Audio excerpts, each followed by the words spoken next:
on the block face on Sifton Boulevard and on 38th Avenue that encroaches on limited building scale areas in the adjacent residential neighborhood. It should also be noted that the west block face on Elbow Drive outlined is a very nice green space with a lot of mature trees that should be preserved. The photo that follows in my written submission, and that I would ask the city clerk to display now, is a screenshot of the specific area referenced above from a recent Google Maps photo that shows the green space and mature trees. After submitting my presentation, it came to my attention that the house on the corner of Sifton Boulevard and Elbow Drive within the area proposed for low modified buildings is listed on the City of Calgary's Heritage Site. As such, it would be a travesty if the house is not preserved as an important part of Calgary's heritage. Based on the specific nature of this area, it is respectively submitted that Map 4 of the WELAP be updated to retain this area as limited building scale, and that the west side of Elbow Drive between 38th Avenue and Sifton Boulevard be shown. There is an area on Council Way east of 14th Street that unnecessarily impinges on what is residential limited building scale area.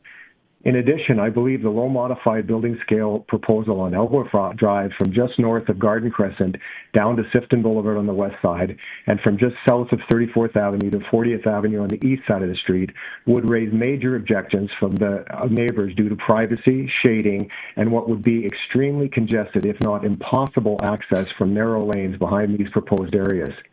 There is no apparent need for the proposed increased density in these areas, which would have significant negative impact on the neighboring residential areas. As such, I cannot support the WELAP as written. We appreciate your consideration of the above and look forward to your feedback and next steps on the WELAP. Thank you. Thank you so much. So I'm just going to pause there for a second. And Councillor Wong, you have King George School here. Excuse me, I missed my call. Do I have an opportunity to present, or do I have to just give it up? I'm sorry, who is this on the line? My name is Hee-Sun Kim. I didn't realize I'd be called so quickly, so I missed the opportunity If you just hold on real tight, I am just going to go Councillor Wong to introduce the school, then I'll come back to you, okay? Okay, thank you very much. Also, I am Shireen Lund on the line, so I am waiting to be called. Perfect. Shireen Lund, I was the first person. Sure, I will start with Shireen and move on, but I'm just going to pause the public speakers until Councillor Wong is done. Go ahead, Councillor Wong. Thank you, Chair. Colleagues, in our chambers today, we have the grade 3 class at King George School, together with their teacher, Grace Cameron. And again, they came in for the weekend and had an opportunity to meet with Mayor Gondak the other day and myself yesterday. But they're here today to answer a fundamental question. How might we contribute to our community to a positive impact and quality of life? So again, members, thank you for having me with you yesterday. Thank you for allowing me to take you on a tour of City Hall. But more importantly, thank you for allowing me to bring you into the council chambers yesterday to see how we all sit here and do our public duty, which is have debates, to listen and learn, and ultimately make great decisions. So thank you for being here. And colleagues, please, if you all stand, we'd like to acknowledge you. Please stand up.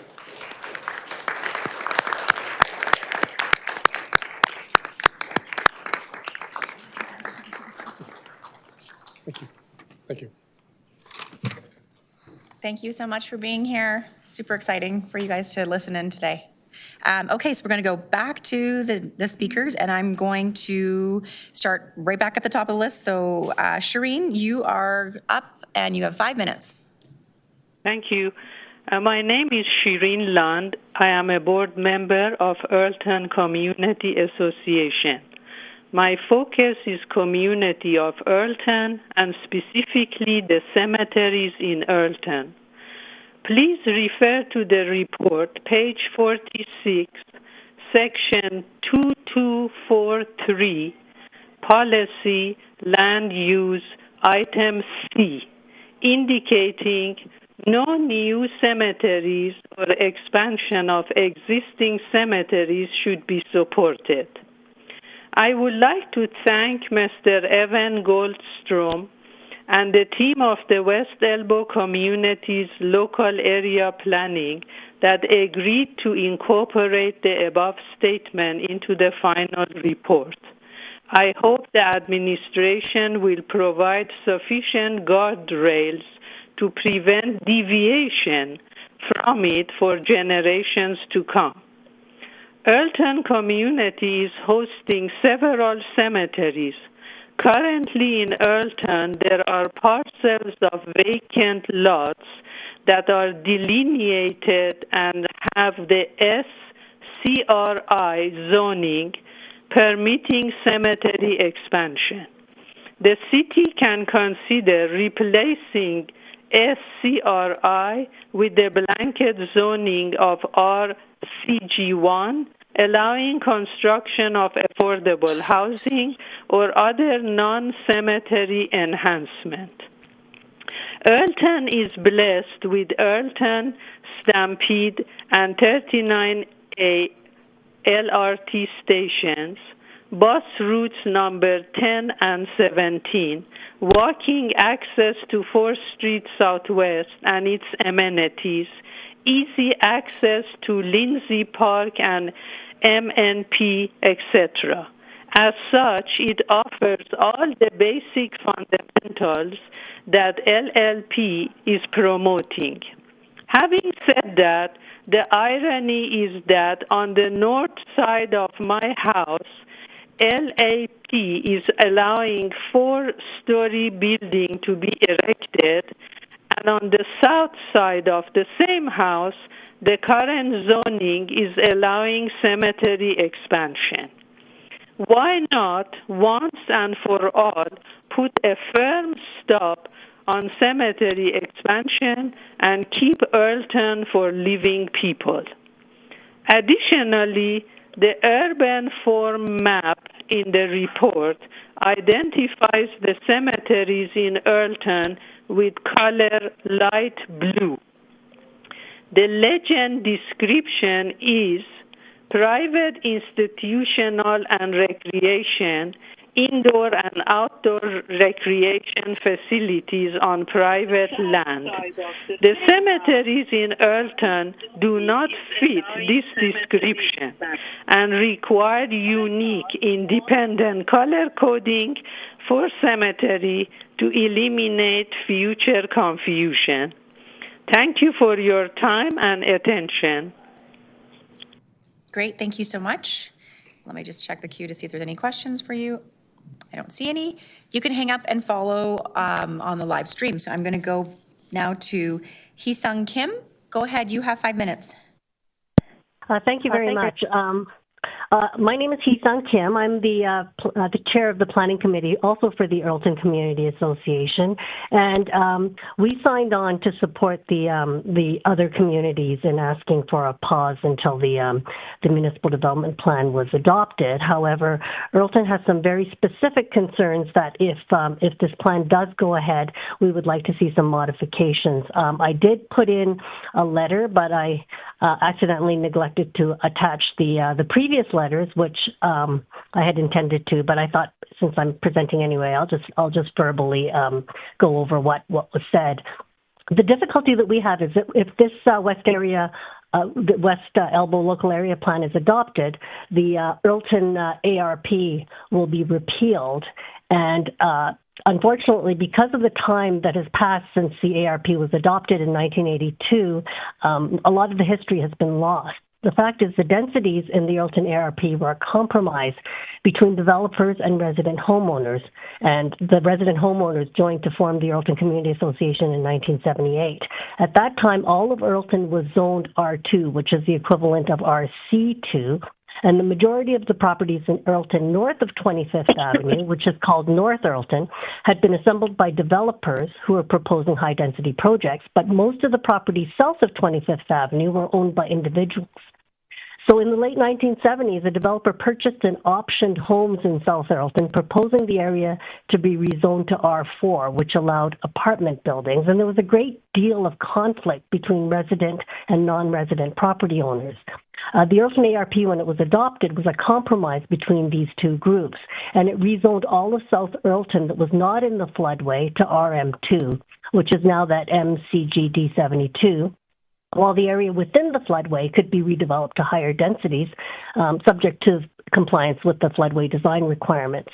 So what it meant was that over the years, most of North Earlton was redeveloped to higher densities starting around 1995 for entire city blocks with flood-resilient measures put into place. The land in South Earlton remained predominantly owned by individual property owners, and redevelopment was on a site-by-site basis for single and semi-detached homes that complied with the zoning, because that was all that there was a market for. We expect that with the construction of the Springbank off-stream reservoir, the flood restrictions will likely be lifted in the near future, allowing redevelopment in the area between 25th and 27th Avenues that remained low density because of the flood restrictions. So the building scale that's being proposed in WELAP is already way higher than what exists in North Earlton. It's proposing 12 stories on 25th Avenue on the south side. North Earlton is already developed to, mostly developed to 5 stories. And the fact is the 2 vacant city blocks that are owned by Anthem have yet to be developed, and we've just received notice that Phase 1 is going to be, a development permit has been submitted for Phase 1, and it's a 6-story building. So what happens is these proposed heights and densities will destroy South Earlton by bringing in land speculators that have no connection to the neighborhood and will cause properties to be neglected.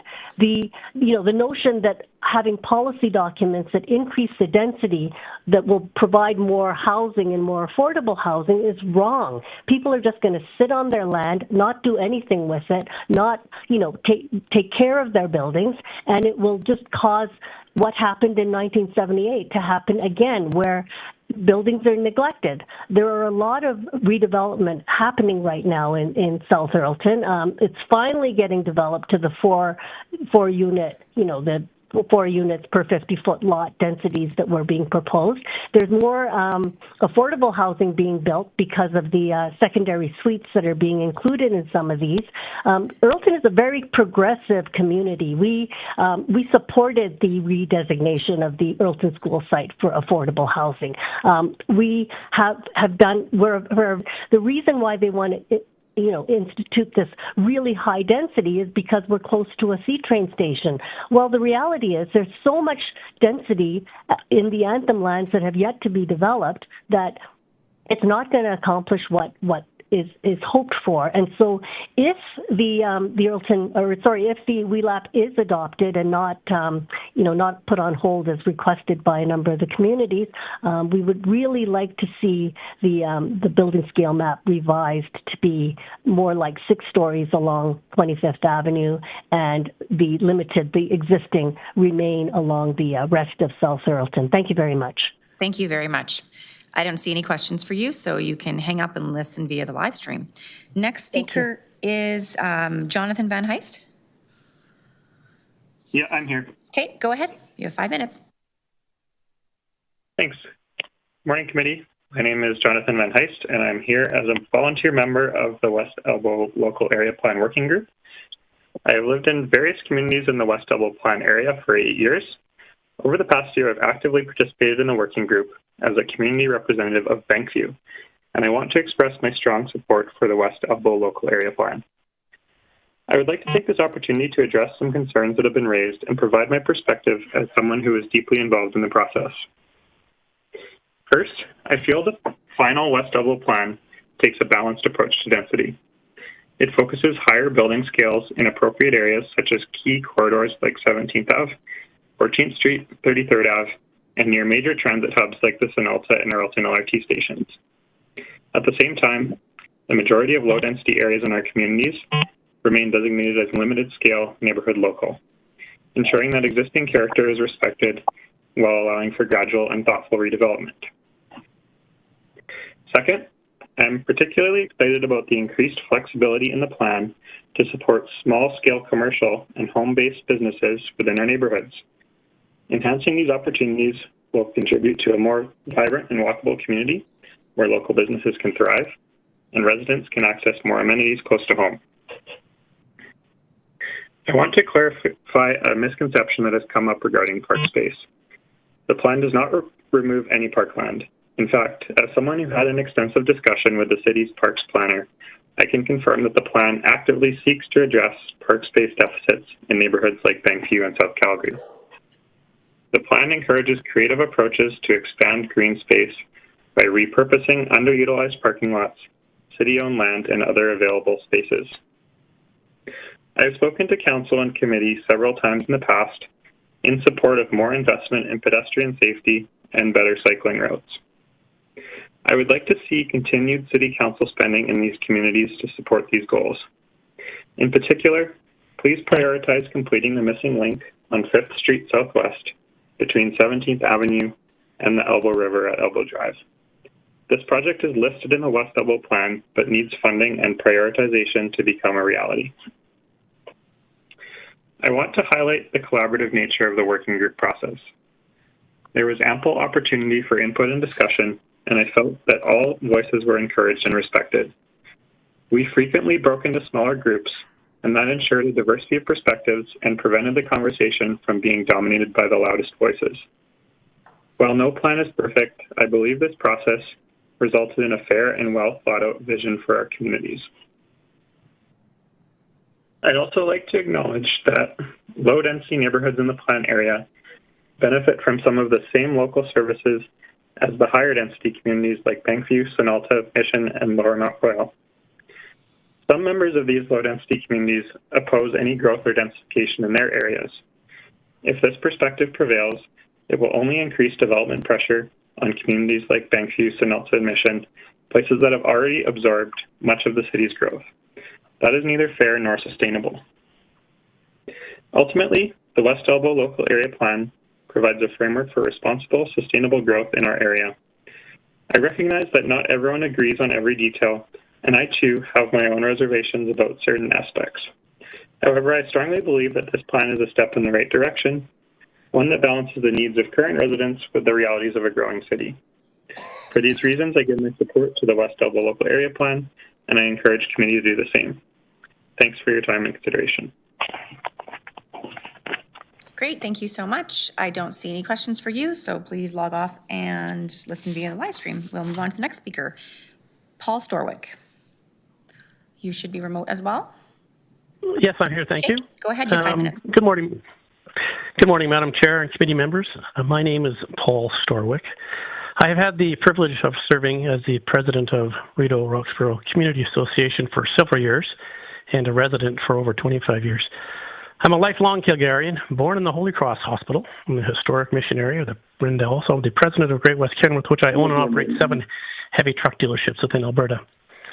And over the past 60 years, I have witnessed this city's remarkable growth and transformation.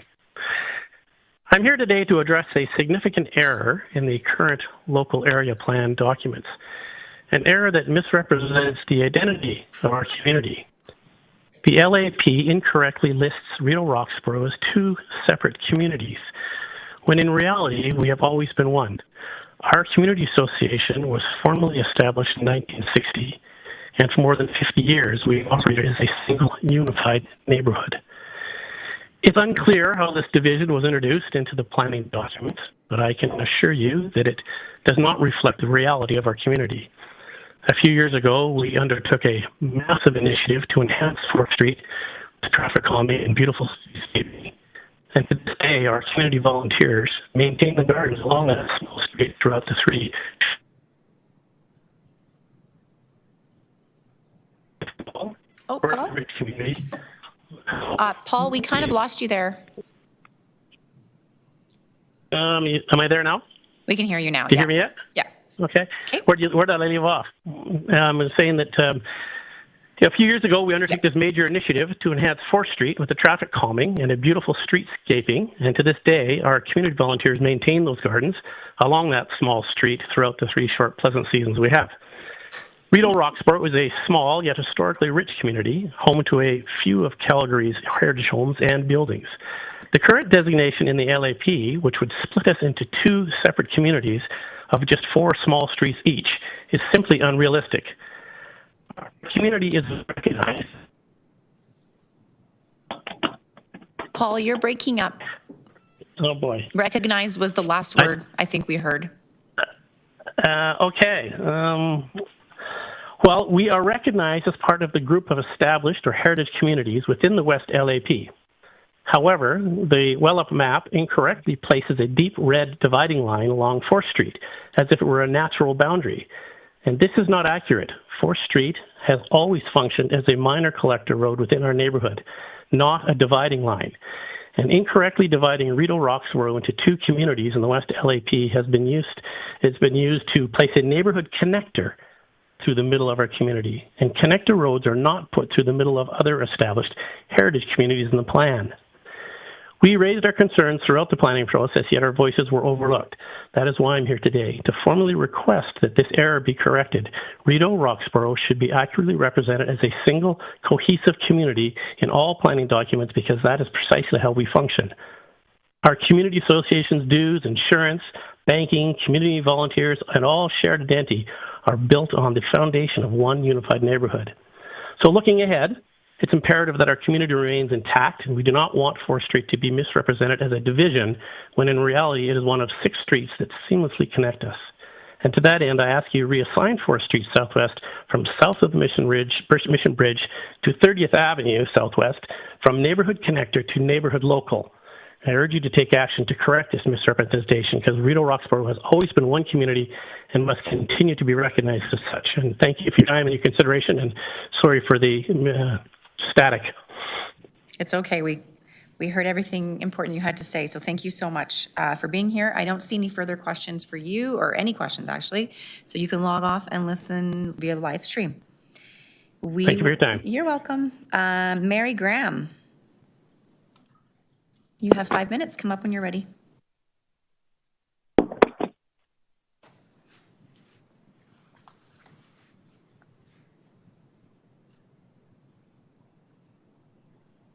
Good morning, Madam Chair, committee members. Thank you for the opportunity to speak today. My name is Mary Graham. As you all know, I live in Rideau Roxborough.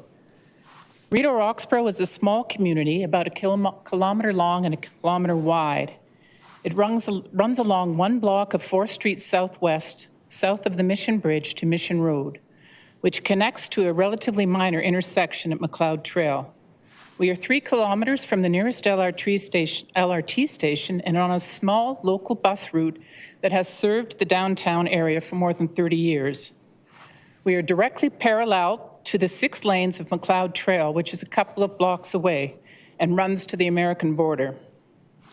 Rideau Roxborough began as a twin community built along the Elbow River in 1911 and 1912, with each side facing 4th Street and escarpments to the east and south. From the start, the 2 sides merged and functioned as one, calling themselves Rideau Roxborough. Residents planned and built recreational and meeting halls together throughout the community. In the early days, the city disallowed body houses on 4th Street south of the bridge. The area just north of the bridge has a very rich history. They actually had a blue light district which served military officers. Residents would cross the Mission Bridge to shop at the Higgly Piggly supermarket and do their banking, etc., a tradition that continues today. Everything we need is a short walk over the bridge into the 4th Street commercial area. Even in the late 1920s, Mission Road didn't really go anywhere. It was a narrow dirt road with 2 sharp curves. You can see that in the movies that were shot there, such as the Calgary Stampede in 1925. Hoot Gibson, one of the biggest stars of the day, is a champion rodeo Roman rider who hides out on a ranch in Longview after being wrongly accused of murder. When he is spotted at the Calgary Stampede, he flees down Mission Road on his famous horse, brought from Hollywood for the movie. The posse nabs him at the bottom.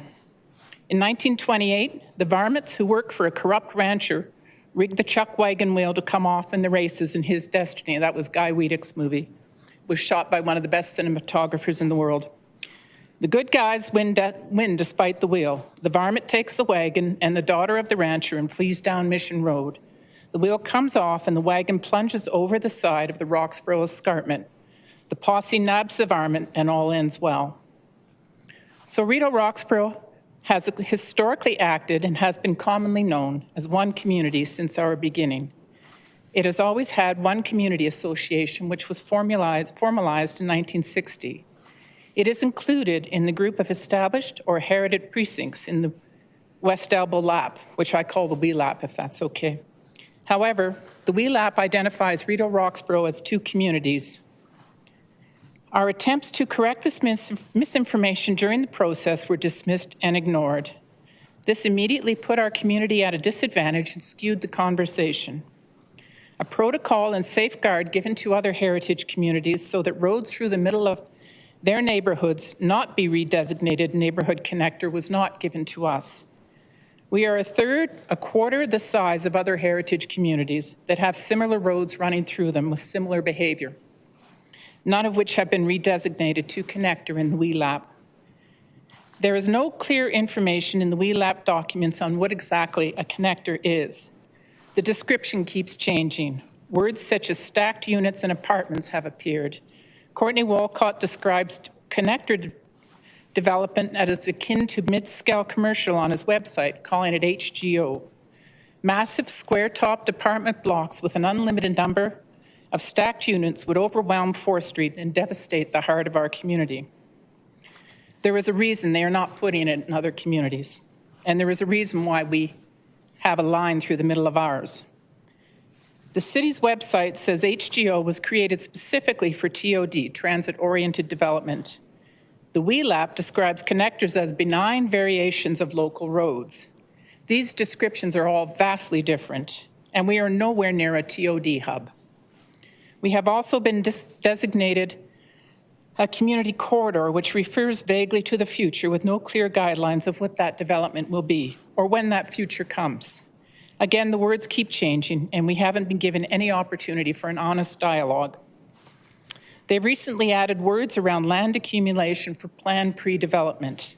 This is not sustainable development for our community. Sustainable development grows from what exists without destroying it. 4th Street is only 1 block long. It has the largest collection of intact 1911-1912 prairie bungalows in the city. I live in one. Mary, your time is up. I'm sorry about that. I have a list of amendments for you. For us to collect on the public, yeah, we can do that. Correct, clerks? Just leave them there and we can make sure that they get distributed. So thank you so much. That's good. There's no questions for you, Mary, so have a seat. Thank you. Allison Timmins. Thank you. Come on up. You have 5 minutes. Good morning, committee members. My name is Allison Timmins, and I'm a senior community planner at Quantum Place. On behalf of our clients, we would like to provide feedback on the proposed West Elbow Communities LAP. We've been involved in the LAP process through industry feedback sessions and have regularly provided feedback requesting more outcomes-based policies rather than prescriptive policies that inhibit flexibility and creativity at the site-specific level. This is particularly relevant to the shadow studies typically required by the city. The existing ARP and even previous versions of the LAP had restrictive shadowing policies that contradict overarching city goals. With the amendment of the MDP in 2020 and after the adoption of the Calgary Climate Strategy in 2022, city planning policy has been increasingly geared towards denser development within areas in proximity to activity nodes and corridors and transit. Recently approved LAPs are encouraging densities and intensification of population and jobs. We are happy to see that city administration has taken our concerns into consideration and moved towards these types of outcomes-based policies in the document. While we are generally in support of the overall intent and policy direction of the LAP, we have questions regarding how these policies will be enacted and interpreted at the site-specific level. We represent an active land use application at a landmark location along 17th Avenue and Centre Street Southwest, where we have been working with the file manager to identify how the proposed LAP would apply. As it is unclear how each policy within the proposed LAP should be prioritized in alignment with the core values of the LAP, it may become difficult for each file manager to consistently interpret policy in alignment with overarching city goals. Regarding our specific application, it has been indicated that the need to reduce shadowing on Humpy Hollow Park and 17th Avenue outweighs the need for increased housing opportunities and amenities along a major corridor in a core transit zone. Therefore, we have been told that we cannot achieve the scale identified on map 4, which is up to 26 stories in this area, even though we have given great care and thought to massing that is sensitive to the adjacent context of Humpy Hollow Park and McHugh House, 17th Avenue, and neighboring residential buildings. We are proposing a 20-story tower and podium massing, which would allow an estimated 9 hours of total sunlight on Humpy Hollow Park during a 12-hour period, as opposed to a shorter, squatter 13-story building, which only allows for an estimated 6 hours of total sunlight on Humpy Hollow Park. This appears to contradict the LAP core values of housing for all and daily needs and amenities. It would be helpful to identify how potentially conflicting policies should be prioritized within the LAP to assist file managers at the site-specific level. For example, should reducing shadowing on parks and open spaces always take priority over the indicated building scale and urban form to provide much-needed housing? In addition, we have strongly advocated for a more comprehensive understanding of the effects of shadowing and sun exposure on the urban environment in the context of a changing climate.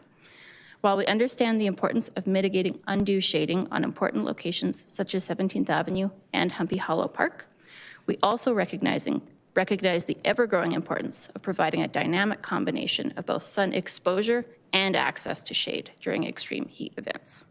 We have advocated that policies regarding shadowing within the LAP more clearly address the need for access to both sun exposure and shade in alignment with the LAP's core value of climate resiliency.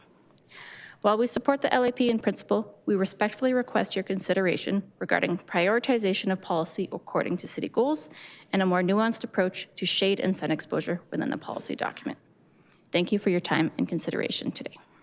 Great, thank you. I have a question for you, actually. So you kind of ended saying that you support it in principle, but what more are you looking for in this LAP that is maybe, did you see it in other LAPs? Or is this specifically because you're invested in this one more? This is specifically what we've run into with this specific site and just the way that the core values in this LAP combined with the specific constraints of the site are really kind of straining the various different core values. And so what we're finding difficulty with is the various interpretation of the policies and which ones should take precedence. So at what point does the need to reduce or mitigate shadowing on a park and open space outweigh the need to increase density along major corridors in a core transit zone? So this site is quite near the Victoria Park Stampede Station in the core zone. So, and when we have worked very closely to try to mitigate shadowing impacts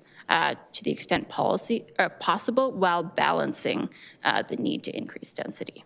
So not a specific answer for the LAP, but we're just looking for some guidance on prioritization.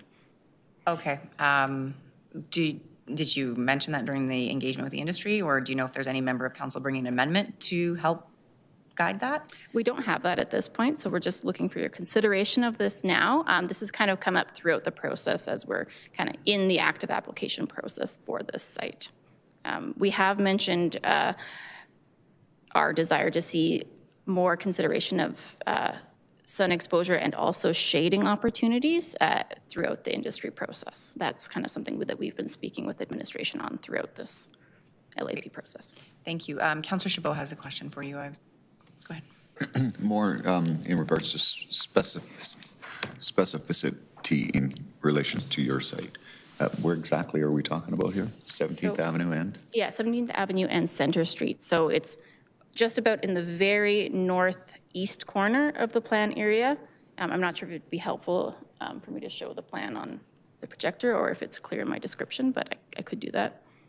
And so you're on the south side of 17th Avenue? Yes, on the south side of 17th Avenue. And Humpy Hollow Park is directly north of the site. And it's currently identified as up to, what, 6 stories only, or? In the existing ARP and the current land use, it's up to 46 meters. And in the proposed LAP, should it be adopted, the allowed type topology would be up to 26 stories. But what we're hearing in conversations with administration is that some of the other policies that require mitigating shadowing on 17th Avenue and Humpy Hollow Park would override that building scale of up to 26 stories. Okay, I think I see it here on map 4. That's the map you referred to. Map 4, yes. Yeah, I've got it here. So you're saying that within the LAP, there's contradictory, I guess, policies that would limit your ability to go to what's identified on map 4? Yes. Okay. And we do understand that it's not possible to always make every policy align on every single site, and that there are, you know, specifics you get into at the site-specific level, but just some more direction on based on, you know, the goals of the city and the core values in the LAP, which policies should take precedence. And I'm trying to figure out what they're talking about with regards to shadowing. So some of the policies would be, for instance, 2.421I, site design, page 65. So we're looking at I.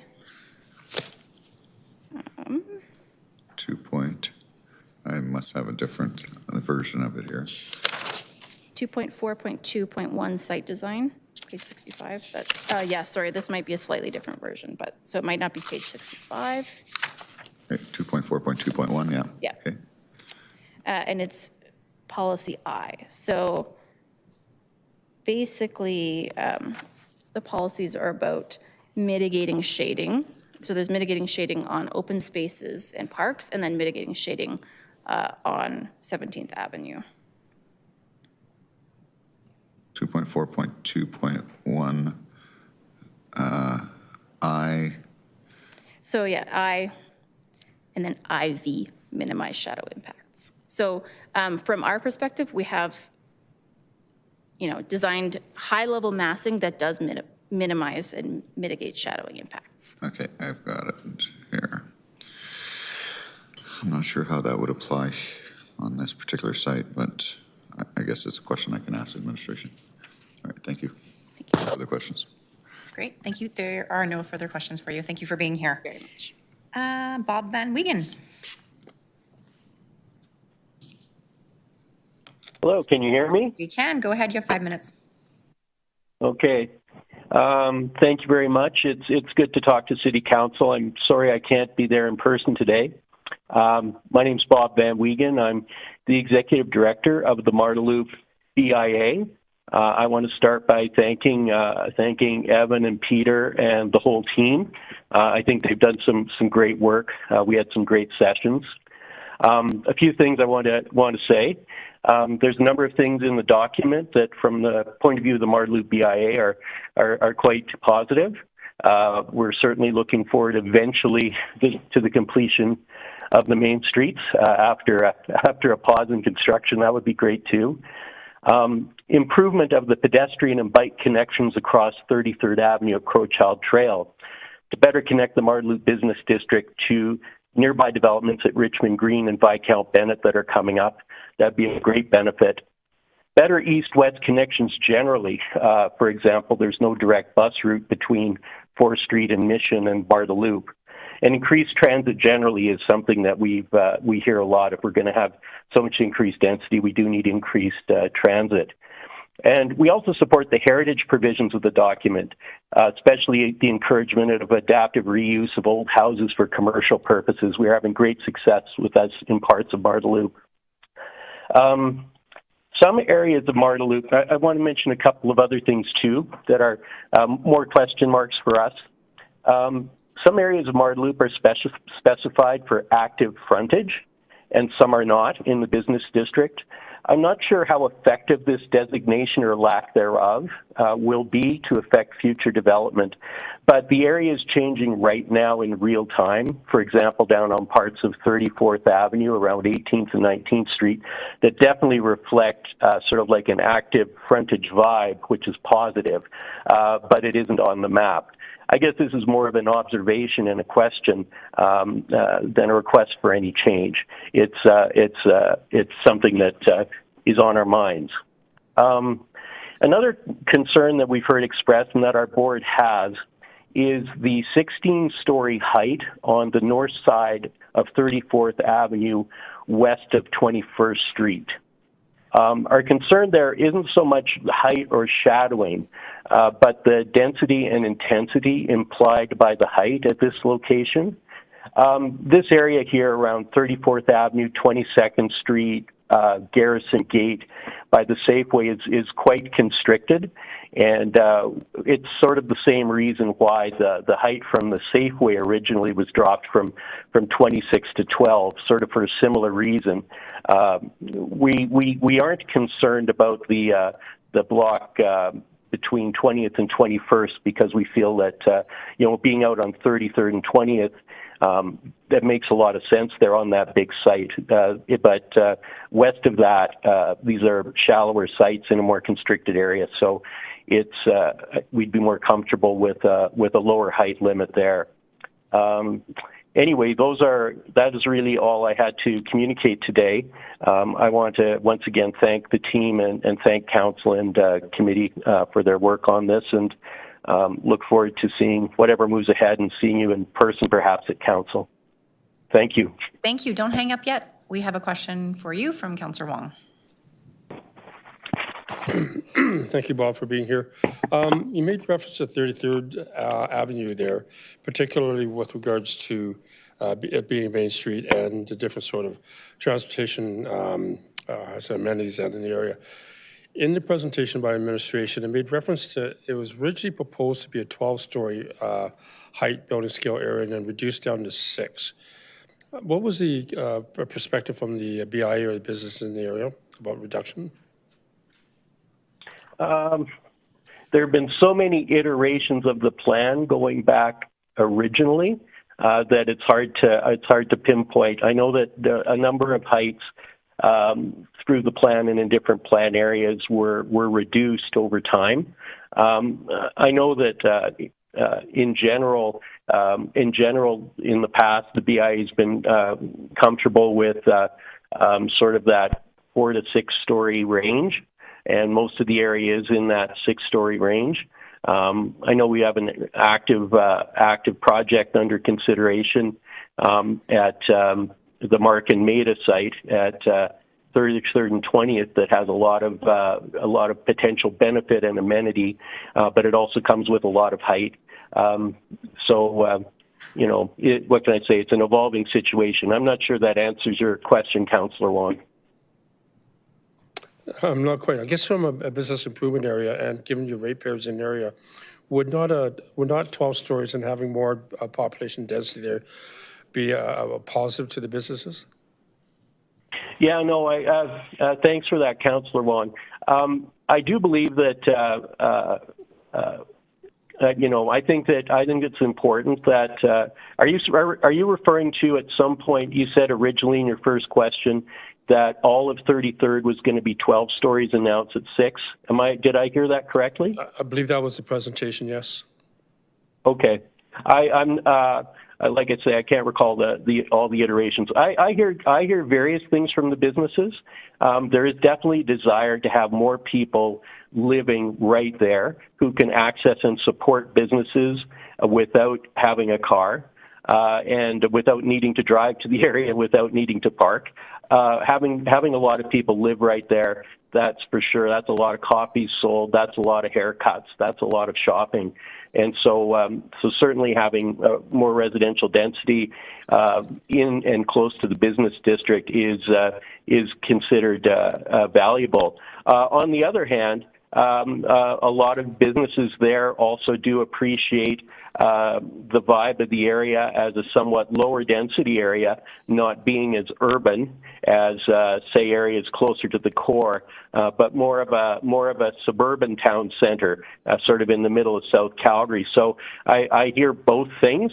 One thing that's been very popular is the very low scale development and adaptive reuse at 2 to 3 story levels that's happening down on 34th in the loop within the loop area around 18th Street. People love that, and that's drawn a lot of people to the area. And yet it's very intense, but it's actually quite low density. So we definitely need the population in the area to support these businesses. At the same time, there's also a desire to have a mix of forms, including lower forms. So it's not a universal this or that. I think most people would like some of this and that. And I would also say a lot of my ratepayers are also Marda Loop area residents, and they live in the area. And I think it would be fair to say that many probably have mixed feelings when it comes to density, height, and changes in the area. But definitely having more people living in the area, and that requires denser forms, definitely supports business in the area. Like I said, but to conclude, there's this countervailing desire for that lower scale Marda Loop vibe. Okay. Sorry, that's a long answer. No, I appreciate that, Bob. Thank you. I guess the final question, then you are supportive of a building scale 6 stories on 33rd then? Yes, that's in general, yes, that's generally what we have been supporting in the past, and that seems sensible. Thank you. Thank you so much. I don't see any further questions for you, so you can hang up and listen via the live stream. That is it for my list, but I am going to do a call out for anyone else to speak to item 7.1. This is the West Elbow Communities Local Area Plan. Please come on up. You have 5 minutes. State your first name and last name. Thank you.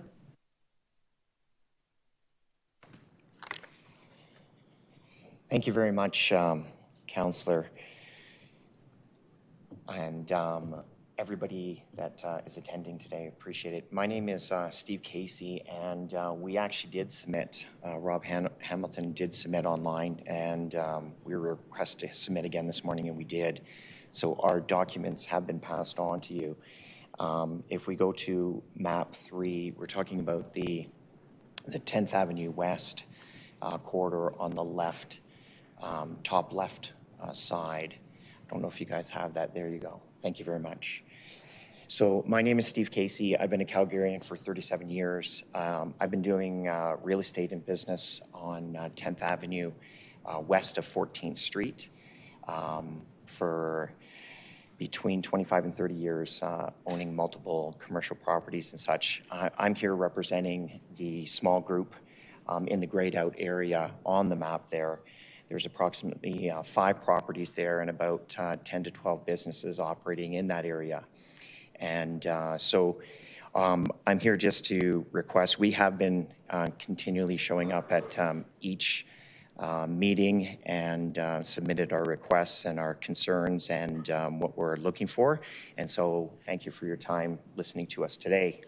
So I'm representing the group to the best of my ability today, and we have a request to change the proposed urban form building scale for the area of 10th Avenue that is west of Crowchild Trail in the Wheelap area.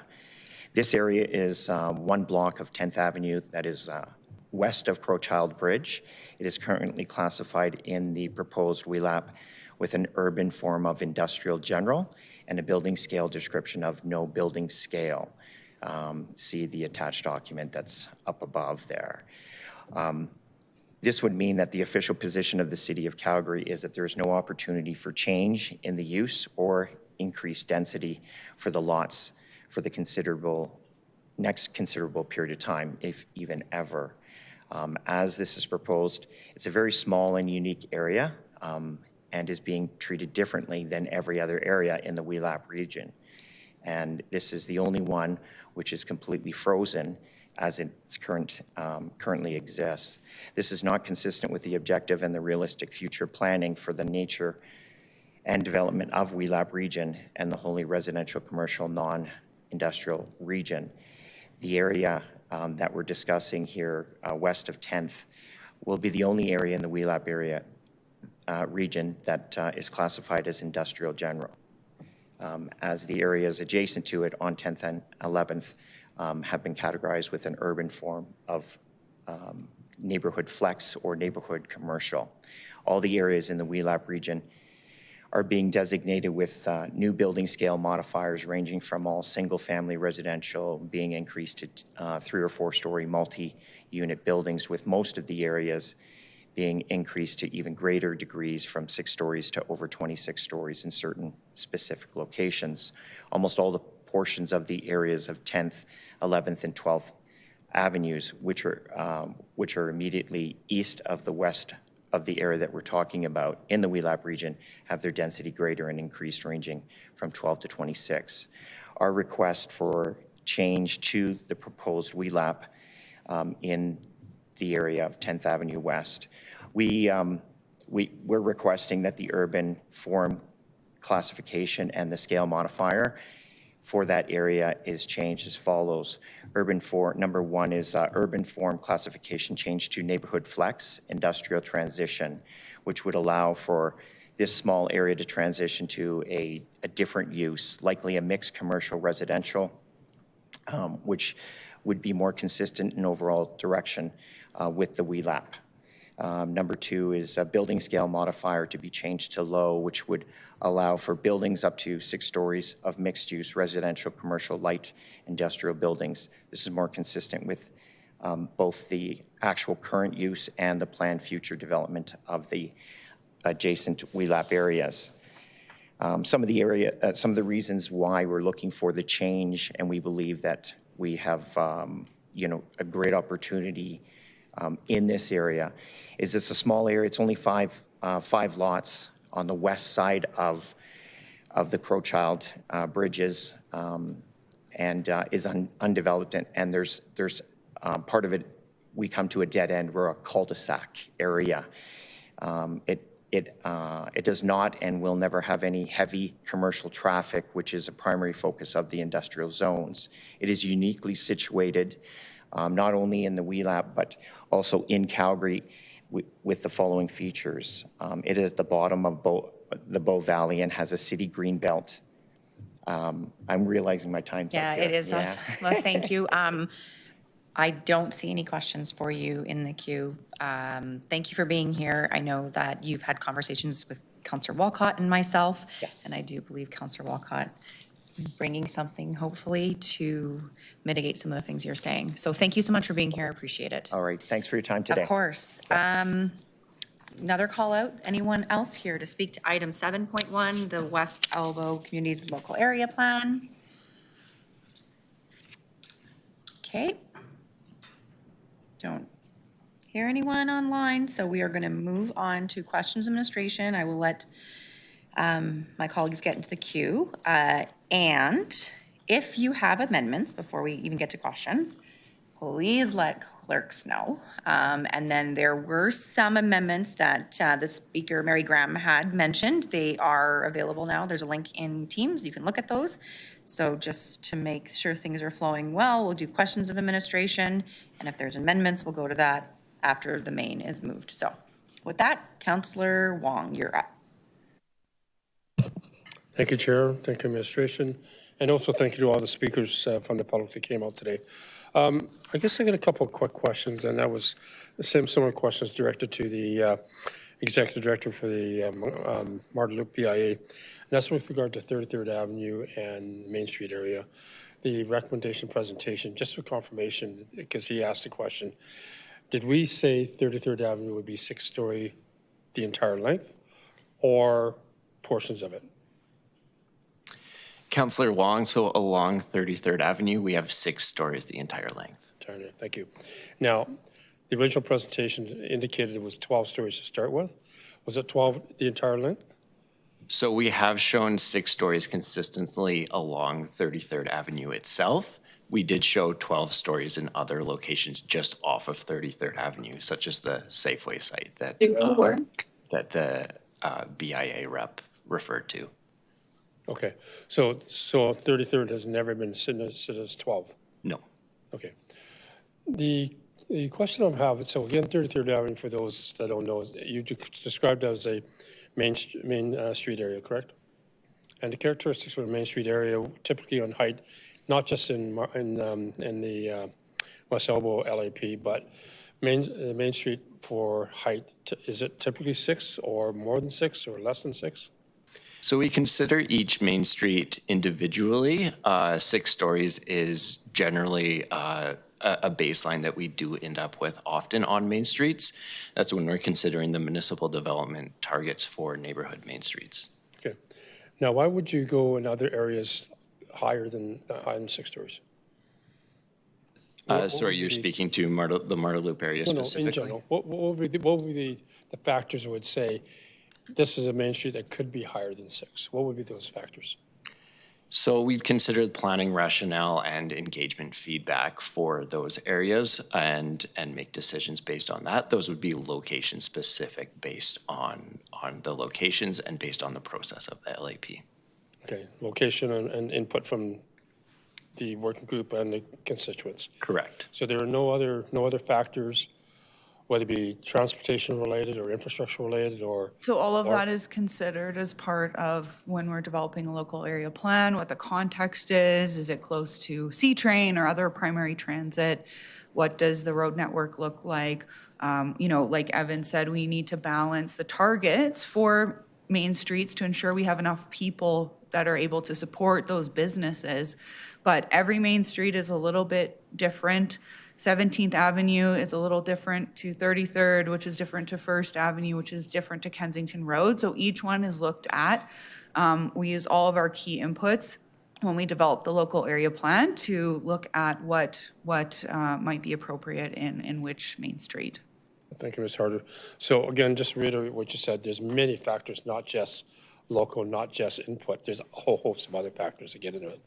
Yeah, like when we're developing the local area plan, we have a number of inputs that we all take into account, and we look to balance the opinions that we hear from our working group, community association, all of the range of feedback, but also looking at things like context, trends, council approved policy, equity, and all of those pieces go into the development of the entire local area plan, which includes what we're going to look at in terms of growth and change on main streets throughout Calgary.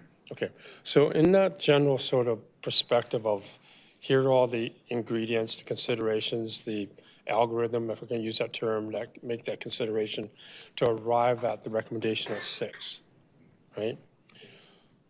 What were the if I can say the factors, the mitigating factors that pushed it to 6 specifically, and specific to 33rd? And I'll speak to that in general. Is usually one of the reasons why we look at 6 stories on main streets is hearing from development industry is that in order to make a mixed use building with a commercial ground floor viable given things like parkade requirements and things like that, 6 stories is really what is required in most cases. Of course, there's unique cases, but 6 stories is kind of what you want to get in order to get that commercial main floor and get enough parking with the parkade. Right.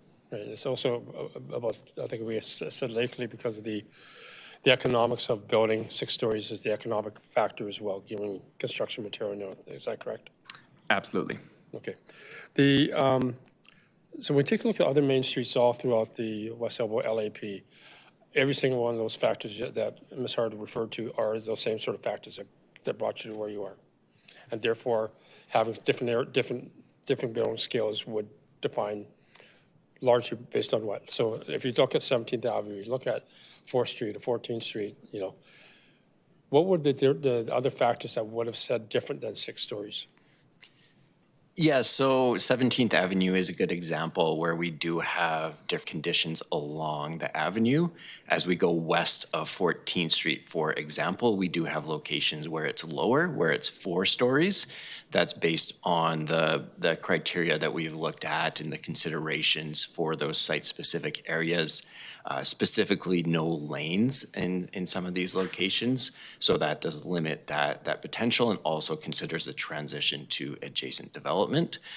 So that's one of the examples where we have modified that to be lower. But again, that's always considering that local context. We don't just go and say this is a main street, this needs to be 6 stories. We do this through a robust process that considers a lot of inputs, as Ms. Harder outlined. Okay. And again, I go back to Mr. Shriver, your comment again is local input has a significant input to what this is all about. Yes, absolutely. That local input does adjust our plan as we go through that process of developing it. Okay. I'm going to ask a very hard question, and this is going to direct it to Ms. Harder. If it wasn't for local input, if it was based upon the expertise of the administration itself, would you kept these things to the recommended scale given the input? So in other words, you take the local input out of the equation, would you still keep it to the scale? I think the reality is that we never plan in a bubble. Engagement is a core part of how we develop local area plans. So we don't even consider what Peter would want to do on a main street. That's not how we plan at the City of Calgary. Engagement is key to how we make decisions. It's one of the key inputs that we use. So I don't think I can answer the question to say I would want, or community planning would want X, Y, and Z, because we consider all of these different things when we write local area plans, including what the municipal development plan is like directing us to do, including what communities are different opinions that we hear from a wide range of residents and business owners and community association reps, and what we hear from our mobility team and our parks team and our urban design team. So there's a lot that goes into it. I couldn't say we would want X number of stories on a main street without public feedback, because we don't even think about it that way. Without public feedback. Thank you. Okay. I'm going to come back to that in a minute. 14th Street, south of 17th, let's say 17th to 30th, particularly where there's a high slope there, right? In that area, can you just talk about, again, what the building scale is? Yeah, so 14th Street, obviously unique condition. There's a lot of topographical challenges. What we've done there is we looked at those topographies to inform building scale and urban form categories. So in areas we have neighborhood connector, which doesn't allow more intense commercial on things kind of between like 17th and like 23rd Avenue, where it's really steep, but also right at the top of the hill there, we do have taller buildings, and that's really just, it's a bunch of different transportation considerations coming together. So we have, a really good cycle track coming along 26th Avenue. You kind of have the top of the hill, so it's really an area where when you consider things like shadow impacts on adjacent properties, you look at the mobility network, it's an area that we did see as more appropriate for taller buildings. And we did hear from public feedback. We heard mixed results, but we did hear people say, this is a good area to have those taller buildings on 14th Street. Right. So, Mr. Shriver, again, thank you again. Many different factors go into defining the limits of what you can do in building scale. And you just referred to many different transportation or shadowing considerations. Okay, so I'm going to conclude. I'm going to get just a comment and debate, and then I'm going to leave, quite frankly. Have another thing to get.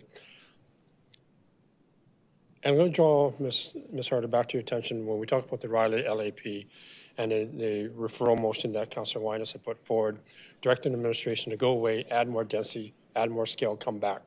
That exercise was done without public input. That exercise ended up putting in more building scale in areas that wasn't necessarily attributed to public.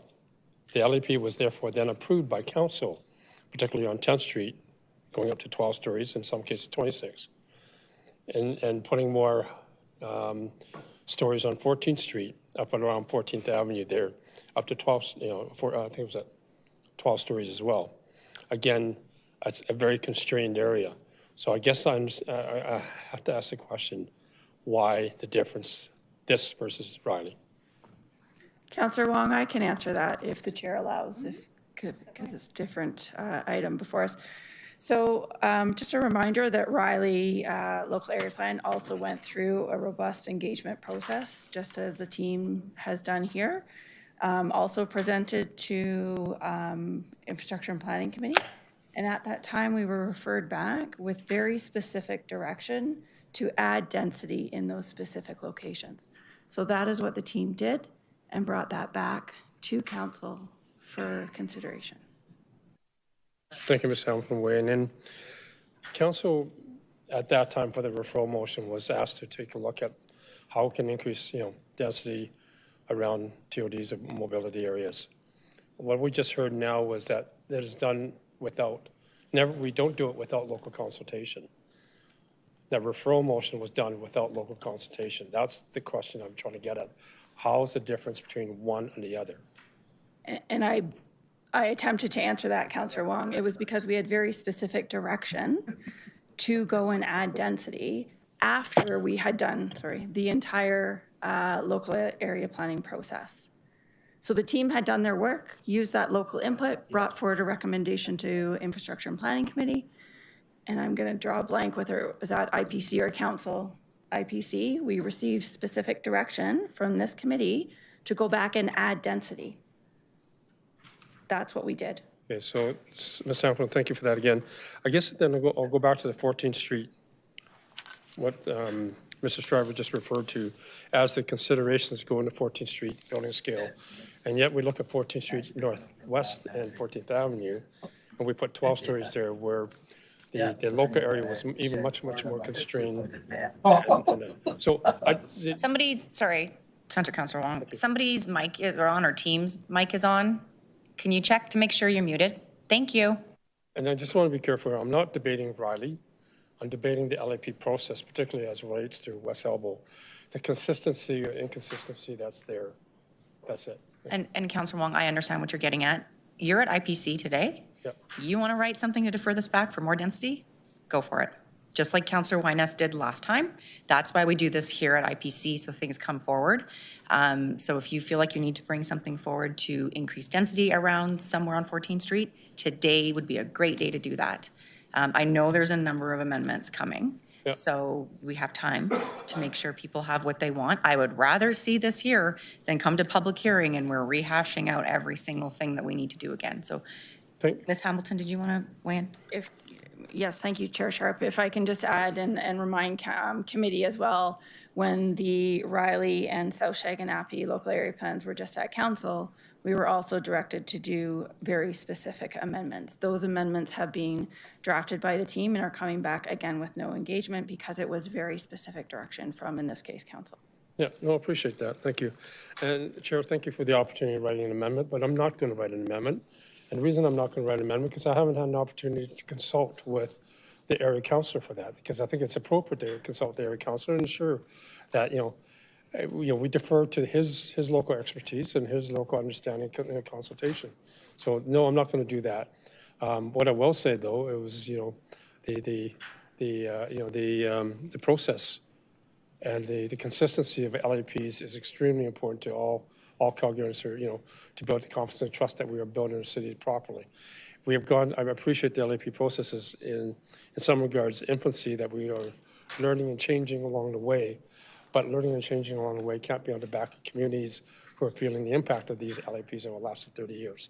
Okay. So with that, I'll stop there, and I'm going to have to leave. I may come back for the vote later on. Thank you. Okay, thank you, Councillor Wong. And just to remind everybody, when you bring the amendments today, it's actually beneficial because it gets advertised for the public hearing.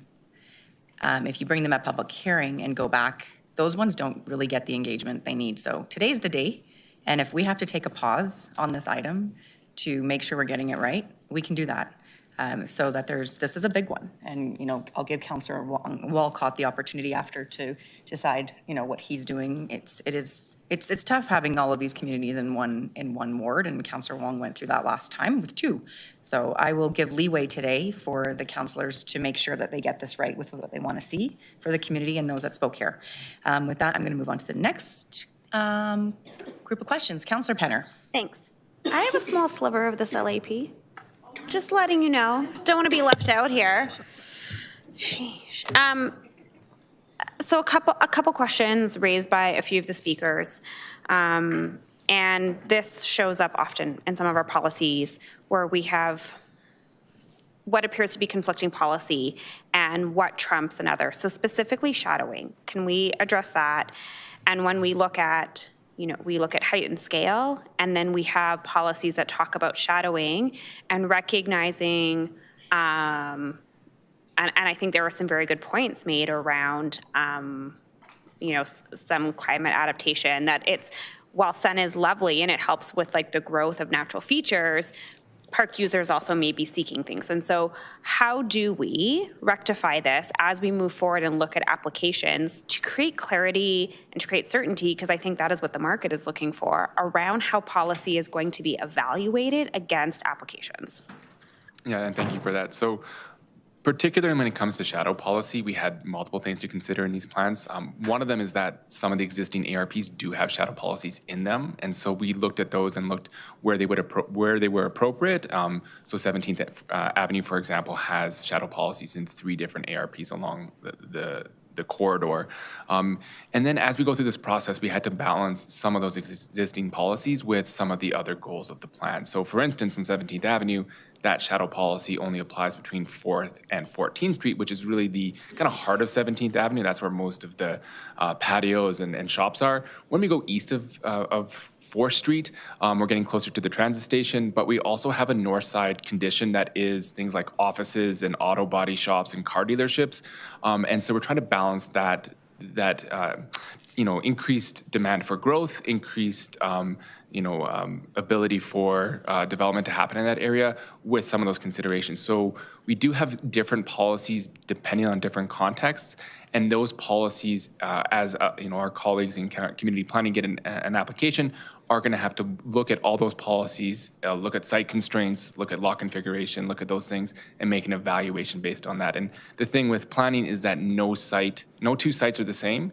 And so while we do want to at times provide clear direction, sometimes we can't, just because we can't anticipate every particular lot configuration, every particular site condition, and we do rely on our colleagues to provide that evaluation when an application does come in.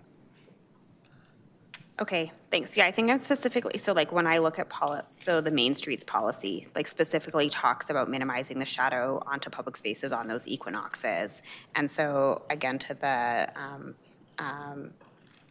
one of the speakers earlier talking about how like that policy then actually limits and then contradicts the height policy. And without a deep lot, you end up, again, having essentially contradictory policy in a policy document. So how, like, and what I consistently hear from industry is that because it's not spelled out, the hierarchy of what we evaluate against, it creates a lot of uncertainty in how they're moving applications forward, what could get appealed, what they can appeal. Yeah, absolutely. And that inconsistency is something that we're trying to address, because the existing mission ARP had those shadow policies, but it also we have land uses on 17th Avenue that are approved that are 46 meters, 30 meters. That's impossible to do with the existing shadow policy. So that's why we wanted to address that specifically in that area. Our policy talks about minimizing shadows. It does not say no shadows, so you can get taller heights. And so sometimes when an application comes in, you might just get comments about making the buildings skinnier or moving the building more south on the lot, depending on that lot configuration.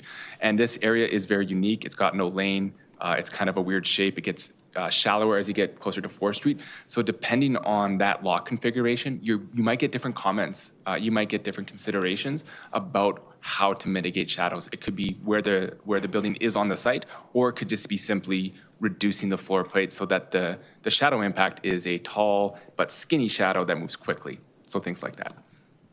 Thanks. Yeah, and I think it's always, again, though, we also have policy that talks about building a lot of housing, and so like what trumps? And I think this is the conundrum that we are sometimes tying ourselves to, as we're trying to achieve so many things as opposed to being really clear about what our number one objective is.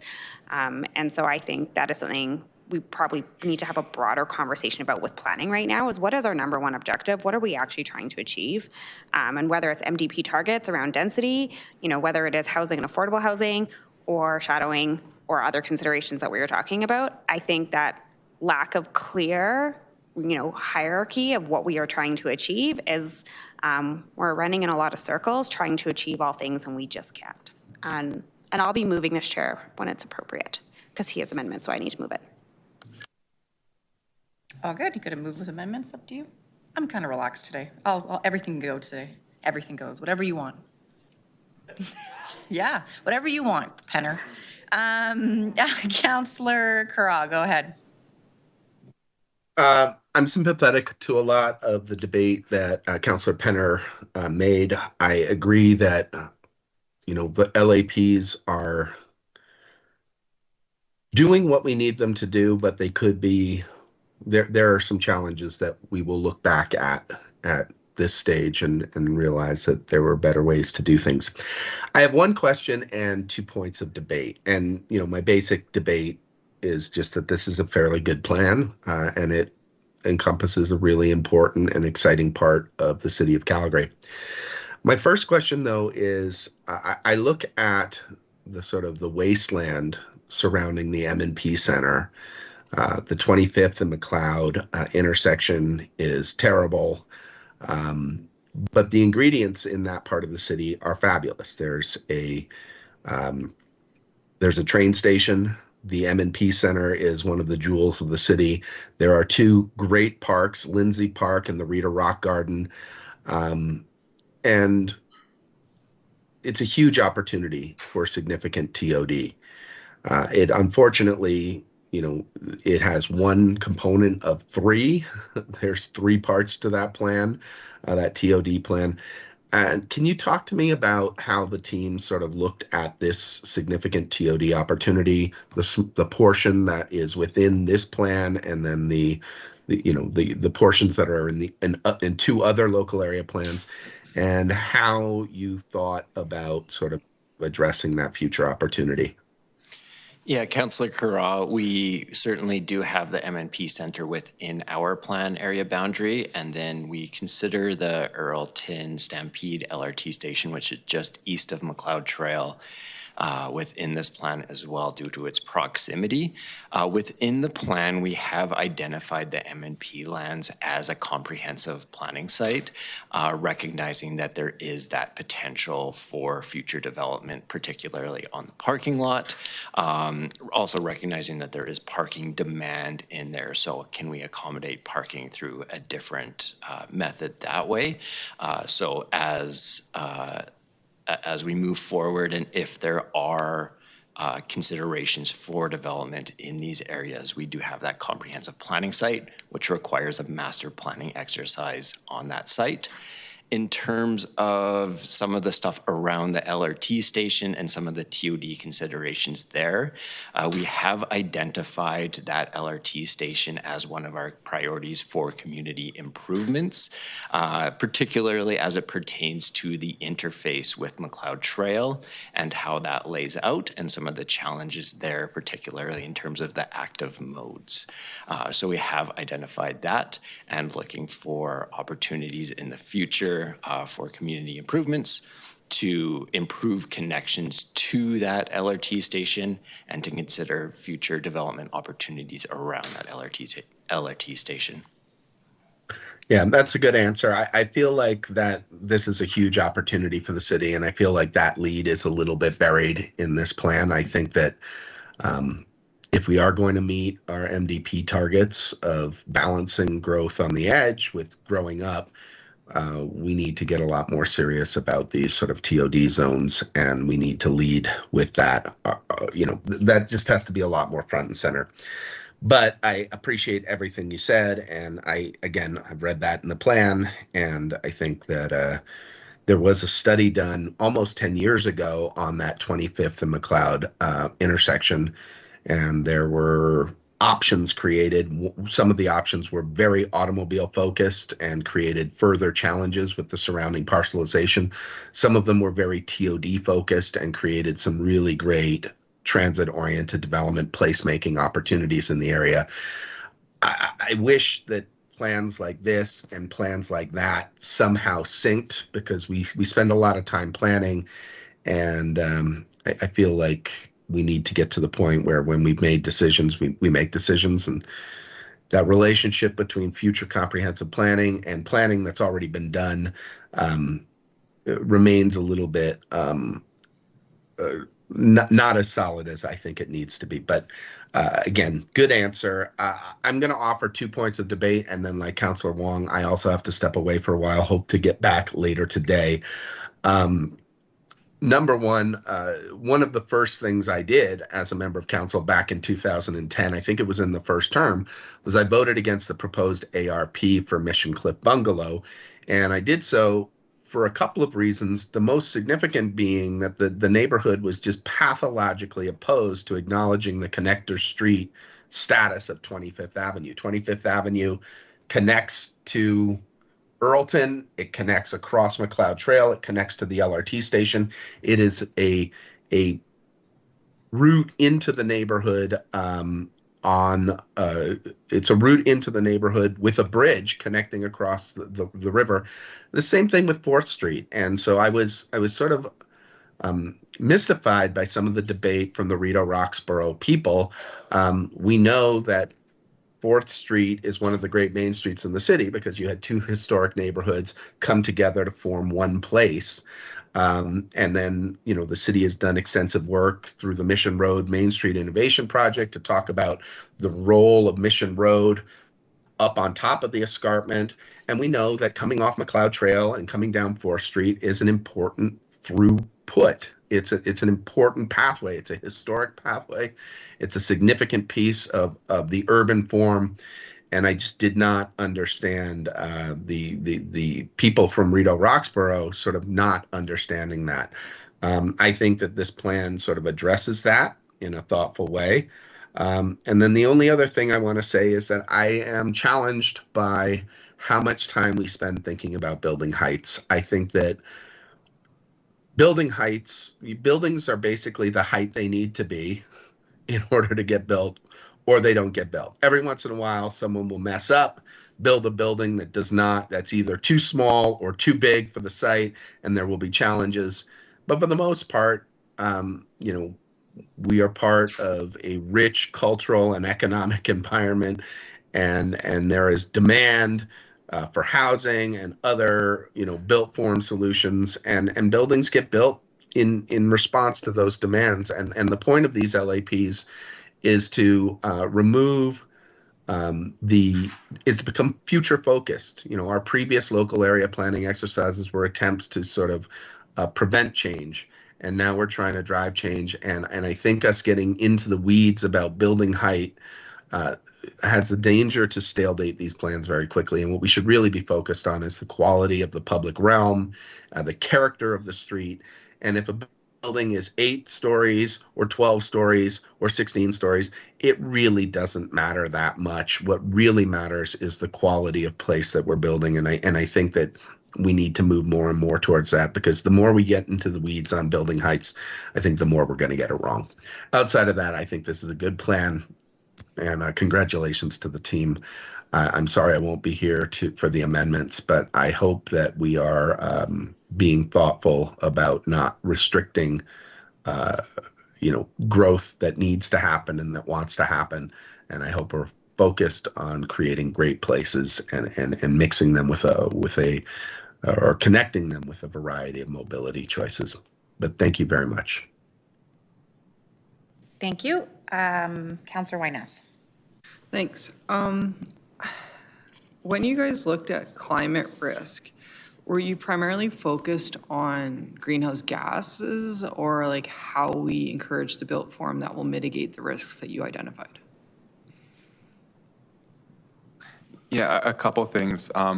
We obviously do focus on both. So we look at mitigating impacts of climate events. So that's things like flooding and extreme heat. So there's some policies and suggestions in the plan that talk about mitigation of events. And then there's policies that talk about reducing climate, basically reducing GHG. So that's things like trying to encourage sustainable building forms, encouraging alternative forms of mobility. So people taking transit and walking and cycling. So those types of things. So a little bit of both. Yeah, but like when I'm reading through, I'm finding generalities, yet what about built form and location, where we're building with parking lots at our flood level and then housing being like starting at story 2 so that you reduce your insurance risk? Like I've brought this up in the past too about where should we be approving, given insurance companies are kind of the first to stop the building because they stop providing insurance. Yeah, we do have in our land use bylaw flood maps that do have impacts on building design. And so that depends on the different types of buildings and the level of flood risk in the land use bylaw. So that's the primary way that we address individual developments is through our land use bylaw. Our plan just really looks at the kind of high level climate risks and some of the mitigation measures. Does that answer your question? Sort of, because to me, I'm interpreting as you have kind of 2 different documents, whereas I would have taken the flood map and then had that be the foundation of where I'm identifying my map, like the high level maps. And for me, I'm missing where you guys are connecting those 2 dots. Yeah, absolutely. So through this process, we worked a lot with our River Valleys, I want to say committee project team, I forget their name, which looks at the flood impacts on the Elbow River. And so they were providing us information about flood risk, the impacts of the Spring Bank Reservoir 1, I think it's believed is called, and also the impacts of the changes to the Glenmore Dam, about how that does change. So for instance, in our plan, we do have a policy about roads in Earlton that are actually designed as floodways. So we have policies that protect those as floodways because they are designed to basically divert flood as it kind of goes around the bend around Lindsay Park. So there's things like that. So we were absolutely working with the Calgary River Valleys. But then what about what we're encouraging to be built? Like, so we've identified our infrastructure piece, but then how are we sending a signal to the market to say, okay, this is what we know is identified the risk. Greenhouse gases, I don't really care because it's just a calculation, but the actual impact of those changes on people living in what we build. Yeah, so in terms of development impacts, again, those are going to be the land use bylaw maps that give regulations about things that can or cannot be built. So there's areas where you cannot build structures, and I think it's our floodway, and I might get some of these terms wrong. You can't build in the floodway, and then there's things like the flood fringe where there's mitigating things you can do in terms of, you know, where you place mechanical units in a building and things like that. And then, of course, when we do get those applications, we review that against those policies. And I guess some of the good news about all of this is that with the development of the Springbank Reservoir and with the changes to the Glenmore Dam, the flood risk in this area is severely reduced due to those changes. So that's some good news that I think a lot of these communities were quite happy about. And then one last question. When it comes to density around the reservoir, like there's a lot more park space in this, but like what is your thought process around protecting that resource for the city and where we want to place density? Yeah, in this case, our plan doesn't really touch the reservoir. The only place that would be the reservoir itself is well, I guess there's a golf course. The little section. There's a little section that's close to there, but the reservoir itself, that would be in another planned area. We're basically everything north of the dam, essentially. Yeah, but when I looked at the map, there was that small section. So for me, I have a mindset of we have the reservoir, we have this whole safety distance we have to build around it. I noticed you did leave, like you didn't densify close to it, even though there was the resource. So I was just wondering if it was by accident that happened, or was there a thought process with admin and your consultation to make sure that we weren't adding density that close to the reservoir? With the reservoir, a lot of it is in North Glenmore Park, which is the community around there. And our approach to growth and density in that area and in all areas is really informed by things like transit. So the proximity to the 54th Avenue BRT station or things like 50th Avenue. So those are kind of our primary organizing factors. And while the dam and the reservoir are considerations, we weren't really thinking about let's put density over there. See, and that highlights a concern for me is where it's infrastructure. The reservoir is infrastructure we need to protect. And so here we're doing planning where there's a interrelationship between the two, and yet the only document or policy that was protecting the reservoir was the lack of transit. And yet I feel like there should have been a policy document protecting our reservoir that is actually a policy about where we build around the reservoir to protect it. So in the plan, we do classify the reservoir and the Elbow River Valley as natural areas. So within that, there is policy to support those natural functions and the flow of the river and the riparian areas along that. So that is certainly something that we considered as developing that. So there is that natural area component, and then there are a lot of park spaces adjacent to it as well that provide that connection and that buffer between the reservoir and but we're still missing the point. Like if it's a park space or oh sorry we spilled some oil in it is less important than this is the drinking water for millions of people of a region. And so that's where I'm again pushing back on the policy of we need to think about protecting the drinking water of millions of people and the interaction of what we build around it, and not just be like it's a park space, because those are different perspectives. And you can see this by other municipalities who have fenced around their reservoir and don't build as close as we have built. And so I'll stop there, but I am concerned about that lack of policy around the reservoir for whatever else may come around. But thanks. Okay. Thank you. Councillor Chabot. Yeah, not a lot of questions. There was a concern raised by Ms. Timmins, and I think Councillor Penner sort of went down that road, and I want, I guess, greater clarity. And because what I see here insofar as the map 4 is concerned, the site specifically that she was talking about is on the south side of the street. So shadowing would likely be on the street itself. And I'm trying to understand how this policy would be applied that could potentially limit this development. Yeah, so that policy that does talk about minimizing shadows on the north side of the street, again, it's a minimized policy, and it talks about things you could do to minimize that. So you can make your building skinnier, you can move your building around on site. In some cases, like the site that Ms. Timmons was talking about, it is a very constrained site. And so when our colleagues in community planning get that application, they're going to review it based on those constraints. I can't speak to the specifics of that because those types of things are part of the kind of development permit review.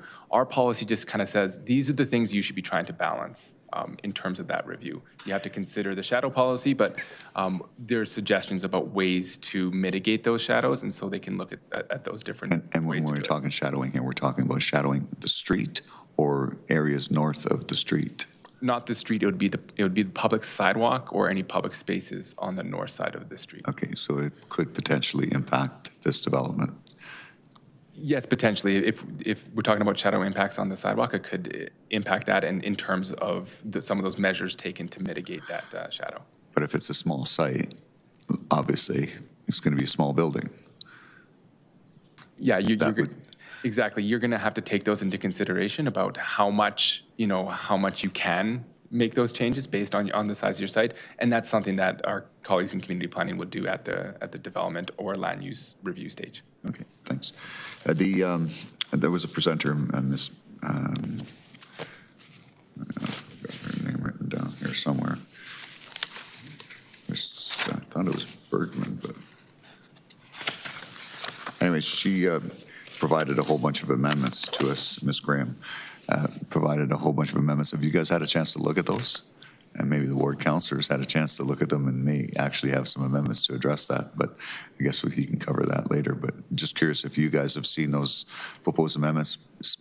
I guess one of the more specific ones is in relations to Rideau Roxborough and it being identified as one community as opposed to Rideau Park versus Roxborough. Yeah, absolutely. We have not seen those amendments, but I do want to maybe just make a comment about that particular suggestion. Those communities absolutely are very integrated. They share one community association. Many communities in this plan area do that. Clip Bungalow Mission, Lower and Upper Mount Royal, so do Altadore, South Calgary, and Garrison Woods all share community associations. But legally in all of our city documents, in the census, they are two different communities. If those communities wanted to amalgamate and become one community, there is a process for that. There have been communities that have done that in the past, but the local area plan is just something that we're not doing that as part of the local area plan process. As we consider them, we did consider them very much as they are very, very integrated communities, and we always think of them as Rideau Roxborough. It's just legally in the plan and technically in the plan, they're two communities. We talk about them as two communities. What's interesting is one of those amendments talks about how they were incorporated in like 1960 as one community. They were incorporated as one community association. So the same thing with Lower and Upper Mount Royal. Their community association has been one community association since their inception. However, the city of Calgary, when you look at any of our maps, community maps, ward boundary maps, all those things, they are two separate communities. And again, if communities really feel compelled that they want to amalgamate and become one community, there is a process for that. We just aren't the process for that. Okay.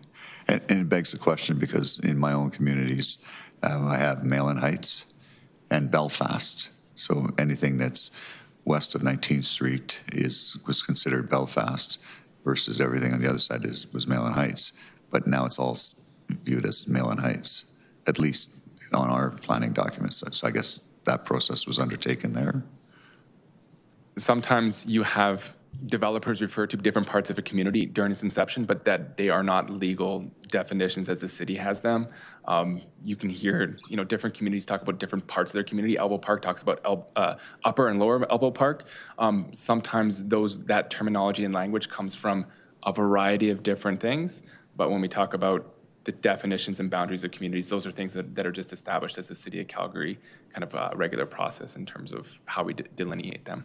And I just want to add, in terms of the implementation of the local area plan and how the plan was developed, we weren't specific in terms of this community, gets X number of improvements or anything like that. So how the local area plan is implemented will be the same regardless of what the community, the actual community boundary may be. But as Peter mentioned, for the census and other pieces, they are separate communities, and that's why the local area plan has shown them that way. Yeah, and map 1 clearly delineates that fact by that red line, and that was referred to in these proposed amendments. Correct. Anyway, so I guess this exists in a number of other communities. In areas I used to represent, Albert Park, Radisson Heights was always considered to be Albert Park, Radisson Heights, like all in one sentence, but they have physical separation between Albert Park and Radisson Heights. Anyways, Bridgeland Riverside is another good example where it previously was part of Riverside was separate, and now they're considered one community called Bridgeland Riverside.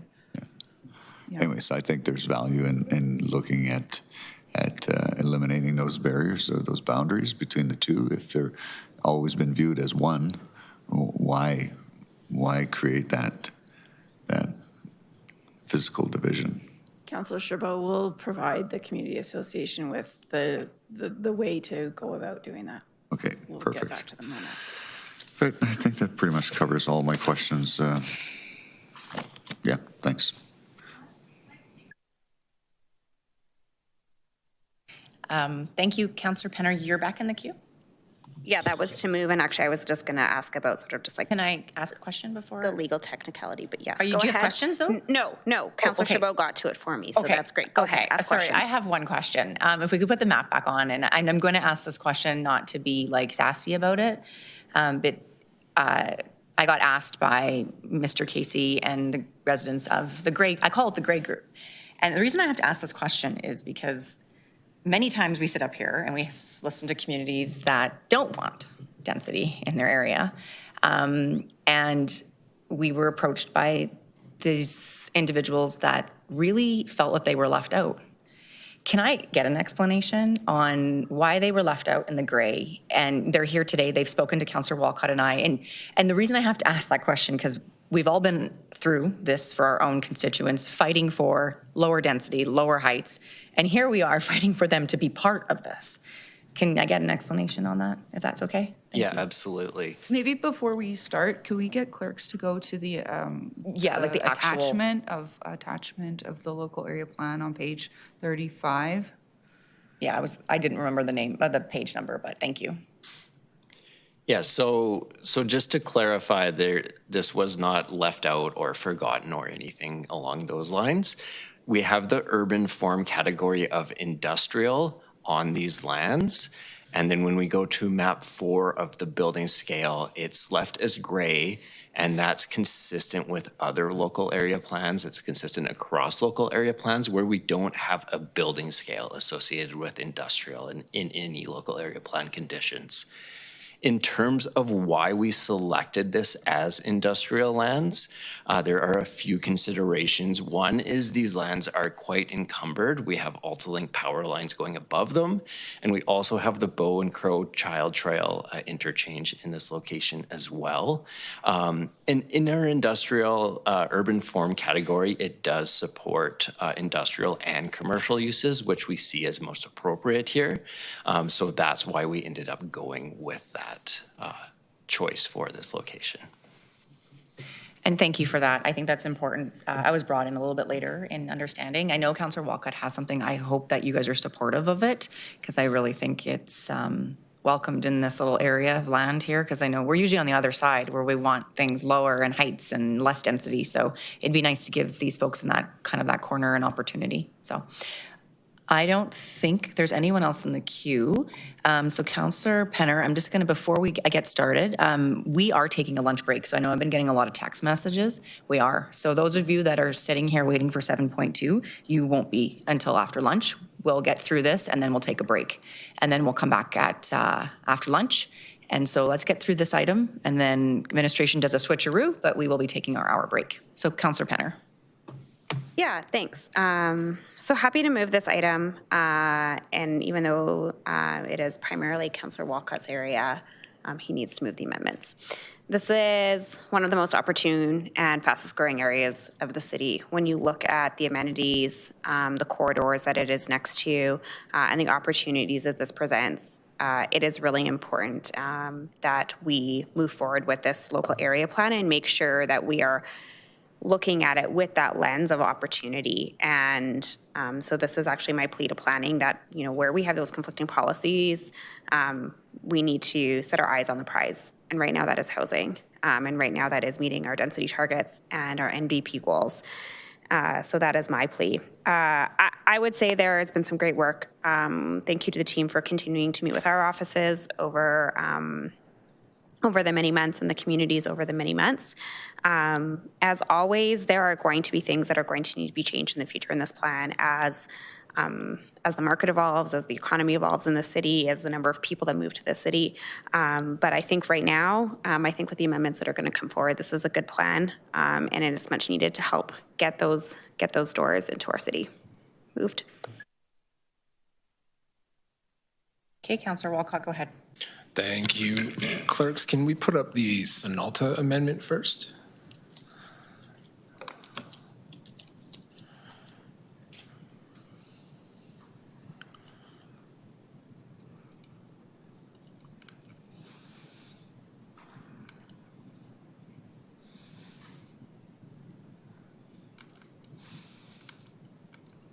Thank you. It looks bulky, but this is the perfect timing to do it just because especially because it follows Councillor Sharp's line of questions. If you don't know the area that we're talking about, that's industrial general, if you might know Bow City Storage. When you're going down Crowchild north, and you drive past Bow Trail and you get there and you see a 6-story Bow City Storage just on the right in between two highways. It's noticeable. I've had lots of conversation about signage and its impact on what that can be seen from windows in the neighboring communities. That is not the area, and that's a challenging spot in itself. It is even further west on the other side of Crowchild, where you might have traditionally only driven past it if you take the 10th Ave off-ramp off of Crowchild. And even then, you're still east of it for the most part. It is a corner. In the Sonalta ARP, the previous one, the one that's in place right now, just like quickly, it was meant to, it suggests use language about transitioning away from commercial, and yet still some of the developments in the area, there's a Mercedes dealership, repair site, the Bow City Storage. It was about transitioning away from industrial. Originally when we looked at the plan, it really looked at like what are the odds of redevelopment in these areas, what are the uses that are in place right now, and what is the extensive work that would have to go into building something that really ups the quality of life for the residents, given that there's no sidewalk at a certain point. You can walk to transit, but it's a trek, I will admit, and that's okay because we have lots of that. We have lots of places where it is a little bit of a journey because we know that if we do build anything here, we got to put in sidewalks. We'll have to do some changes. And so what this recommendation does is it takes a look at the area and just recognizes a transition in the industrial transition so that if there is an application to put residential here, which there might be in the future, there is an opportunity to do so, but by having it as industrial transition, it really just recognizes that certain uses in certain places really have to be mitigated through some significant work as per the applicant. And then the height is especially considering some of the constraints of the area. After a consultation, there was a push for 6 stories, but I put actually 4 stories here, just because looking at it and recognizing the transition down from Bow Valley further and further into this corner, Bow City Storage further and further into this corner, I think honors the realities of the site and the work that'll go into it while still leaving the door open for opportunities in the future. So moved. I don't see anyone in the queue. I will support this amendment. I think it was needed for that area that Councillor Walcott's talking about. If you've taken a drive down there, it's an interesting little maze and my favorite storage.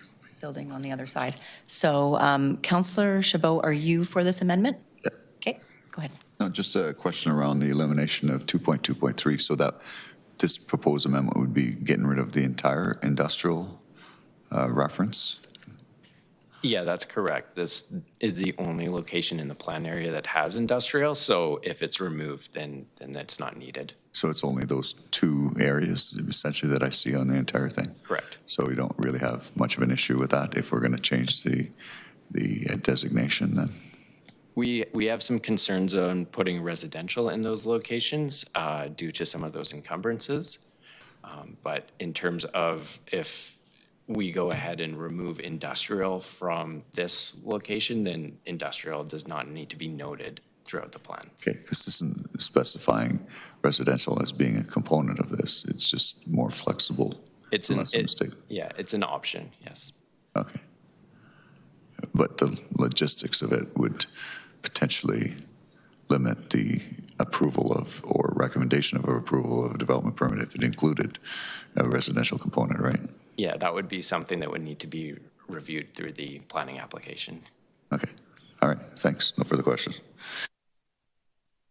Okay, with that, Councillor Walcott, would you like to close on this one? Yeah, closed. We can vote.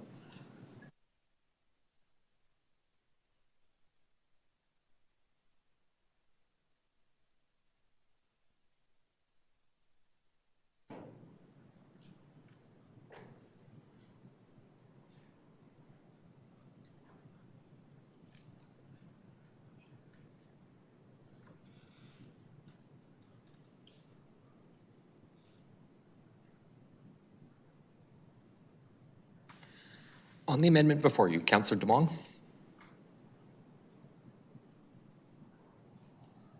Councillor DeMong, do we have you on the line? Chair, we can mark him as absent.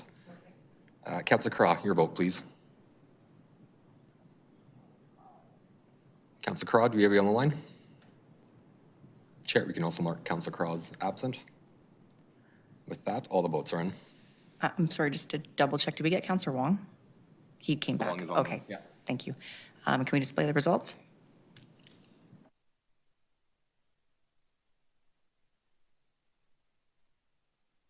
And that is carried unanimously. Councillor Walcott, you have a second amendment. Go ahead. Yes. This one's in Marda Loop. I'm going to kind of like do two things at once with this one. I'm moving this one for the same reason that I'm not moving an amendment to the 17th Ave shadow policy. And it's just because when you're thinking about the Main Street rules in particular, especially from a board perspective, and I say this from like the board of council, this is the board of the organization of the city, is sometimes we have a nose in, nose out problem with how deep into the policies council wants to get.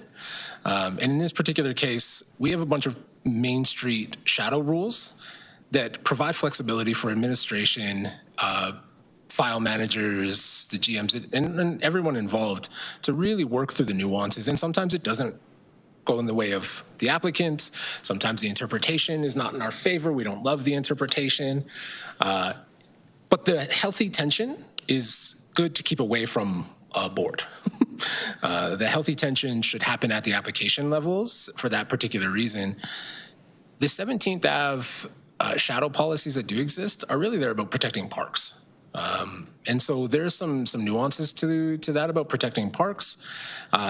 If it weren't about whether it be Tompkin Park or the other extensions in that area, then I, for the most part, wouldn't even support the 17th Ave. Frankly, we had a long conversation about that repeatedly, about the 17th Ave shadow policies to really get to make sure that we're in the same place. This is a particular shadow policy that just purely restricts shadows onto the street, which is very different than mitigating, minimizing, and acting through general should Main Street shadow policies. In doing so, it limits some of the development potential and it creates a very direct conflict around the BRTs that we're working for and the Main Street area. But it does not get rid of shadow policies. It just gets rid of very distinct, direct, and challenging ones that were included. I just wanted to keep some consistency around making sure that it's actually administration that has some potential flexibility to make these decisions. Nose in, nose out. So this is the removal of a very explicit shadow policy on the higher density areas closer to Crowchild, resting on the pure Main Streets shadow policy instead. Thank you. So moved. Okay, thank you. Administration, just have a question for you. What is your opinion of this? Yeah, we're okay with this. We do have the general shadow policies for main streets, and so this would be essentially replacing a very strict shadow policy with one that's a little bit more general, so it does allow a little bit more flexibility in building design. Okay, I'm not sure how many LAPs are left, but is this going to be maybe integrated in new ones? I would say that is TBD depending on the LAP. Okay. Sorry, too many acronyms. That is to be That's all determined. right, I got based it. on- Okay. No worries. I understood. I appreciate it. Okay, thank you. Just looking at the queue here, I don't see anyone else. Councillor Walcott, would you like to close? Closed.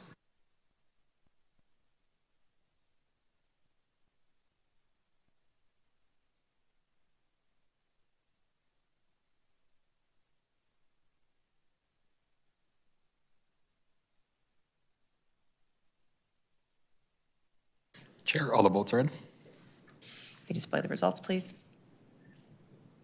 That's passed unanimously. Okay.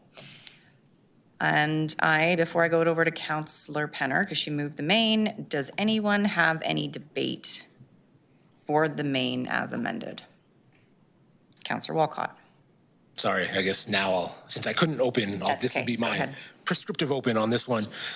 First, I want to say a lot of gratitude to the community in particular for the way that we've evolved on this. I think some of the more interesting challenges that this LAP is the historic heritage nature of it. There's so much. Like when we talk about heritage in the city, most of it's in this one single plan. And that's purely because the closer you get to the center, in these neighborhoods, is that they've just been around for so long. There was such a large portion of them that were constructed as part of pre-World War II Calgary developments. So many of them were actually built as massive singular communities. You see that in Scarborough, you see that in Mount Royal, you see that in Elbow Park, with different architectures, street structures, which cause a lot of really distinct challenges that many other areas in the inner city don't face. In particular, just the fact that we don't have a grid system for half of this LAP that really limits some of the more practical flexibility of it. And then where you do see the grid system, where you do see the more heavy focused, higher density developments, I can assure you that one thing that we didn't talk about is how much of that changed. And so I'll give you an example. One of the things we talked about is how many different communities sometimes share community associations. I want you to think about Marda Loop. You hear about Marda Loop a lot. Marda Loop is 4 distinct communities. It is Altadore, it is South Calgary, it is Garrison Woods, and it's half of Richmond. And Richmond is divided up across Crowchild. So it's this mass of communities that you have an experience with. And originally it was neighborhood connector on any street throughout South Calgary. And then it was through extensive consultation, it was about maybe we should put the neighborhood connector where we want retail and start asking those questions, where do you want those shops to be? And it was really fleshed out and changed significantly. Same story with Mount Royal. It was a question of where do the streets connect to? Where is the access to amenities? Are we putting people near services or are we not? And really just acknowledging that there are no services. There are no amenities. There's nothing except for very large setbacks in Mount Royal and housing. And then there's the history and the heritage. And so honoring that is realistic. This is kind of what made this so tense for even me, is because as someone who is a strong advocate for density, I want it. This is the question of balance. Where do you actually take the qualities of a community and really start to accept what those official trade-offs are? And I think that this plan really focused on those trade-offs and making sure that if we're going to put housing somewhere, if we're going to put these designations, if we're going to invest in amenities for a community to move through, get around, to enjoy, that they're going to go in places that are practical, that they're going to go in places that honor the nuances of the neighborhoods and the history. And that's a challenge for me because, of course, when you have such a large housing priority, you want to aim for that dark red. And sometimes it's a respectful thing for us to all just simply look and say, well, on that map, it just doesn't make sense. And so this is an effective and fair trade-off. I think the West Elbow LAP is one of the better ones that really speaks to challenges and really speaks to trade-offs in how it's designed. And that goes both ways, from the Ward 8 office and from the community. I think there's significant trade-offs across that demonstrates true compromise and true engagement. So I really do appreciate the community for providing that input. And then, of course, administration for turning it into something, right? Like, that's the hard part, is turning it into something, because it's a long road. This is the second time we've approached West Elbow. So I'm really grateful that it's here and that we were able to reprioritize it to get it back on the list and really restart this work in this term. So thank you so much to everyone involved. Thank you very much. I don't see anyone. I will just weigh in and say, I know these aren't easy. We've had a lot of them come to IPC in the last couple of months. This one's interesting, though, because like I said before, we had members of the community that felt like they were left out, which is interesting. And then we feel like members of the community that, didn't get an opportunity for more engagement. And we have folks here with amendments today. So I'm going to put it this way. I will support it today, but until public hearing, I'm going to see what comes in from the community, and we always have an opportunity to bring more amendments. These aren't perfect. I understand that. I know this is the second round for West Elbow, but sometimes, I know Councillor Walcott just kind of said nose in and hands out. When we're representing our community, sometimes maybe there's too many communities in one LAP and they need to be phased. I saw that with South Shag. I see what's coming in other TOD designs and why those weren't in the South Shag. So I think there's a lot of learnings here.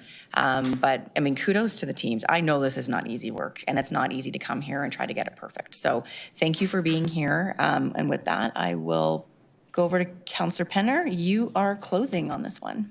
Thanks. Yeah, I am closing on that this one, so I will just say thanks to everyone for supporting the amendments and looking forward to the conversation at council. Closed.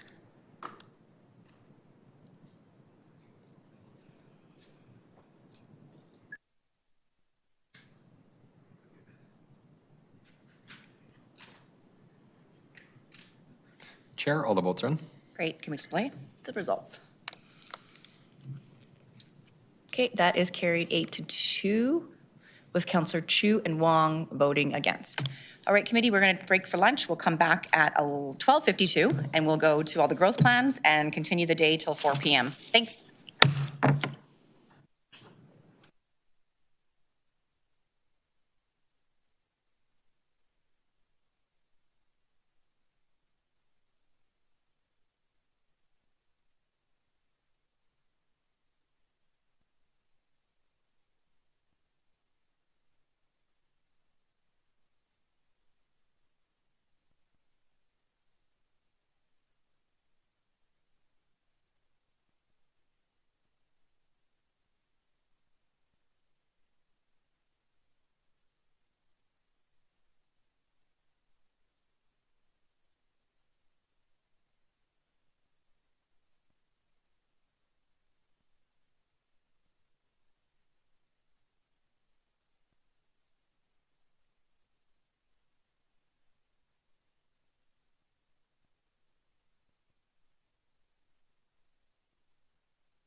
Good afternoon, welcome back.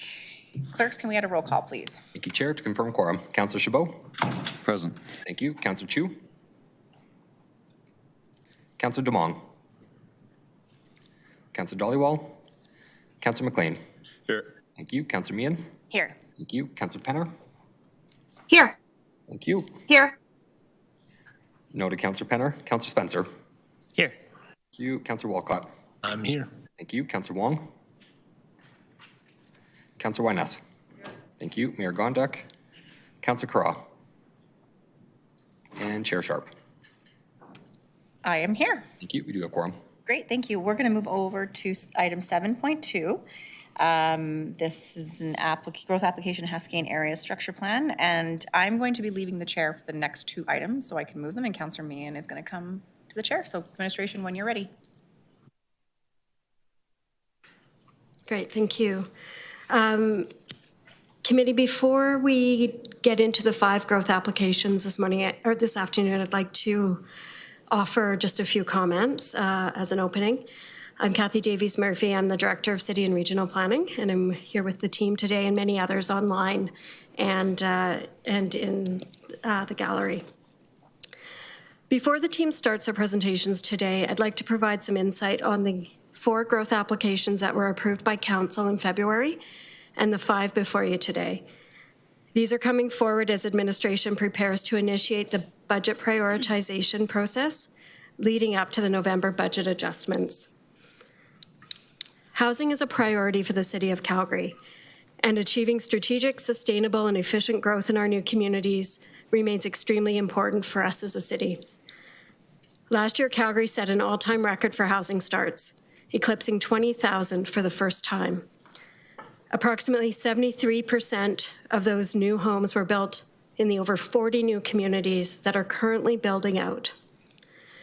Our new communities continue to be an engine of housing choice and supply, and Calgary continues to lead the nation in housing starts per capita.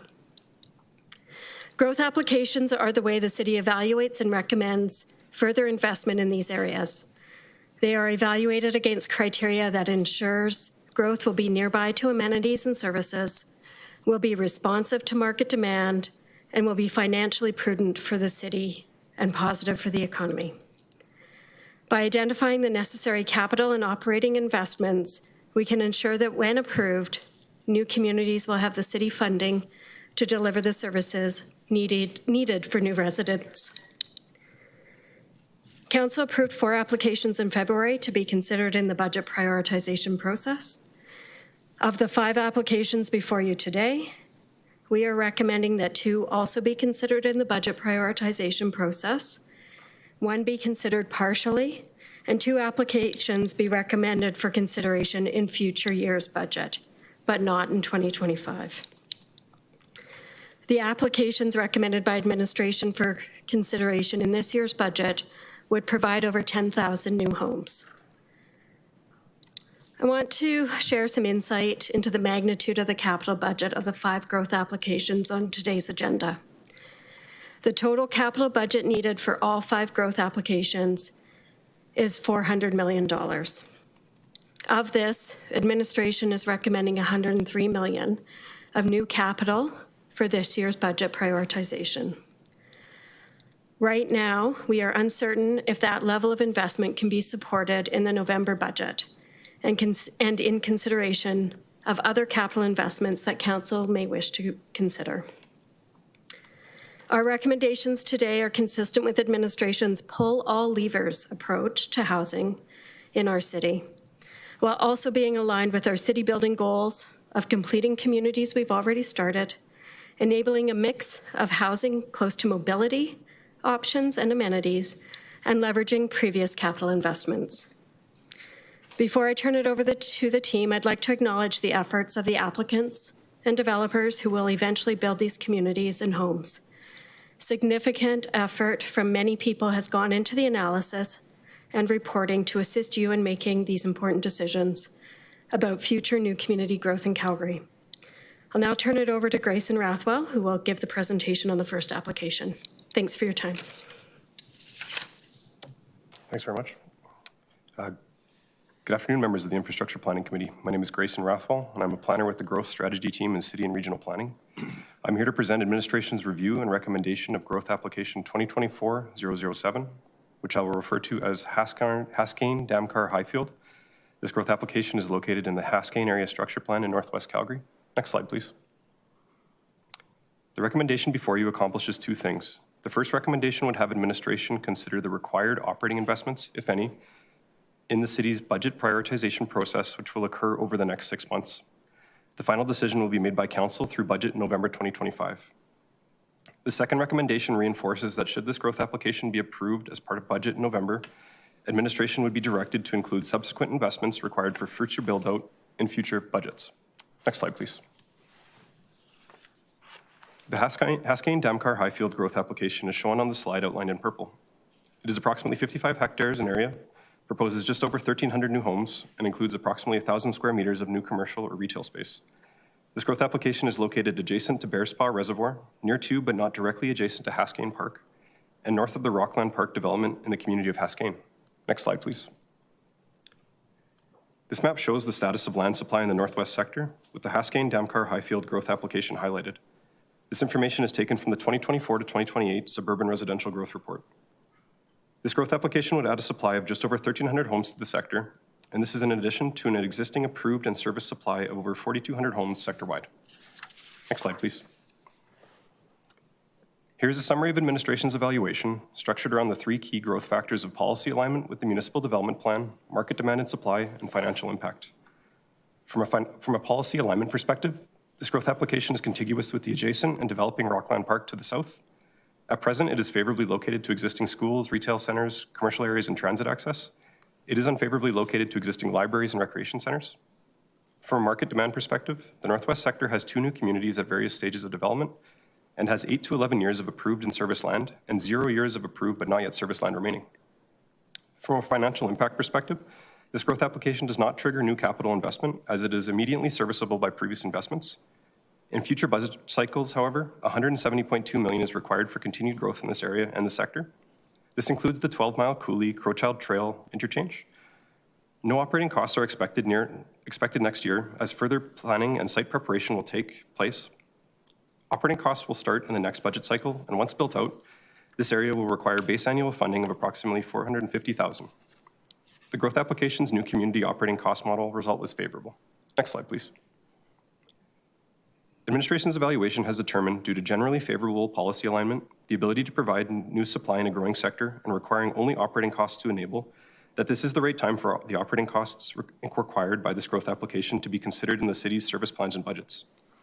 And again, administration's first recommendation would direct administration to consider this growth application and its required investments into this year's budget prioritization process. And if the growth application is ultimately approved, the second recommendation would direct administration to continue to support this area with investment in future budget cycles. This concludes the presentation on the Haskayne Damcar Highfield growth application. We're available to answer any questions. Thank you very much. Thank you for that presentation. I think we're going to go to public speakers before we ask any questions. I have on my list for item 7.2 Brian Hahn as my first speaker. Want to come up, Brian? And then followed by Kathy Oberg.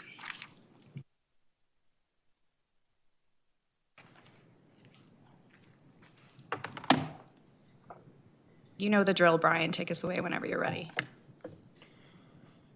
Good afternoon, Madam Chair, members of the committee. My name is Brian Hahn. I'm here today on behalf of Build Calgary Region, along with my colleague Deborah Cooper. We want to speak in support of administration's strategic growth analysis presented for agenda items 7.2 through 7.6. While we are not here to advocate for any specific application, we support administration's implicit recognition of the critical need for a long-term citywide approach to capital infrastructure investment that ensures timely, predictable, and sustainable development. We appreciate administration's thoughtful analysis and commend the continued focus on continuity and capital planning. Calgary's attractiveness and wide array of economic and employment opportunities drive strong population growth, requiring a strategic long-term approach to growth, enabling capital infrastructure planning and investment that aligns with, adjusts, and responds to market demand in a timely way. This is vital to ensuring a balanced and sustainable approach to Calgary's future, achieving the housing affordability aims of the city's Home is Here strategy. New residential development follows a phased journey taking between 3 and 5 years after growth application approval before homes reach the market. This journey includes area structure plan approval, growth application approval, outline plan and land use decisions, detailed engineering and subdivision approvals, subdivision construction, and home construction. Approving service land supply is just the first step in enabling housing. Delays at any stage, particularly in misalignment of council capital funding approval with development approvals, risk creating unnecessary gaps in timely addition to housing supply, negatively impacting developer investor predictability needs and confidence and housing affordability. We encourage the city to establish a 10-year rolling capital infrastructure plan updated annually that aligns and realigns capital priorities with market demand, ensuring timely delivery of services in high-growth areas, captures synergy between life cycle replacement projects, other city-driven capital projects, growth-related investments. Also provides transparency on funding timelines and sources, including off-site levies, government grants, taxpayer contributions, and utility rate funding to better support financial planning, and enhances transparency and predictability for all, reducing uncertainty and ensuring growth infrastructure is delivered on time. Such a plan should also maintain and publicly share capacity and servicing studies for ASPs and growth areas, ensuring all interested parties are fully informed. Such a plan should also prioritize advanced planning and design work to ensure capital infrastructure projects align with anticipated growth and market needs, and release infrastructure investment decisions early in the planning process to improve predictability and allow for proactive development coordination. To complement a long-term capital infrastructure plan, the approval process should also allow outline plan and land use decisions to proceed separately from or in parallel to growth applications where appropriate. This would enable developers to undertake early-stage land preparation in parallel with capital infrastructure planning, prevent unnecessary delays in housing supply, while ensuring construction proceeds only when infrastructure is in place, and ensure a market-responsive housing supply, reducing gaps between land approvals and development readiness. Separating infrastructure decisions from shorter-term perspectives is essential to support the housing market and enable a more agile and responsive approval process. Timely citywide development supports our city, and new community development is a critical component contributing to long-term municipal benefits. New community growth generates accretive municipal property tax revenues, several utility revenue streams, consent and access fees, and other city revenues.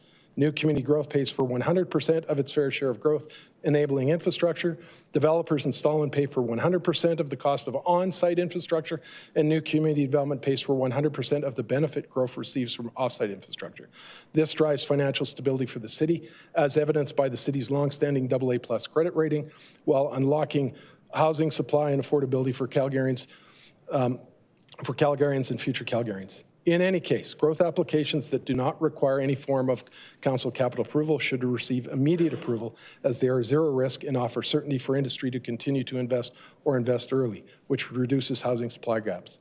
In summary, by supporting administration's continued progress and adoption of a strategic long-term planning framework, Calgary will ensure timely capital infrastructure delivery for in-demand growth areas, provide transparency on funding timelines and sources, supporting predictability, foster a transparent, proactive, predictable housing supply environment, and housing affordability.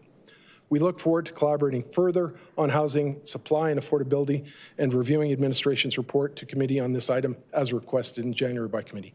Thank you for your time and your consideration. Thank you very much, Brian. Is there any, I'm not seeing any questions for Mr. Hahn. Are you speaking as well, Deborah? No, just accompanying. Okay, thank you very much. Thank you. And next up, we have Kathy Oberg.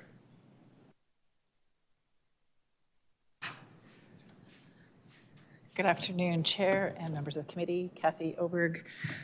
We, from BNA, we are the applicants on behalf of this application, here to speak in support. I want to extend our thanks also to administration for all their hard work on this.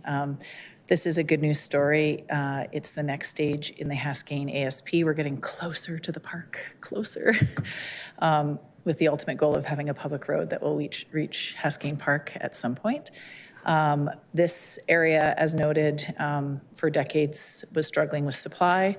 Our neighbors, Rockland Park, have had unbelievable sales in the area with unprecedented size of phases that have been brought on just to match that supply. But we are available to answer questions, but very supportive of the application.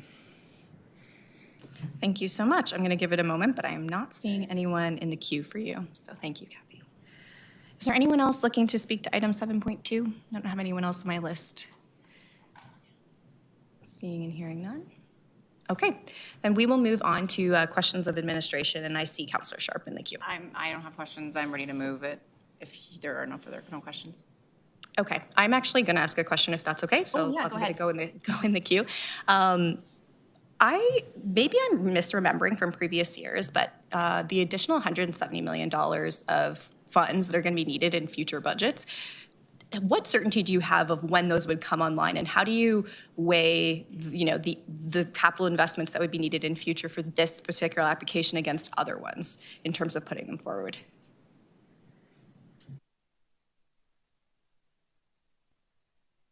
I'll maybe start from a strategic perspective, and I wouldn't mind if Maggie also chipped in a little bit from an engineering perspective. Matthew Sheldrake, Manager of Growth and Change Strategy. We typically divide the capital infrastructure into two baskets when we bring these reports forward. What's required right now to build houses, and then what will be required to support the area as it builds out. And you're talking about the former.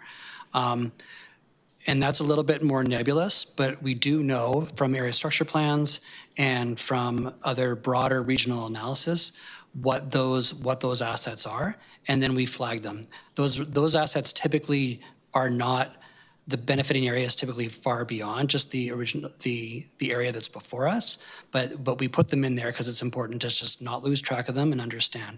As far as timing goes, we would look at things like level of service, supply and demand, and other factors that would determine the timing to bring forward and recommend that council invest in those assets. Maggie? Yeah, I would just add that we also leverage studies that are conducted at the land use outline plan stage to really refine the trigger and the timing of those the latter infrastructure requirements.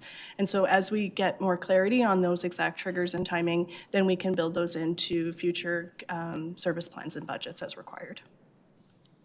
Okay, thank you for that. I have one follow-up question, which was just on the automatic approvals for operating. We did have a motion arising about that. I can't recall when that's coming back. We will be bringing that to the June IPC meeting. Okay, thank you. I'll go over to you now, Councillor Sharp. Yeah, maybe then I'll just quickly ask you a question before I move this. Then, so if you're bringing that to June IPC meeting, and this one doesn't require operating or capital right now, is there an opportunity to revisit this, or you just want this still to go to November budget? I think I'll look to some of my colleagues if there's any difference of opinion, but I would suggest that when we bring forward that report with our recommendation, we will also lay out a strategy to manage the 4 that we've already put through and this one as well, how to proceed with approvals on those. Okay, great. Thank you very much. So colleagues, I'm just going to open on this one. This is the second phase to the Haskayne Area Structure Plan. It doesn't require any capital operational at this time. Ms. Oberg talked a little bit about supply and demand. Rockland Park is booming. I have never seen so many people wanting to live. Well, actually I can because it's Ward 1 and it's the best ward in the city. But I know I have a tough time with that one. I know, Councillor McLean, you don't like when I say that. But it's a fight between 1 and 13. But I think that this is really required to move forward on that. I really hope you guys can support this. It's a beautiful area, and we're getting closer to the edge there, the water. And, I know that there's always contentious conversations around suburbia versus inner city, but we have to stop vilifying people for where they want to live. And if people want to live inner city, let them. If people want to live in the suburbs, let them, and provide the land for them to do that. So with that, I'm open. Thanks, Councillor Sharp. Councillor Chabot. I just need a little additional clarification. So zero operating costs for 2025 and 2026? Is that correct? That's correct. And net positive in 2027? Yes, And for the foreseeable future, it still remains net positive? that's right. Okay, and the capital investments that will be required don't get triggered until when?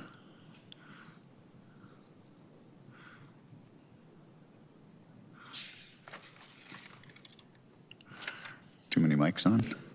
Somebody has to turn their mic off.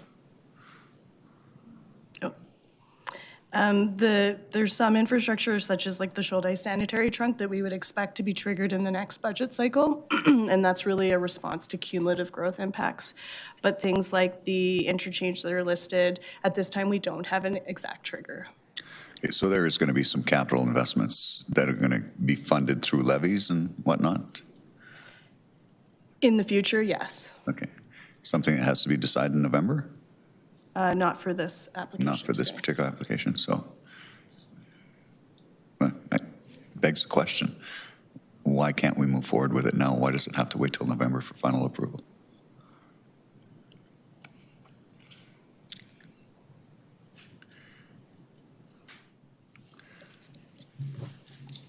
Administration's current recommendation, which will be revisited at the IPC in June, is for these growth applications to proceed to the November budget. I know, but that's the question that I have. If there's no initial capital investment requirements and there's zero operating costs, why does it have to wait till November? I'll try. This is based on a foundational principle that budget decisions are made at budget time, and the administration has been fairly consistent on that ever since 2018 when these first started coming forward. Sometimes these budget decisions are very small, but it is the thin edge of the wedge. Eventually, there will be significant investment required in this area, capital and operating. There will also be significant revenue that comes in the form of property taxes and levies. But this is the moment where we consider initiating this new community. And so because of making that commitment is almost more important than the amounts that are directly before us at this time, it's been administration's position to bring these to budget. Yeah, no, listen, I completely get that sometimes those capital investments have a greater catchment area than the immediate area that we're talking about. But when I look at a growth plan that has no immediate capital investment requirements, I can't help but ask the question as to why we couldn't proceed immediately and then consider the future capital investments as part of the greater plan in November and not prevent any of these from moving forward and not miss potentially a construction season. But I guess maybe between now and when it goes to council, we can have further discussions around that very question. I'm not going to stand in the way of this application today and the recommendations that are before us, but I need a little greater clarity around the rationale as to why things can't start moving more proactively today rather than having to wait until budgetary deliberations in November. Councillor Chabot, if I can just chime in and reiterate what the team has said. We do have an item coming back in June that is looking at this. We've been given direction to look at the possibility. But right now, as it stands today, it's through the budget process. So the executive leadership team is aware of this and working with the administration on what this might look like otherwise. Sounds good. Thanks. Thanks, Councillor Chabot. Seeing no one else in the queue, I'll go back to you, Councillor Sharp. Yeah, thank you. So I appreciate what Councillor Chabot said. We did have a motion arising that is coming back, and Councillor Chabot, council made that decision that these have to come to budget, so we can't get mad at administration for not doing what they've been asked to do. But the motion arising, I'm hoping that this application will sit with that, and we can move forward maybe in June with those other applications we've seen come to IPC at previous months ago. So with that, I am closed, and I hope everyone can support this one. Thanks. Okay, e-scribe to vote, everyone.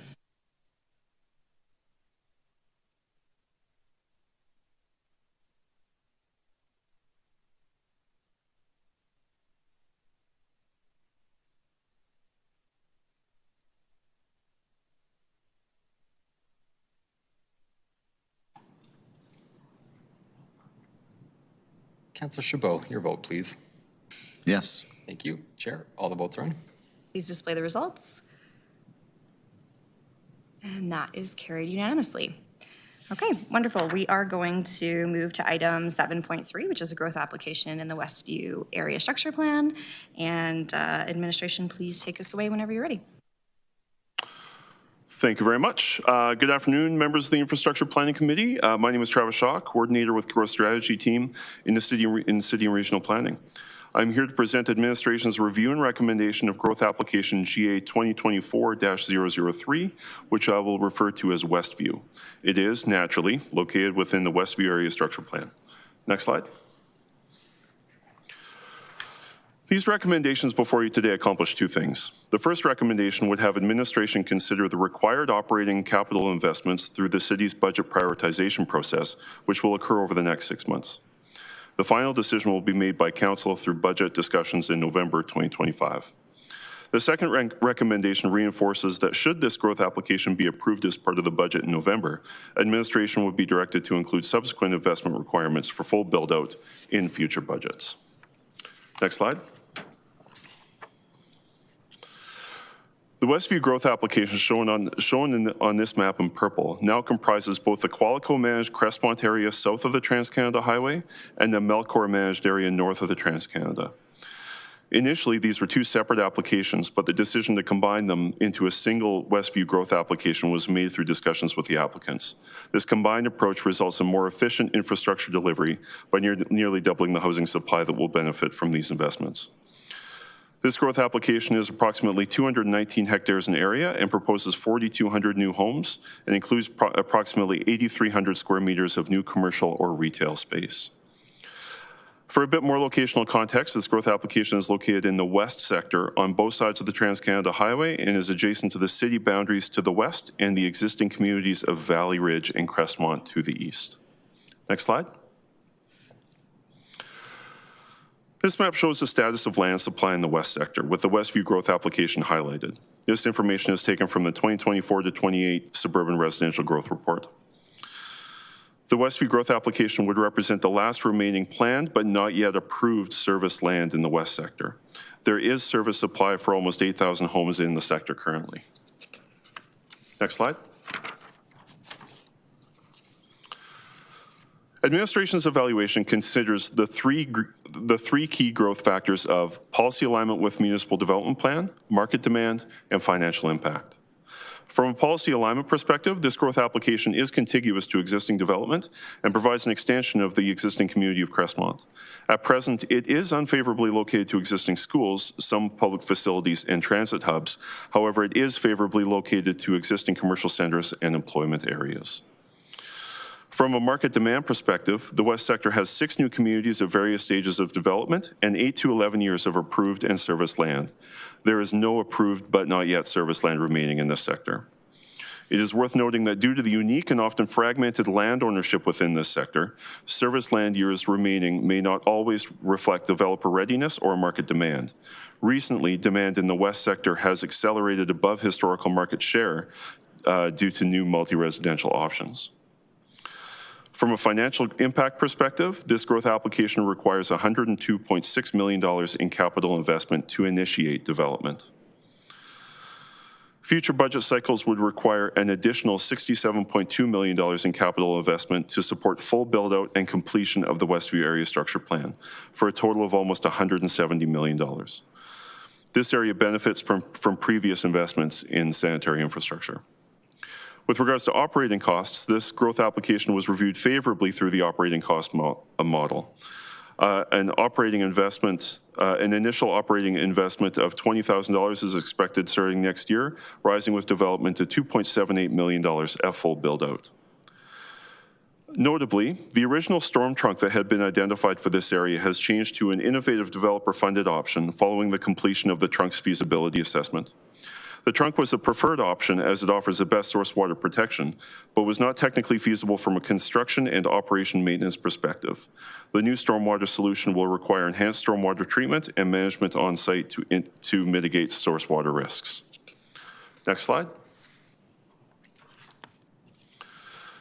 Administration has determined that with a greater efficiency of investment with a combined application, a favorable market supply situation, and the ability to leverage previous capital investment, it is now the right time for operating capital investments required by this growth application to be considered in the city's service plans and budgets. Again, administration's first recommendation would direct administration to consider this growth application and its required investments into this year's budget prioritization process. And if the growth application is ultimately approved, the second recommendation would direct administration to continue to support this area with investment in future budget cycles. This concludes the Westview growth application presentation. We are able to address any questions you may have. Thank you for your time. Thank you. We're going to go to the public. Mr. Hahn, are you speaking again? Or he's left? No. Okay, he's gone. All right, wonderful. I have him on my list for every single one. I also have Chris Andrew from BNA.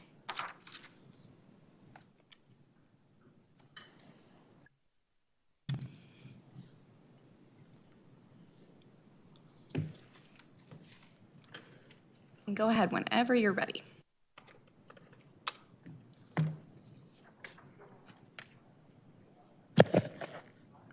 Good afternoon, committee. My name is Chris Andrew with BNA Studios. Here with me is Kathy Oberg, also from BNA Studios.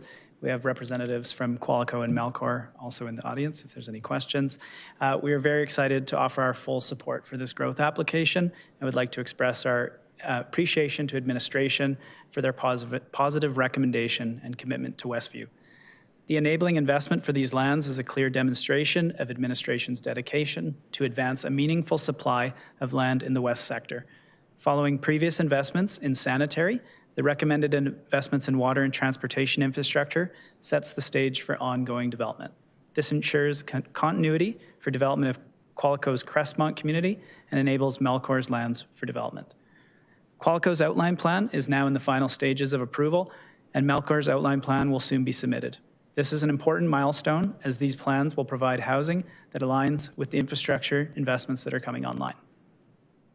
To complete the Crestmont community build out of the Westview Area Structure Plan and ensure a strong return on capital investment, both Qualico and Melcor are eager to collaborate with the city. We support the addition of these investments, and they are in line with the timeline prepared by administration. These communities will bring much needed housing and amenities to an area that has lacked supply for far too long. We wholeheartedly support administration's recommendation, and we are excited to build out West Calgary together. Thank you. Our team is available to answer any questions you may have. Thank you, Mr. Andrew. I'm just looking at the queue. I'm going to have a question. I kind of want to put the same question I put to administration to you, which is around not the initial capital required to get going, but all the subsequent capital and unlocking that. What is the experience like for clients when they have to deal with that? And is that also an additional bottlehead? Can you just sort of speak to not just the initial approval, but the subsequent required capital? This, Kathy Oberg, this has been an interesting area. It's definitely had its struggles just trying to understand the full infrastructure. There will be, I mean, that we're phasing things out. It's our understanding that we'll be able to satisfy the two areas, at least get good momentum on them, but it's definitely a struggle. This application's been through a couple of growth applications, and the outline plan has, I think, been in the system for about 5 years. And is ready. So it has a level of patience sometimes with some areas, but this area was complex. It had some big ticket items that had to be resolved. And so we've worked closely with administration. We've taken on a couple studies ourselves just to be able to get the outputs that we needed to understand the funding that was needed. And so I think we worked well together, and that's the most important thing to be able to achieve a successful outcome. Okay, thank you. Not seeing anyone else in the queue for questions for you, so thank you. Is there anyone else wishing to speak to item 7.3? Not seeing any, so now we'll move to questions of administration from committee. Evan, or Councillor Spencer, please go ahead. Thank you, Vice Chair Mian. I'm curious about the interchange. It's not a major highway anymore. I guess it is still the one. I'm not sure exactly how, so Stony interchanges are the long-term responsibility of Transportation Alberta or Alberta Transportation. I'm curious if this interchange is going to be the long-term, like who's responsible for it in perpetuity? This interchange is really about providing access to these communities, so it would be a city responsibility. Okay. are any of the interchanges along Highway 1 the responsibility of, like, does the city pay for taking care of Highway 1 and 1A through the city and the interchanges that attach to it as well? Is it only the province that pays for their transportation corridor? I might ask if maybe Travis Gady can help me out with this question.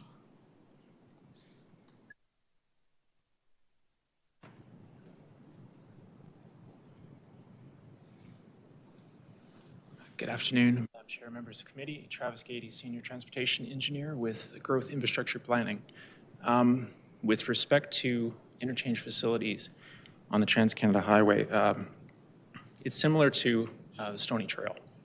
So in essence, the need for the interchange is driven by access to the city's growth in developing areas, but the province of Alberta maintains jurisdiction. So we have looked after the planning process, but the Transportation and Economic Corridors Division or Department of the province of Alberta is actually responsible for standards and ultimately some of the maintenance and long-term care for the facility, because it is over the Trans-Canada Highway, which is their responsibility. So we will have similar arrangements to the interchanges that you see on the Ring Road around Calgary. Okay. So then, because this is not connected to it's no longer a main economic corridor, because it's the one. Which one is this? Yeah. So this one is the one that comes out the back. It is not a main economic corridor, so therefore it would never be considered for being maintained by another level of government, if I'm hearing you correctly. Through the chair, are you referring to the Trans-Canada Highway or to 133rd Street Northwest? In terms of corridor. So the 1A is the main one that, no, it's not. Sorry, I've got this mixed up. The one, yeah. So the one is a trans. So like, I'm just curious, because is it because we are going underneath? Like, why is it fully the city's responsibility? I mean, we can get into the details after this, but I would assume we're going to be putting a lot of capital into that and then carrying the long-term liabilities for that interchange is a sizable addition to our long-term liabilities ledger. So I am kind of curious what triggers that one way or the other. Technically. Sure. Through the chair, just quickly, it's very similar, analogous to, again, the Ring Road. So absent development within the city on either side of the corridor, the interchange by itself likely wouldn't happen. But because the corridor is a responsibility of the province, and we do have development occurring on either side, provision has been made for an interchange at that location. The province approved it in principle at the time of the ASP approval. And so at that point, notice was given that there could be an interchange there, but the interchange is subject to funding by the city because it serves development within the city of Calgary. The facility itself is within the corridor, which is the auspices of the province of Alberta. So ultimately, Transportation and Economic Corridors will inherit that facility within their right-of-way, as they do on all of the facilities along Stony Trail.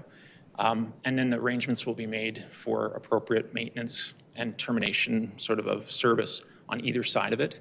But they will take care of the maintenance of it in terms of like the underneath it and around it and for the structure itself. And we will have areas of responsibility with designated boundaries on either side of it. So again, I would say the best example is any of the major facilities that have been built along the Ring Road that serve developments on either side.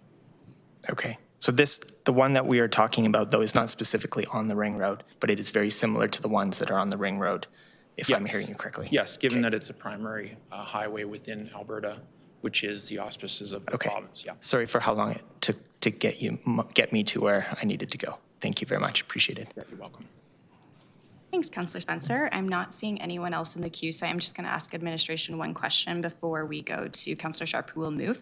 One of the parts of the analysis of this was that it's not really well positioned to schools as a suburban councillor, that's a big challenge because people end up having to drive quite a ways to inner city schools, and then the inner city schools don't like that because there's all these additional cars in their community. And so what is the process for having that conversation with the CBE and like aligning with their capital plan, or is that just something that we kind of accept is difficult to align?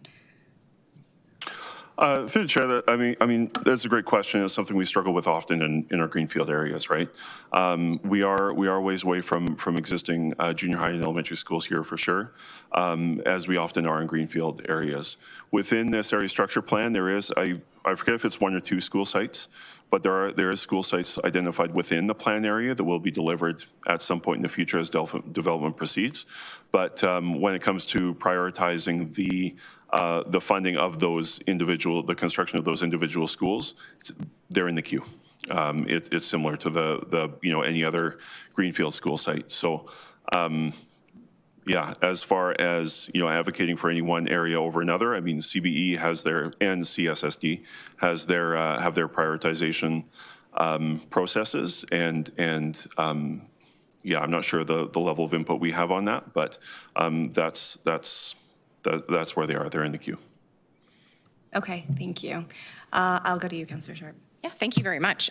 So as we heard from the applicants, this application's been sitting for a long time, the outline plan for over 5 years. I believe this is the third time, maybe this council's seen it twice, but I think it's been, this is the third time to come here. Last year I stood up at the chair and didn't leave my seat to try to move this because I know we didn't have the money for it. But it is time to move this one forward. I think administration and the industry have done a great job collaborating to make sure that this one moves forward. The one thing about Crestmont, if you guys leave the city through the highway, you see when you come back into Calgary a variety of housing. This isn't just single family in Crestmont, this is everything.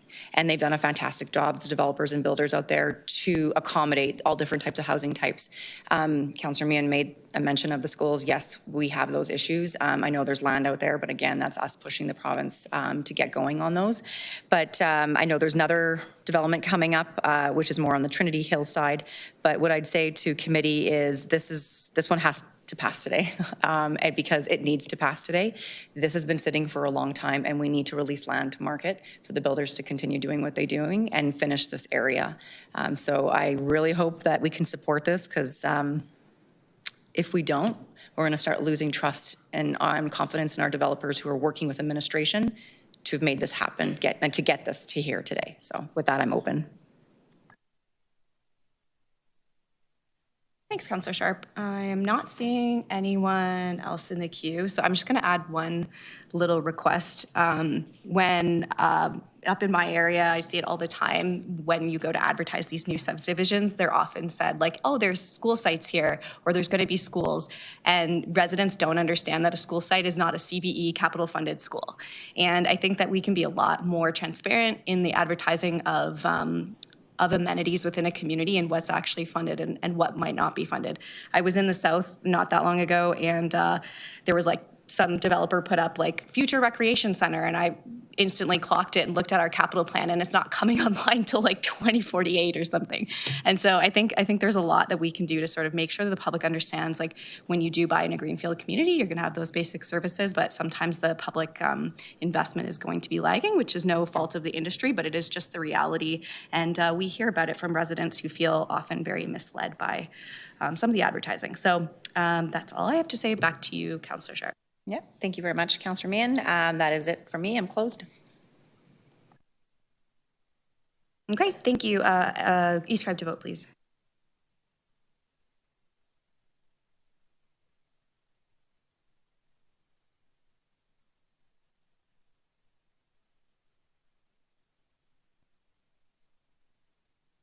Councillor Wenas, your vote, please. Yes. Thank you. Chair, all the votes are in. Please display the results. And that is carried unanimously. And with that, we will get ready for item 7.4, and Councillor Sharp will come back to the chair.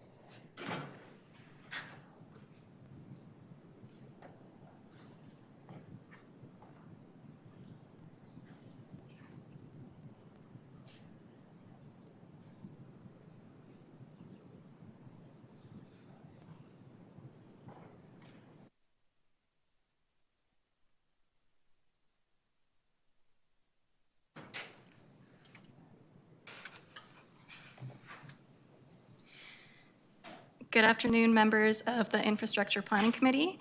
My name is Lucy Stepanek, and I am a planner with the Growth Strategy Team in City and Regional Planning. I'm here to present administration's review and recommendation of Growth Application 2024-002, which I will refer to as Glacier A North, located in the Glacier Ridge Area Structure Plan. Next slide, please. Our recommendation for you today is that the Infrastructure and Planning Committee recommend that Council direct administration to continue working with the applicant and be directed to not consider the capital and operating investments needed to enable this growth application in this year's budget prioritization process. This recommendation is based on administration's evaluation that has determined it is not yet the right time for the investments required to be made to enable growth here. This is due to multiple factors, including unfavorable proximity to existing amenities and services, the need to ensure efficiency of fire service, and consideration of strategic timelines for required capital investments. Next slide, please. Glacier A North, as shown on this slide, is about 130 hectares, consists of approximately 2,544 homes with 6,503 square meters of commercial space. It is located between 69th Street Northwest and 85th Street Northwest, with the northern edge being the city limits. Next slide, please. This map shows the status of land supply in the north sector, with the Glacier A North growth application highlighted. This information is taken from the 2024 to 2028 Suburban Residential Growth Report. The north sector has 10 new communities at various stages of development, with approved and serviced capacity for almost 21,000 homes, not including the November 2024 council-approved capacity for an additional 2,400 homes, as well as an additional 2 growth applications in the sector, which will be a part of budget considerations later this year and would add approximately 2,650 homes. The subject site would contribute approximately 2,544 homes of supply to the north sector. Next slide, please. Administration's evaluation considers the 3 key growth factors of alignment with Municipal Development Plan and Calgary Transportation Plan policy, market demand, and financial impact. From a policy alignment perspective, this growth application is not favorably located to all existing services and amenities based on the evaluation criteria. It is contiguous with adjacent development within Glacier B community to the east, and there is no existing development directly south of the growth application. From a market demand perspective, the north sector has approved and serviced capacity for 6 to 8 years of supply. The sector also has an additional 4 to 5 years of approved but not yet serviced land remaining. From a financial impact perspective, this growth application requires both capital and operating to initiate development. In terms of capital infrastructure, if this growth application were to move forward, it would initially require $22.1 million for an emergency response station. As part of the growth application review, emergency response times are modeled against Calgary Fire departmental targets. As per council direction, a strategy to achieve these targets is also necessary. This growth application area is entirely beyond 7 minutes, and the majority is outside of the 8 minutes, 30 seconds response time. Administration acknowledges a station will be required in the future in this area, and currently anticipates a site to become available towards the end of 2028. This also aligns well with when the enabling developer-funded water infrastructure and North Calgary water servicing are expected to be completed in 2029. In the future, $22.5 million will be required to deliver the Top Hill feeder main, which will benefit the area by providing water servicing redundancy. Lastly, Glacier A North shows unfavorable results in the incremental operating cost analysis in years 3 to 10, largely due to the impact of the station. The annual tax-supported operating investment after build-out is $5.93 million. Next slide, please. In summary, administration has determined it is not yet the right time to enable growth in this area. In terms of a strategic plan for fire service, administration anticipates the funds required for the emergency response station would be considered in the 2027 to 2030 budget cycle, which would coincide with permanent water capacity availability in 2029 and make for more efficient service delivery as nearby development adds housing and population. Coupled with the fact that this growth application is currently unfavorably located to relative to nearby amenities, and that there are 10 new communities building out further east along 144th Ave Northwest that do not trigger additional capital investment, growth in this area would be premature. Administration will of course continue to work with the applicant to identify and prepare for the investments required to be prioritized at the appropriate time. This concludes the presentation. We are available to address any questions. Thank you for your time today. Thank you very much. Councillor Winus, you have a question, but is it a clarification or can I come back to you? Okay, great. So we have some speakers for this, but Brian's gone, so we will move on to Chris Andrew. Are you, yeah, go ahead. Come on up.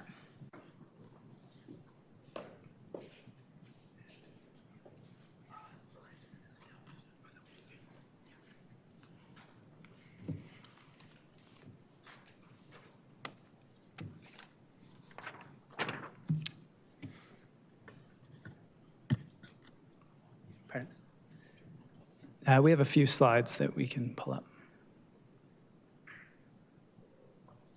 And do I click them? Or do they?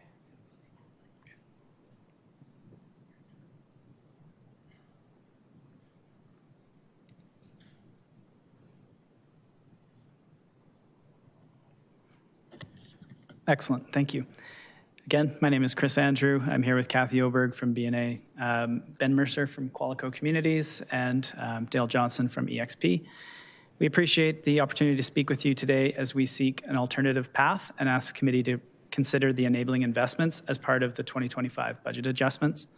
I'm going to refer to this community as Amelite, as administration referred to it as Glacier Community A. So Amelite presents a unique opportunity to continue investing in Northwest Calgary, ensuring an active and consistent supply of housing to meet demand. This growth application area benefits from existing investments made through the North Water Servicing Project, making it a logical step towards ongoing development. By proceeding with the development earlier, we establish a revenue stream that accelerates the payback of significant infrastructure investments. This supports 130 acres of new land supply, 2,500 new housing units, approximately 6,800 direct and indirect jobs, 68 million in levies generated, 1.1 billion in total project value, and 7 million in annual property taxes at full build-out. To fully leverage these benefits, we ask committee to consider the enabling investments necessary to support the full build-out of Amelite. Next slide, please. Thanks to Council's vision and commitment to North Calgary, this area is already funded through the North Water Servicing Project with capacity available in 2027 on an interim basis and then ultimate available in 2029. This ensures that infrastructure is in a place to support growth. Development in this area builds on the momentum of actively developing lands to the east, maximizing the value of previous investments. Additionally, Amelite's location provides key advantages. Its proximity to regional amenities such as the Rocky Ridge YMCA, the Tuscany LRT station, and major commercial centers, and critical infrastructure requirements, including the necessity of a new fire hall to ensure public safety and emergency response for a larger benefiting area. Next slide, please. Council made a purposeful decision in 2018 to invest in this area right across the road from our subject land. At the time, the fire hall was noted in these lands, and it probably should have been added to the budget at this time. This commitment was reaffirmed in November 2024 with the investment through the North Water Servicing investments, paving the way for multiple growth application approvals across Glacier Ridge. Qualico is fully committed to this process, having submitted an outline plan at the beginning of this year. We are prepared to move forward, but we need necessary infrastructure investments to ensure timely and efficient development. Our request to committee today is to consider the inclusion of the fire hall in the 2025 budget to ensure proper emergency services for this growing community. This is 100% levy funded, and what we've heard working with administration on this is it does take approximately 4 years to order supplies for a fire hall to be developed. So getting this in the budget as soon as we can allows us to remain nimble and take advantage of some of that infrastructure when it comes online, specifically the water in 2027. By taking these steps, we can work together to deliver a well-planned, sustainable, and thriving community in Northwest Calgary. Thank you for your time and consideration, and we are available for questions. Thank you so much. I do believe you have some questions. Councillor Spencer. Thank you, Chair. So there's a little bit of misalignment between what admin is saying on the timing of the water and what the way you guys are speaking, unlikely just from interpretation. Do you have it kind of in writing? What is the substance of that agreement or your understanding that water is going to be available for this neighborhood in 2027? Yeah, so our understanding right now is that water will be available in 2027 on an interim capacity basis, available to lands on kind of a first come, first serve basis as they're approved. And then that will trickle into 2029 when it is fully operational. And we do have Dale here from EXP if you want to answer or ask further questions.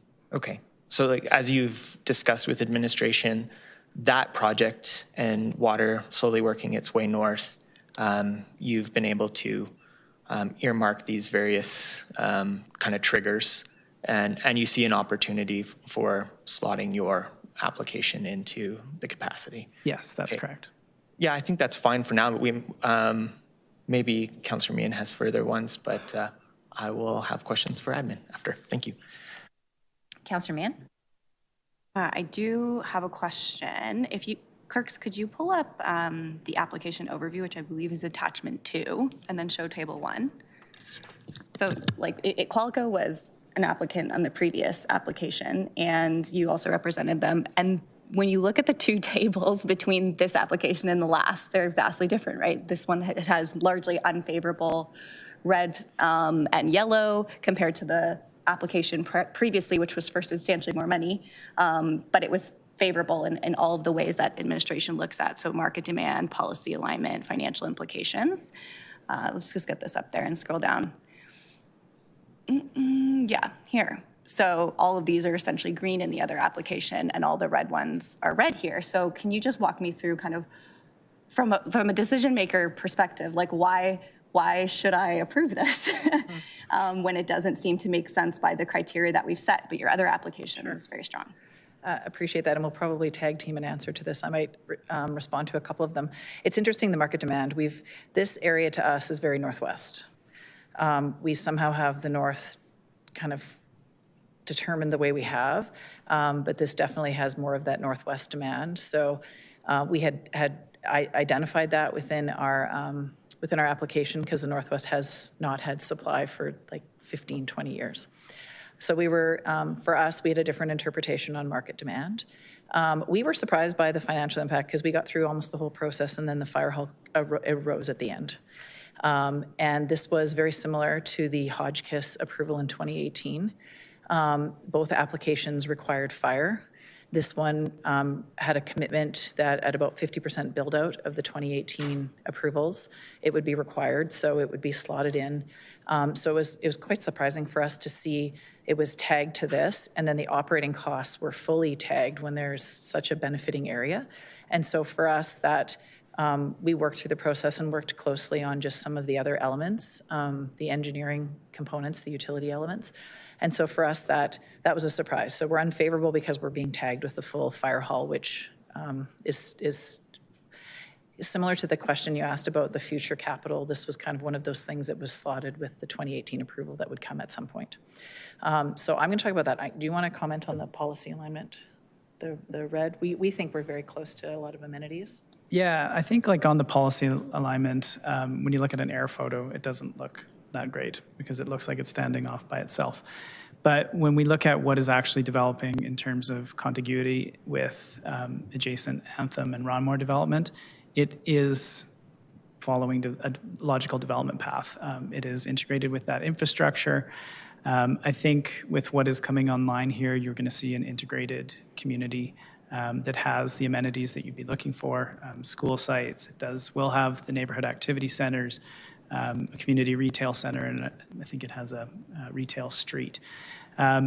We do see it as being close to amenities such as the YMCA at Rocky Ridge and the Tuscany LRT.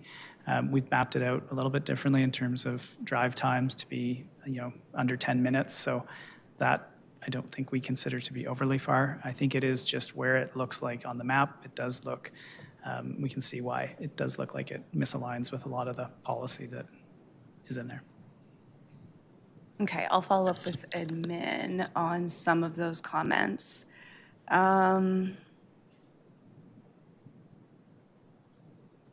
I think that's it for now. Thank you. Okay, doesn't look like there's any further questions for you, so thank you so much for being here. Is there anyone else to speak to item 7.4? All right, we'll move to questions of administration, and Councillor Wyness, you're in the queue. Thanks. I guess maybe I'll start with the slide that Councilor Meehan just brought up. Like, for policy alignment, I'm favorable. I'm looking at your shopping center. I feel like as someone who lives in the ward, you're off base. Like, this is close to the Costco shopping center at Beacon Hill, whatever you want to call it, because it's so serviced by people of the region at that Costco. We have daycares in the facility. Like, it's also drivable. Our build out is happening quite fast, having just door knocked the area near it and the density that is going in. So I'm just kind of curious, did you drive around our community when you did this, or did you just look at the map?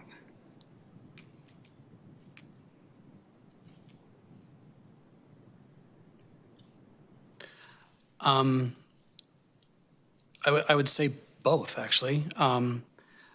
When we defined the criteria 3 years ago now, it was very empirical and mathematical. So it was so it would be uniform across the entire city. And so the centroid of the growth area is then mapped to the list of amenities that we have for each of the amenities that are listed above in the chart. There's always going to be some interpretation about what counts as a retail location or a school, but we tried to be as specific as possible in the criteria when we did that. I personally have been up in the ward, and I'm not gonna argue with the ward councillor on services. There certainly are lots in the area, but in order to be as fair as possible, it was done through a GIS analysis based upon a list of amenities that align with the criteria. Okay, so how are you updating it? So the last one, as Councillor Meehan pointed out, had no schools. And Ward 2 has just won the school lottery, and I'm getting a whole bunch that are going to be coming online. So how are you making sure that you are aware of what the province has approved for schools being built out versus what is already built out? So by the time this will come online, through the years that it will take to build this house, there will be lots of schools. So how is that in your evaluation criteria? I believe it's existing schools. But that's flawed in some senses, because the approval council gives now is all about the fine art of the dance of timing of build out. And so when we will be breaking ground and building these, the schools will be coming online. So will we look to update our policy to address that? I would say we update our lists periodically, typically sort of once a year ahead of the analysis. It's a fair point. Maybe we should look at the capital program if that can be seen as 100% sure of delivering a school within the time frame of the development. Yeah, like Nolan Hill has one. What about that private school at the end of the street? Like, you're driving past a private school to go to this site. Was that given credit, or was it not given credit because it's a private school? Yet you talk about Renard School, which is a further distance away, in the evaluation here, which it says Renard School is plus or minus 5 kilometers, yet you do not talk about the school that is down the road from the site. It's true. The Bears Paw Christian School is not a public or separate school, and the criteria is specific to public and separate schools. Okay, very interesting. My next one is, we talk about the cost of all the greenfield, but we don't talk about what the tax rate we get in from it. And we just had an announcement, I've been trying to pull the number, and I asked you guys this before, how much money do you anticipate this build out to bring in? Because we were just surprised by all the growth that we've previously approved. So where's that measurement? Because we got to start talking about the cost of this and what will come into our tax base at the same time. So we have a new community incremental operating cost model. And so on table 3, we have a total revenue number. That number incorporates property taxes and franchise fees and then transit revenues. But my point is, like, when you're presenting the slides to council and you're setting the tone of the conversation, you're saying it's the cost and that we have to worry about just how much it's going to be spent. Yet even when we just did our recent adjustment, administration was surprised at how much money was brought in from growth. So I'm just challenging the conversation set that we have when it comes to greenfield development. Yeah, revenues and expenditures are budgeted for exclusive of each other. So revenue is forecasted at a citywide level, and then our expenditures are specific and incremental to the growth application. And so that's why it's presented the way it is. Okay. Well, I think we'll have to work on that one a bit more.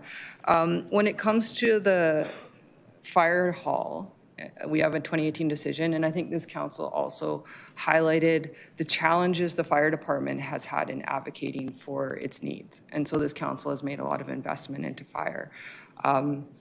Yet it sounds like we're not even addressing the needs of the approvals they need to order the appropriate equipment for the timeline that you guys are operating off of.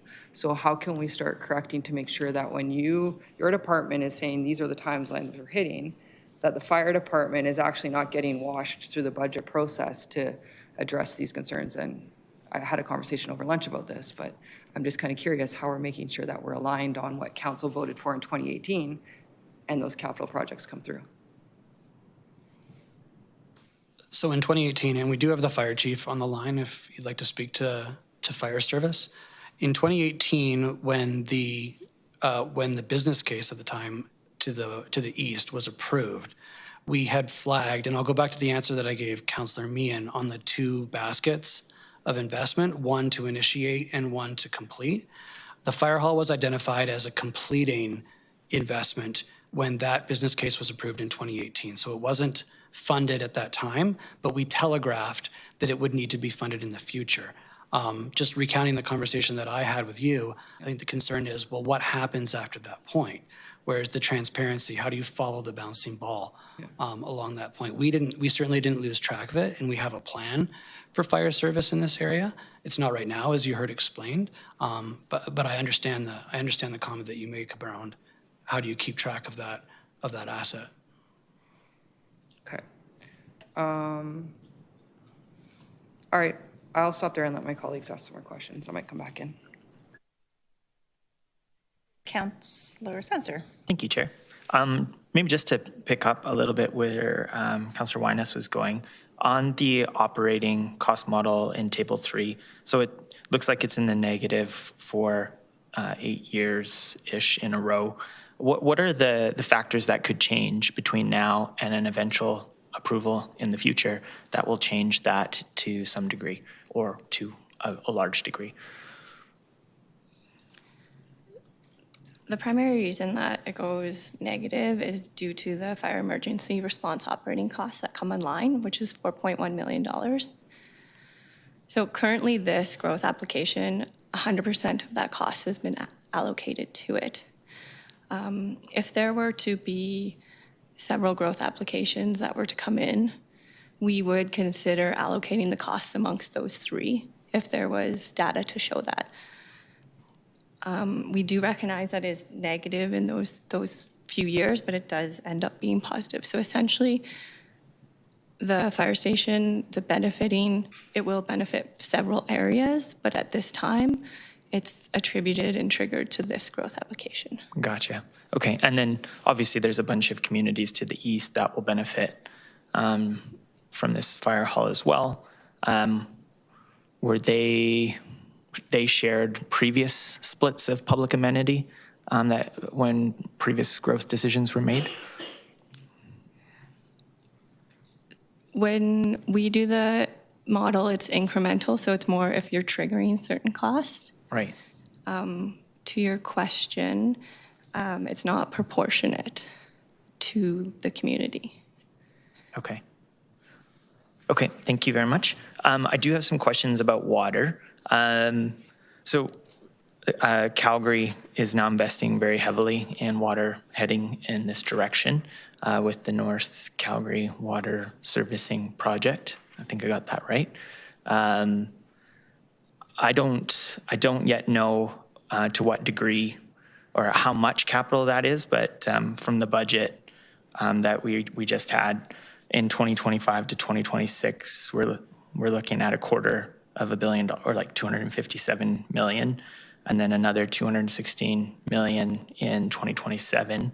So my assumption would be that long acronym is a sizable chunk of that. Would that be an accurate estimation?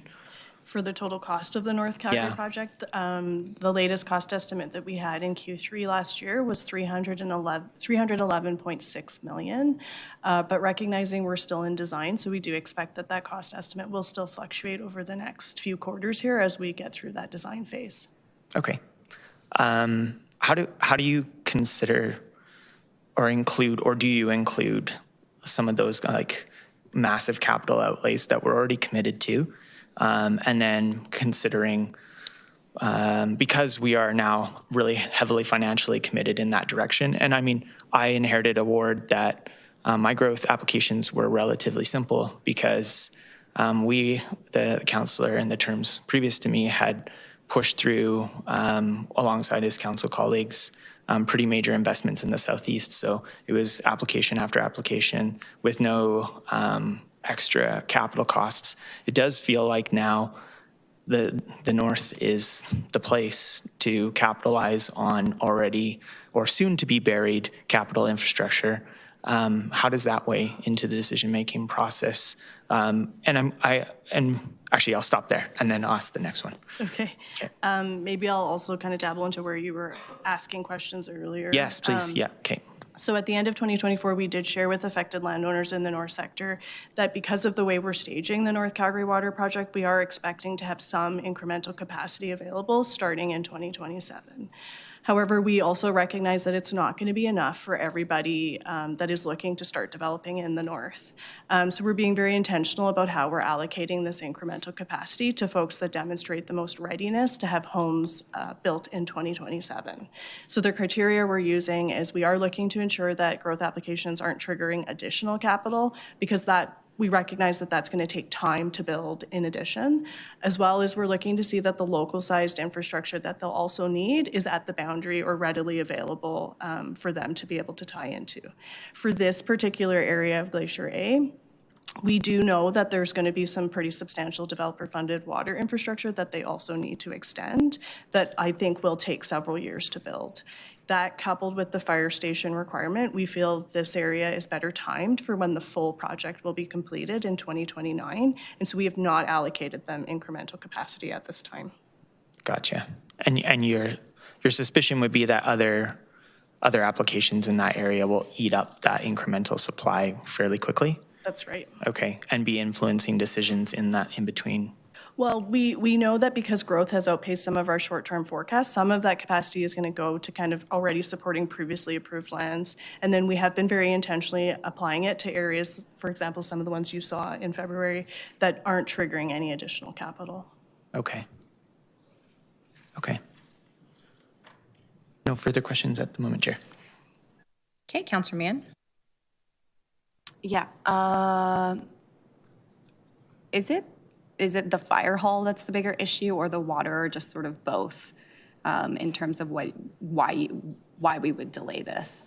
Is it sort of that the fire hall makes the operating costs kind of flip because there's just a smaller benefiting area relative, and that's sort of the financial side, but then practically speaking, if there's not going to be any incremental water allocated to them, you just feel that it's safer to wait a year kind of to look at it again? Is that what I'm hearing?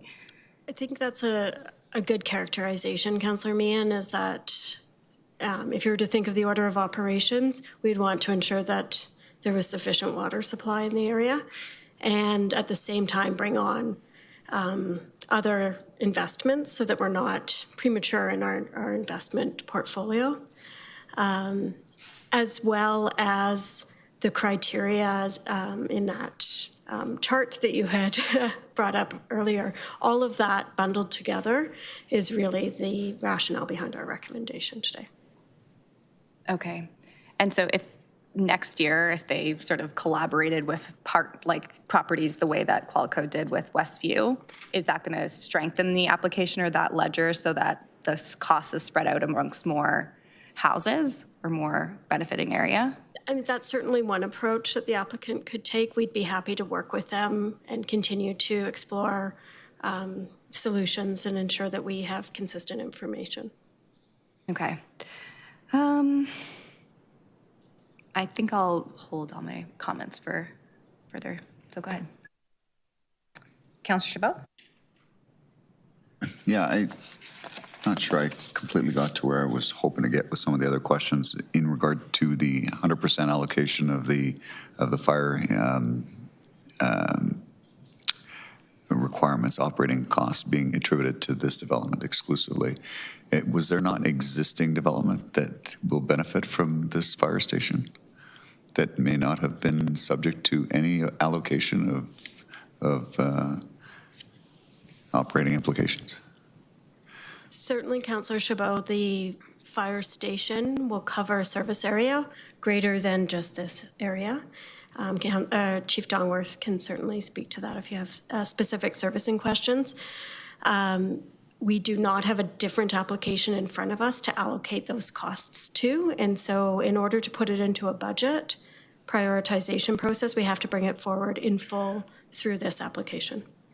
Yeah, no, I understand. I'm just trying to rationalize it from a budgetary operational implication, i.e. some previous approved developments that have had some build out, have generated some tax revenue, and had possibly zero allocation towards this operating cost that yet will benefit from this investment. Am I mistaken in that assumption?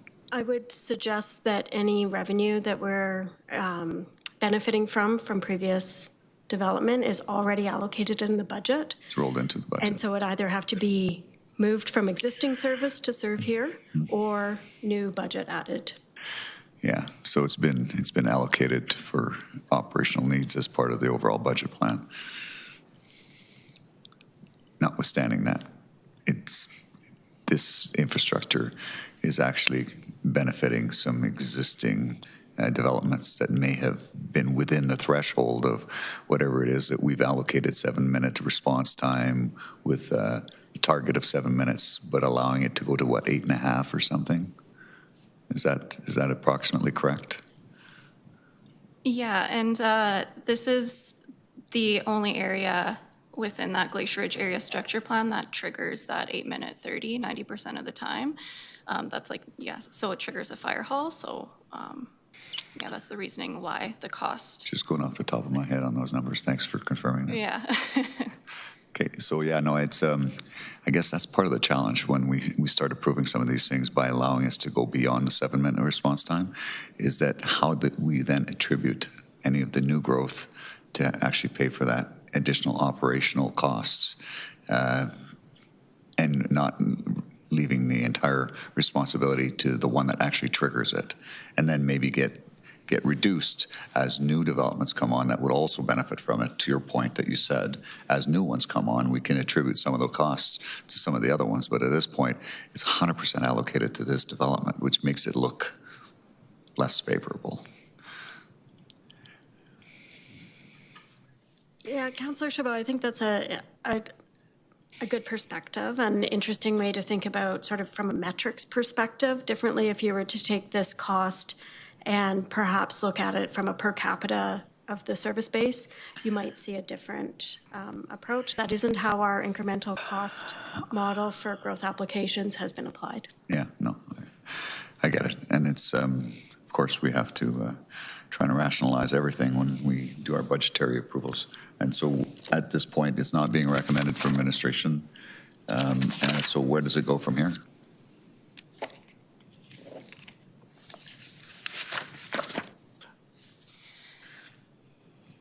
I think I think we tried to lay this out in the report that the way that administration sees it anyways is that a combination of the progress on the water servicing,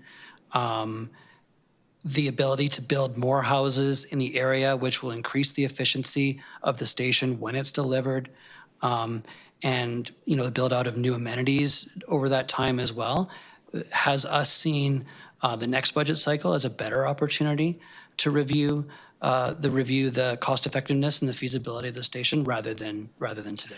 Okay, so you're talking about the 2027 to 2031 kind of 4-year business plan? Yeah, that would be the most obvious venue. And no opportunity to revisit it in 2026? Well, I think this is the last year. Well, we're coming up to. Oh yes, November 2026 would be the 2027. Okay, review. All right. Well, I think that's all my questions. Thanks. Thank you. Councillor Wyness. Thanks. I have a question that I kind of want to bring into this conversation is Airdrie needs the North Water. And so they're also building out at quite a fast rate with different calculations for water usage. And so what kind of pressure are we under? Yeah, they have a different sort of number for when it comes to approving development than we use. And so I'm just kind of curious of where is that metric when they're going to need the North Water faster than maybe what we're even talking about here, and what kind of pressure? How does that work into everything we're trying to do? So we would normally take that into consideration, but in this case, Airdrie is serviced off of multiple different feeds, and so they have a large feed that comes off of the North Hill pressure zone. So they're, like, while North Calgary Water will provide benefit to them, it is not required in the immediate term for their growth projections. Interesting. I've had different conversations with their counselors. And then it keeps coming up that we're going to explore solutions offline. And so this is something I've also talked, like there's what's before us, and then we'll go and work with the applicant offline. And it sounds, the more I listen, it seems like we have kind of the what council gets to approve and what work will be done without council giving the approval. And this is where we find ourselves in. Why is that? Why is there a resistance to council giving a direction that is essentially acknowledging the work that I'm hearing in the answers versus just vote for it as presented? Councillor Wyness, certainly if council wishes to move this forward, that is your decision. Yeah. We believe it is premature at this time, and while we believe we understand what's required to move this forward, it's a matter of time to allow for some of the infrastructure and servicing to be available in this area. And so this is a good growth area. This is something that we will see built out. We think it's too soon. What about the time that it takes the industry to actually plan to do their half of the equation when it comes together? Well, certainly we allow for concurrent applications and being able to move things forward as much as possible. What is required is the budget approval by council in order to move forward to land use. Yeah, but yeah, even we've seen there's been no funding, and yet that's another process issue that we have to work out. Okay, I'll save it for when I put my amendments forward. Thanks. Councillor Spencer? Sorry, Chair, one more quick question. So just doing a little quick calculator math. So we're talking about like a $13 million subsidy over the, to bring this online, just for not attributing the net revenue positive from 2028, 2029, and then 2038 on. What would be so how much of a gain, how much of would best educated guess in terms of if you bring on, and which other seller are you waiting to come online that would share the costs of this fire hall?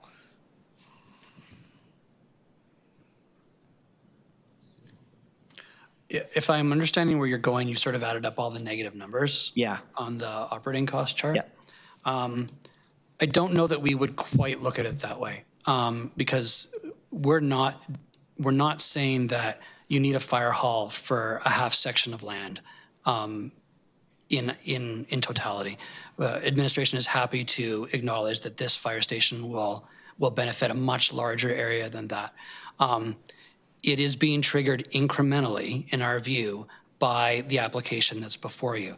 And so whether we want to talk about it in terms of that single growth application or in terms of the entire quadrant or the sub-quadrant, we still need that money now to be able to provide target meeting service to the people that will live in the growth application. So that's why, and I feel like we have put some notes in this particular growth application on the table. The notes are longer than the table, to try to explain why that is the case.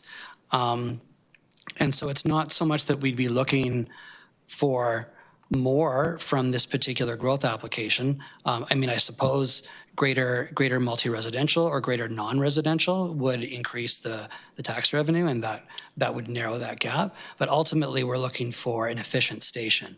And at this point, maybe we see development south of this.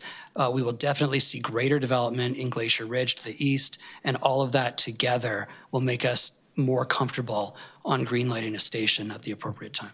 Okay. I guess, yeah, the piece that I'm still struggling with is the way the fire station was kind of talked about as one of the major decision-making factors, when it seems like the fundamentals of that piece doesn't change much in another 5 years. Obviously, there's more people that already live there that are going to be serviced by it. So you're just delaying the delivery of it, and therefore the 5 years of net negative loss for that area operating cost. Like we're saving ourselves 5 years-ish, or 4 years-ish, 3 years-ish of operating costs on a fire hall. I think on the cost side of the ledger, yes. You're not operating a station that has a fairly small catchment of population by not starting it this year. But rather than using the word the delay, I would say it's more timing it right. Right. There's now development all up and down 144th Avenue on both sides that is within the 7.5 minute target. And that is, and to raise the point about the amenities as well, those are areas that are, at least in terms of alignment with our criteria, more strategic. Okay, thank you very much. Councillor Spencer, if I just may add, there will be times as we build our city that we may need to take on some risk and have a negative operating cost in order to enable housing. And so while, the timing isn't right now here, in the future, we may see this application back that still has a negative operating cost, yet we might be in a position to recommend it because of supply needs. And other contributing factors. So it's not the only consideration. I just want to be clear that as we continue to build around the edge of the city, there will be some major investment required to finish off and ensure that all Calgarians have the services that they need within the city boundary. Okay, thank you. Okay. I don't have any questions right now, but I'm going to look for a mover for the main. Assume Councillor Wyness, you are not moving that. I have amendments. So is anyone moving the main? Chu. Oh, Councillor Chu? Okay.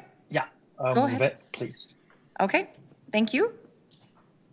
Councillor Wyness, do you want to go into the queue? Okay, that's okay.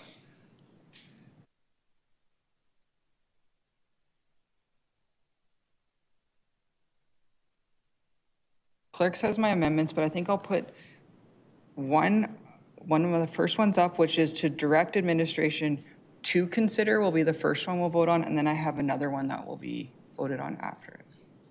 So you're bringing two separate ones now, you're not making it one? I won't make it one because I think I wanted to. Okay, so then if we can get the number 1 up on the screen.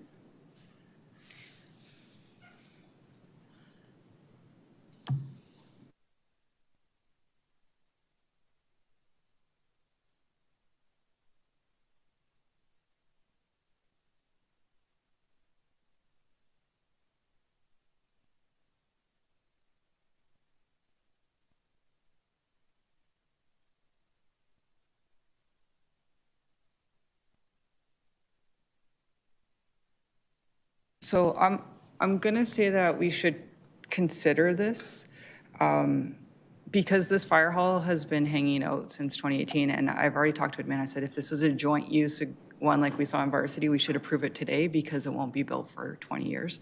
And so I want to get that clarity of capital projects, which my part two, I'll sort of explain it a little bit in this, is getting on a 10-year capital project plan so that Calgarians, council, industry all have an understanding of what's coming down the pipe. I think this council has been saddled with a lot of capital breaks in our infrastructure. We've got the feeder main, we've got sewer leakages. So I want to start getting that clarity to council so we can actually have long lines of sight. Administration also acknowledged that the absorption of the product in the Northwest and our Greenfield is going quite quick. We are building quite dense.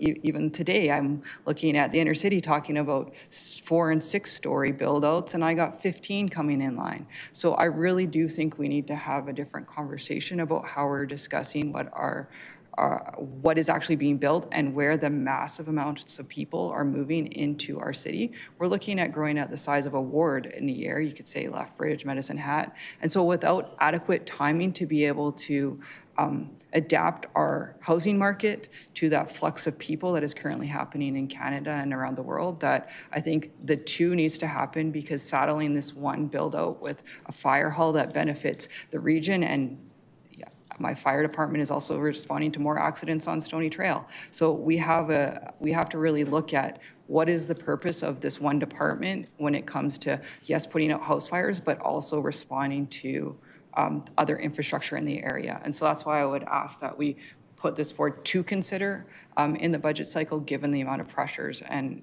some of the stuff I've learned from fire that I can't really put out here right now is important for us to have these conversations. So I ask you guys to vote on this one, please. Thank you, Councillor Wyness, and I'm going to go to Councillor Meehan. Thanks. So if we go forward today with everything that administration has recommended and not forward with the things admin hasn't recommended, we'll approve $103 million of capital. And last year, for context, we approved 83 or 81 million in capital. So I think to add an additional 20 million onto that we're just really pushing this. And when we think about what's the highest and best use of the $20 million, there's just so many things in the city that I think could be applied to for maximum efficiency. And the reality is if we approve it, it's not going to be operating as efficiently as some of the other places. And I think about next year too, another application could come in that's going to be a more efficient use of capital. And I think that we need to have finances available for that. And so for most of those reasons, I won't be supporting. I look at Councillor Sharp last year, wasn't able to approve the applications in Ward 1, directed administration to continue working with the applicants, and now they're getting approved. So I do think the process is working, and I think that given we're approving more capital than last year, I think we have to be very mindful about adding to that list any further. So the other thing about certainty is I would say is technically speaking, this decision wouldn't come until budget.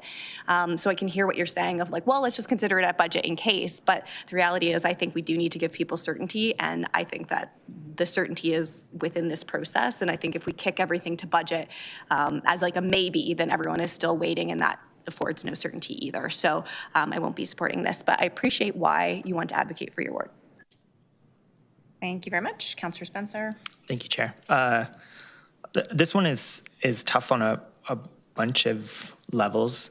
I think about the amount of investment that we're making in that quadrant in the city, and how quickly we are growing and how quickly we're having to adapt. We're making decisions elsewhere in our city to be as resilient as possible, and pivot and put ourselves in a place to welcome as many new Calgarians as possible. Obviously, the edge growth is a massive part of that. I also, at the same time, struggle with how we are balancing that and how we're having conversations around putting our limited resources towards enabling growth in various places in our city. And I'm worried about the long-term implications. But we're going to be in deep in this part of the city with the North water servicing. I think ultimately I'm leaning towards following the experts that have put an awful lot of time and foresight and are deep in conversations with industry about all of the various inputs every single time an application comes forward. Every time I attempt to enter their world, I discover just how complex it is.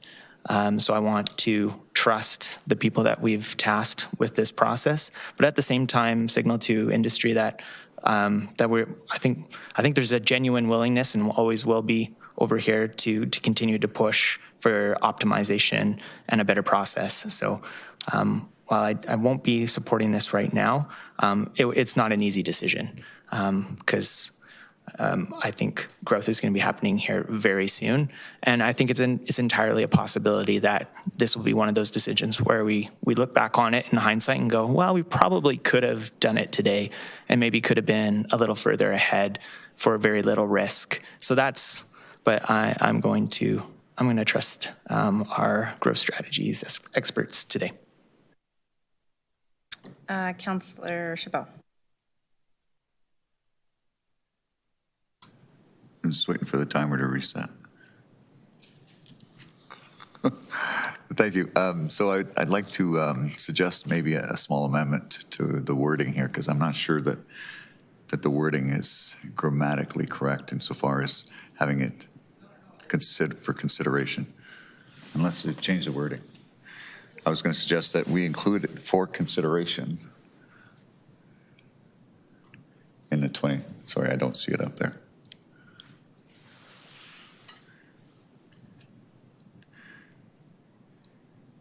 Can I see the wording up there?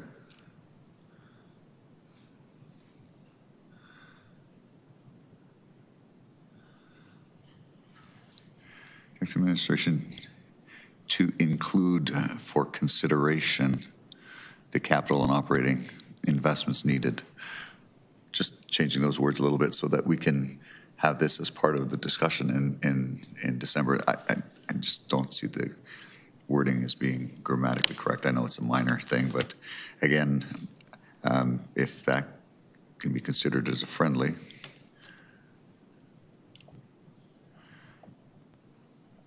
Administration include for consideration. Did we capture that? Do I have to put it in writing? Councillor Chabot, we're comfortable with this wording. We think it's consistent with the other recommendations we've made. Okay. Thank you. If it's clear enough. All right.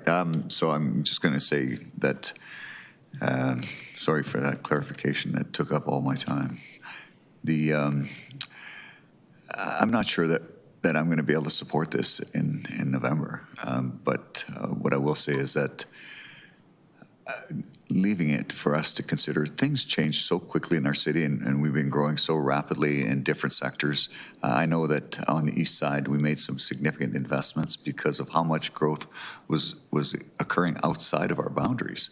And so not to our benefit. And there's a lot of that happening in the northwest part of the city and even at the far northeast. So again, to try and maximize on that potential growth, ensuring that, of course, that our development is done in a sustainable and cost or operating positive sort of perspective. Sometimes we have to make some investments that have some minor negative implications that could potentially facilitate additional growth. As we heard, 100% of the cost of this fire station is attributed to this particular development. If we can facilitate additional developments, we can minimize the operational implications of this particular piece of infrastructure, fire station specifically, and help to bring in some of that revenue into our municipal boundaries as opposed to allowing it to occur outside of our boundaries. So again, I know it sounds like a little bit of protectionism insofar as our potential future residential growth and revenue associated with it. I'm certainly willing to consider that in our November budget deliberations, assuming, of course, that I'm here. But who knows? Thanks. Thank you. I'm going to weigh in on this a little bit too. So Councillor Meehan brought up a good point. Last year and the year before couldn't have mine go through. Mine was a little bit different than this one. A little more sanitary work than anything. I struggle with these ones that we push through to November. And Councillor Meehan brought up a good point that we could need that money for something else. Councillor Chabot brought up a good point, times change. Some of us may be here, some of us might not. This could all just dissolve in November, and we've given the builders and developers no certainty, because if we do prove this is fine, it goes to October, November, and we're having this conversation all over again at budget with all other priorities. So that's the tricky part about not kind of giving administration the credit for doing what they do, but then I get that we do need to move forward. That being said, I understand why Councillor Wyness wants to see this. The other thing is it could trigger a fire station to get built quicker than, and we could do things in tandem. So I will support this today, but what I'll say to anyone that's listening, this might not get approved in November. And then you miss a whole other year. And then you're all back here again about this same one, because this is what happens. And we've seen this happen over the years. People change, priorities change, and we could be in a completely different position at the end of this year with everything that's happening south of the border. So I'll roll the dice on this one. Generally I don't, but I will. And I will support this one. But I think we need to be careful, committee, on how many of these we shove all the way to November with still uncertainty. So with that, Councillor Wyness said there's no one else in the queue, so go ahead and close. Thanks. Council is going to receive $103 million from our NMAX dividend, and I think this is one thing where hopefully the next council will be wise and start putting that into some of the housing to offset the costs of this. It's how we use some of the financing available that can mitigate the risks that people are concerned about, because people are still coming to our city. There's still infrastructure costs. The water mains North Water Servicing Operation is getting built. The absorption in the market is building out faster. And admin, I would love to go fact check like how we predicted and what was absorbed at what rate of speed to see if our process is actually accurate or what fine tuning we can be so that we are actually doing the dance of approvals adequately. The maps don't really show that. The timing of this would be nice to get some stripping and grading approval so that while they're doing it, we're moving all the rock out. I have an intersection that needs to be raised up to address some of the safety risks. And if we continue to add this delay while we can't properly plan, it costs us more money in the long run. So I'm just trying to get it done right the first time. So, and I have a revenue source, a max dividend. So please support this, and hopefully the next council will see the wisdom of this.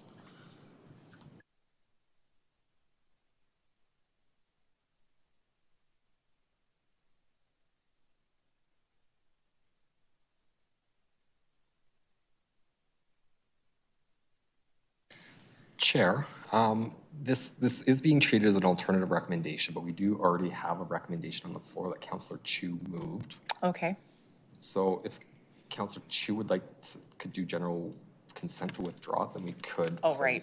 Councillor Wyness's. Okay, so Councillor Chu, I don't know if you heard that. You did move the main. Are you okay to withdraw that and have Councillor Wyness's come as an alternative recommendation? Yes. Yes. Thank you. All right, that worked out. Okay, clerks, when you're ready, just go to describe.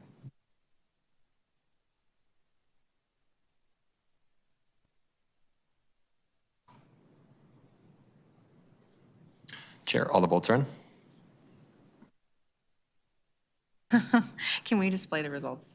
That is carried 5-4 with Councillor Meehan, Penner, Spencer, and Walcott voting against. Okay, we will move to item 7.5. Oh, sorry, you have a second one. Oh, we have another. Is this now an amendment? Well, it's an addition. I don't know. Clerks, I'm going to ask for your.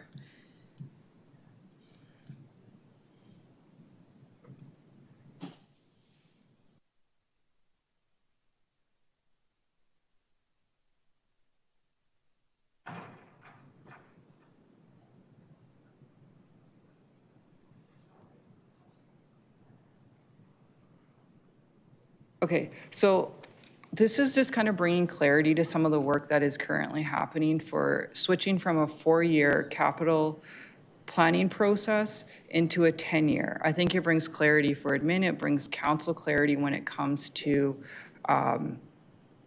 what we need to prioritize our investments in, and we need that long range look.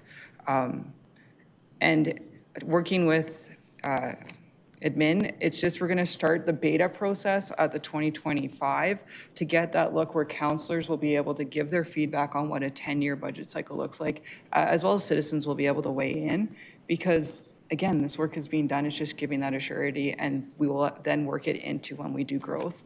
Okay. So that's all I'm asking for. All right, thank you. Councillor Penner, I know you're in the queue, but Councillor Walcott, you have a procedural question? My assumption is that a mistake happened on numbering with this one, because the last one was treated as moving a new main. So there's this, what is this attached to since we're done the item? Well, you have a good question. I'm going to insert myself if you guys don't mind. Councillor Penner, I'm sorry. Is this a notice of motion? So I don't know if this actually stands as an amendment, Jen, or Councillor Wyness, I'm sorry.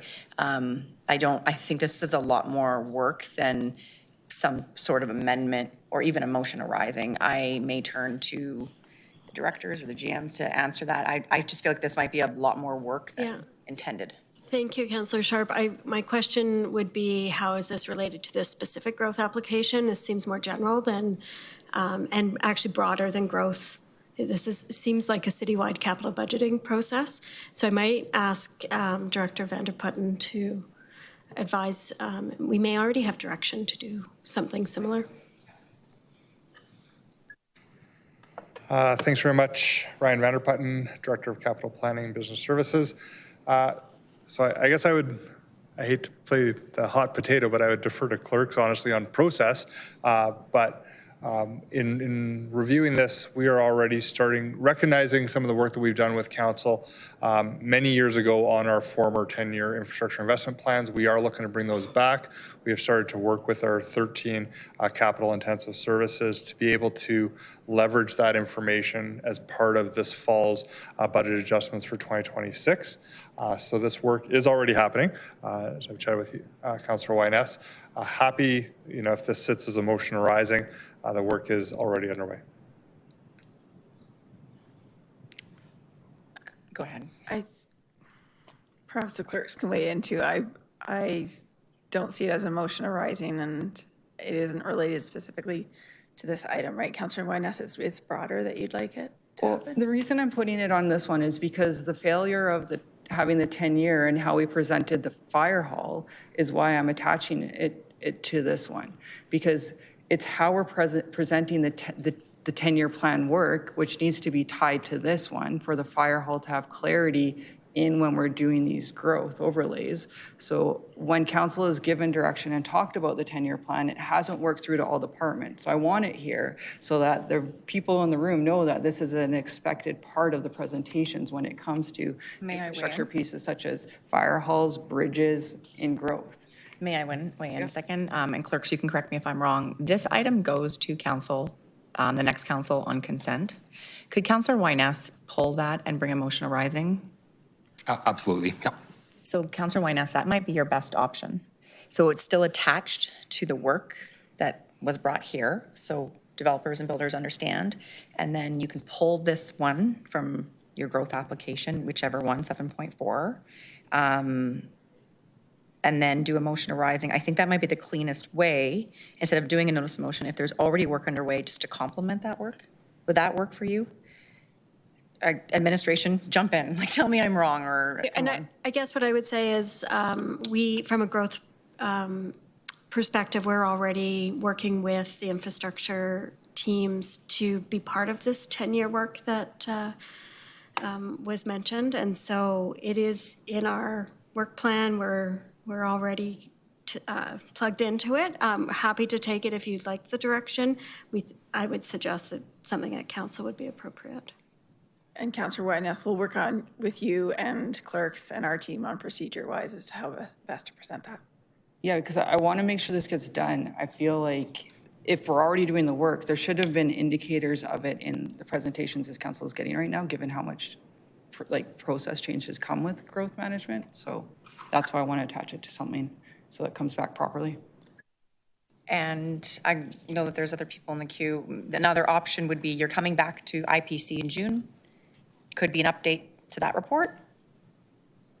Certainly, as part of our lessons learned report, we'd be happy to address this question, and perhaps we could have that conversation as well there.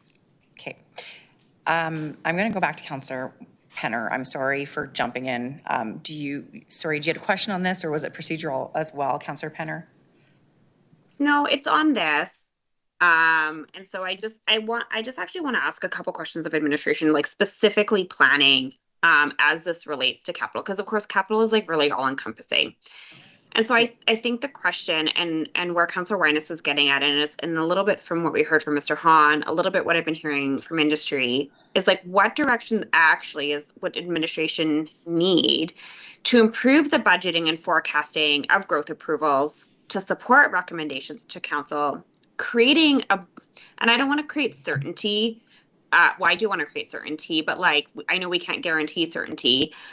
But what I hear the industry looking for is that they are simultaneously making investments for growth, and they want to be able to make those investments in the areas where growth is really actually going to be possible and most likely to be approved. And so I think what Councillor Weines is trying to get at through this is, as we are looking for it in our 10-year capital forecast, how can we be having that conversation, with the applicants so that they are also making coinciding strategic investments? And so I think the question really comes in, and Councillor Weines, happy to work with you on maybe on the wording on emotion arising, is, how can what does administration need different direction? And that either can be through the capital planning process or through growth planning process on how we align these things. I appreciate that question. Administration has wrote it down because there's nothing on the floor right now. So why don't I have administration, Councillor Weines and Councillor Penner, figure out how that's going to come either to council or IPC in June. As the chair, I would welcome that information. So okay, with that, so thanks. Officially, this is this is off the floor, off the table. Councillor Okay. Penner. But I gave you the leeway of asking the question. Thank okay. you. With that, are we complete with item 7.4? No. Yeah? Okay. Phew. All right. Okay. 7.5, administration.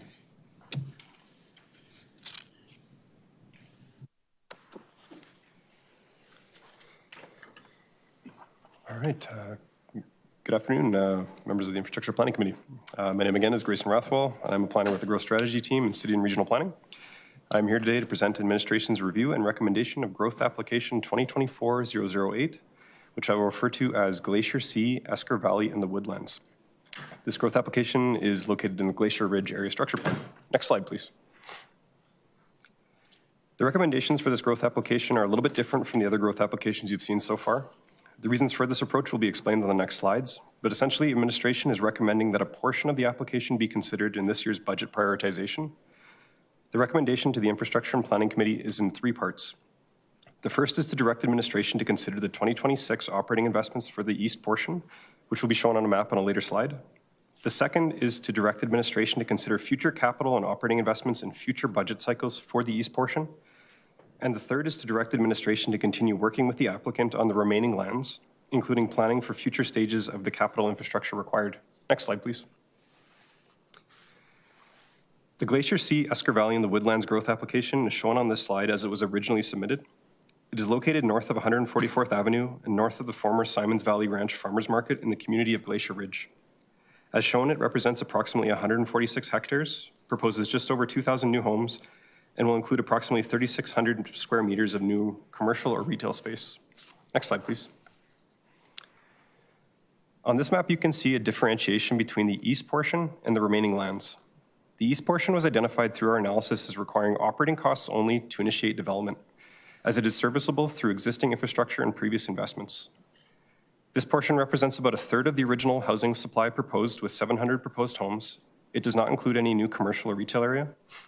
And the east portion represents a logical extension of the previously approved and developing community of Amble Ridge to the east. Next slide, please.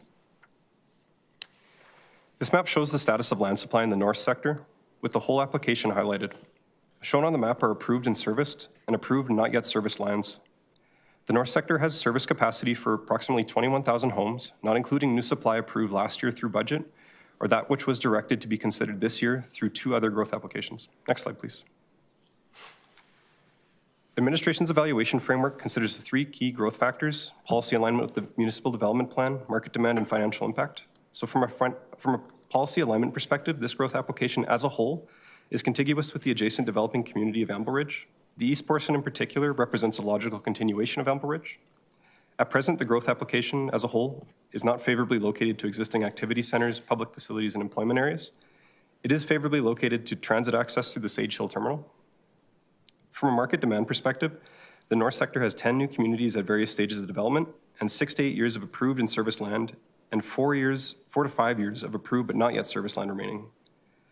And from a financial impact perspective, the east portion of this growth application requires no capital investment to initiate, but does require an operating investment to initiate development.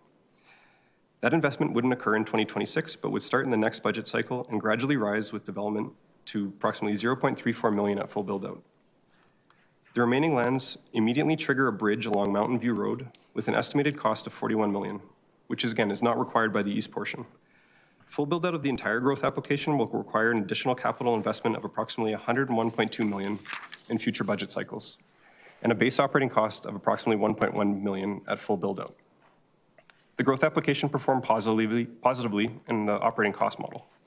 So to briefly summarize, the operating cost only east portion represents an opportunity to enable growth that is a logical continuation of adjacent development and is well positioned to take advantage of interim capacity from the North Calgary Water Servicing Project in 2027. Proceeding with the entire growth application would immediately trigger 41 million in capital investment, half of which is the city cost, to fund the Mountain View Road bridge and realignment. So for this reason, the capital request associated with the entire application is best considered along the timelines associated with the delivery of the ultimate North Calgary Water Servicing Project. Next slide, please. The recommendations before you will move the east portion forward into budget prioritization, increasing housing supply modestly in the sector, while ensuring that administration continues to collaborate with the applicant on the remaining lands. This concludes the presentation on the Glacier Sea, Esker Valley, and the Woodlands growth application. Available to answer any questions. Thank you for your time. Thank you so much. I'm going to go to speakers to this is Chris Andrew.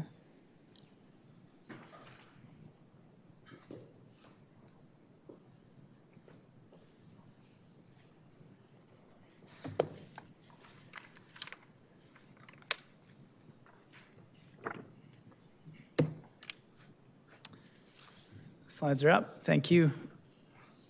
Hi, everybody. Again, Chris Andrew with BNA, with Kathy Oberg, also from BNA, and representatives from Ronmore and Shane Communities.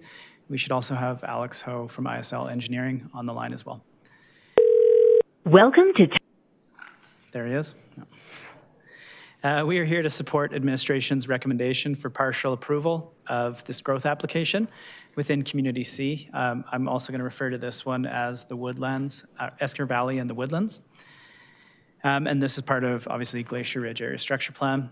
However, we are also here to ask for consideration of the Mountain View Road realignment and bridge project to allow full growth approval on the remaining portion of the lands.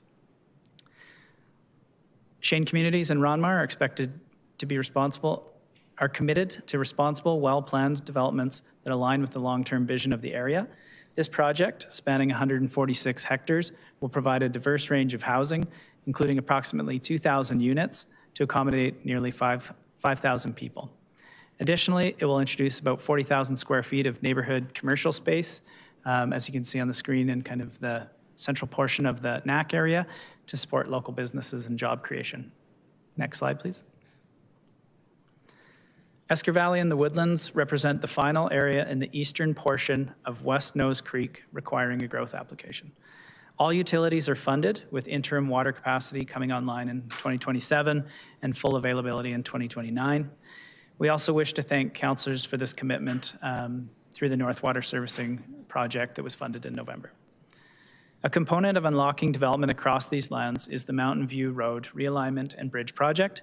This initiative is informed by the 144th Avenue Functional Planning Study, which has identified designs for the Mountain View Road Bridge itself and Mountain View Road extension north from Simons Valley.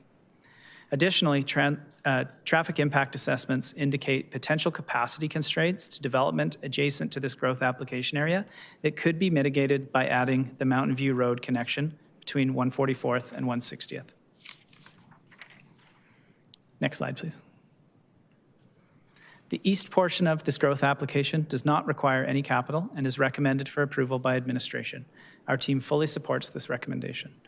A key component of this additional ask is the commitment to a more robust transportation network, including alignment with the Mountain View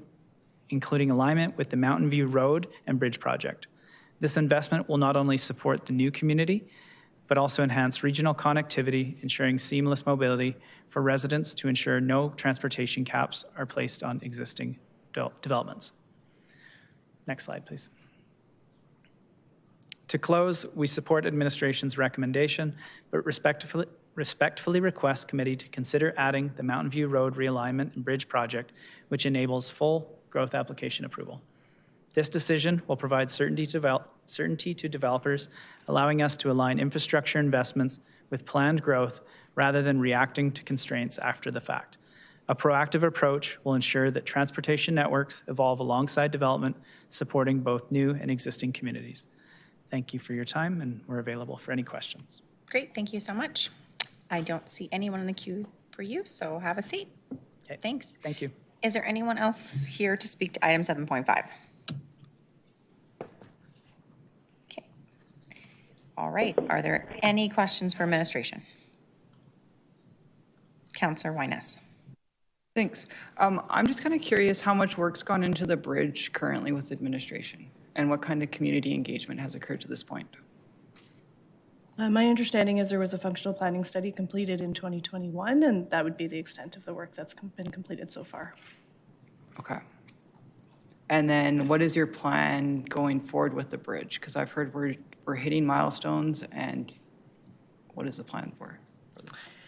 We were suggesting that this one would probably be best to bring forward as consideration in 27 to 30 again.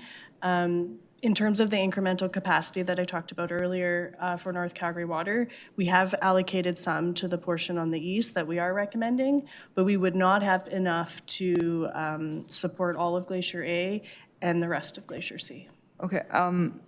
For your timelines, I'm looking at what we went through with the 144th bridge, and there was delays and hurdles that we had to overcome in learning. So I'm just kind of curious if we were to start the process sooner to make sure that we hit our timelines and targets rather than have to have those delays we had with 144th. Is that something you're thinking about?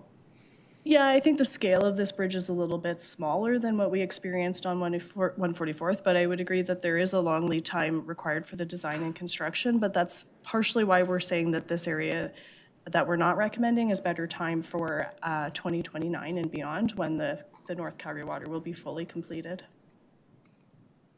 Okay, thanks.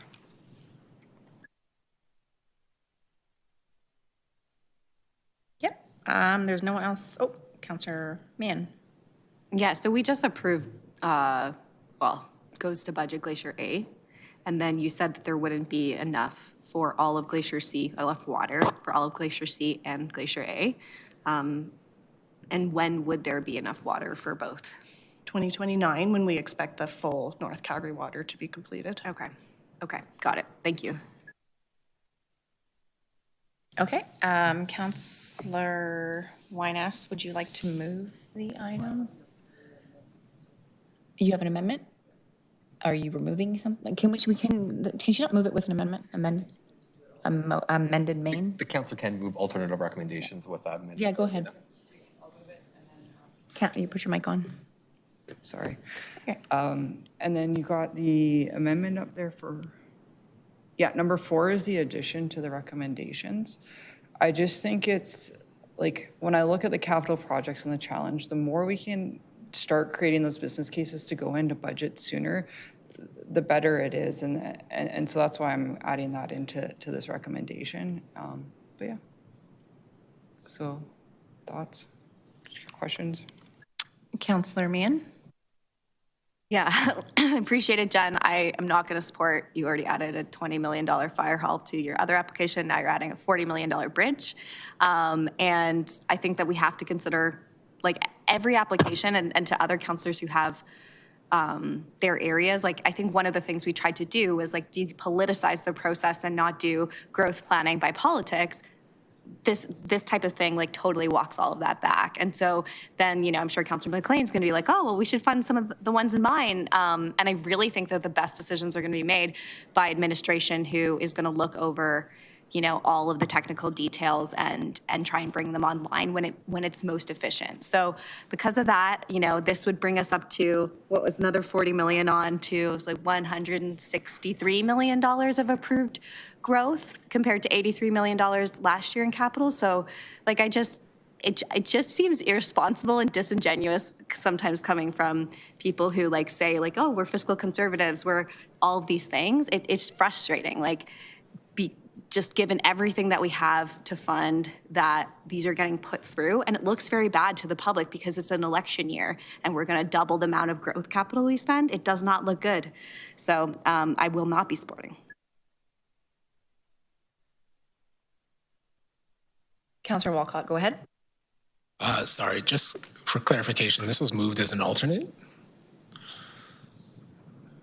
No, she moved as an alternate because no one moved the main. For the purpose of voting, can you call for separately? Yeah.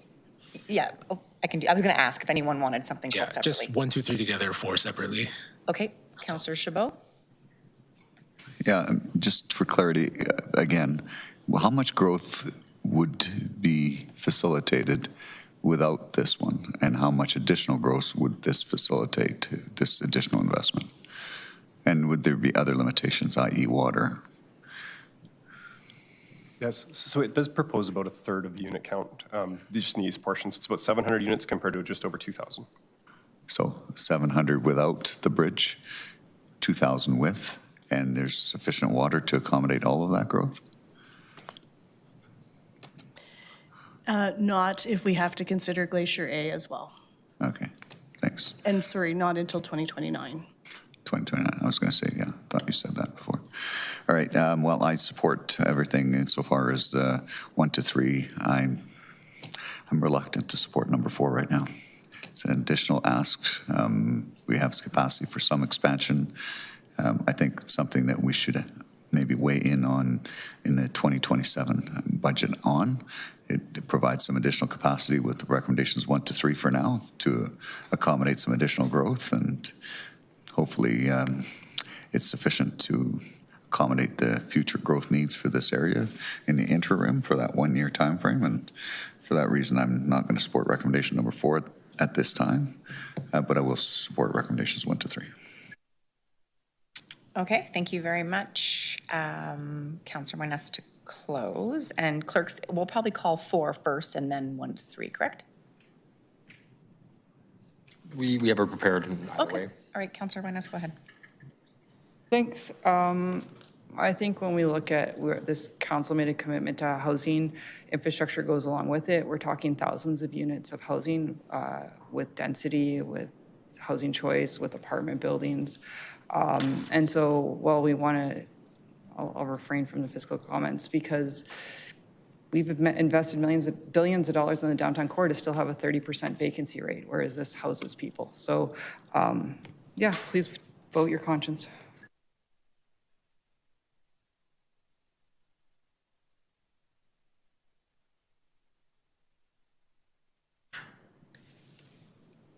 Okay, committee, you have 1 to 3 in front of you right now.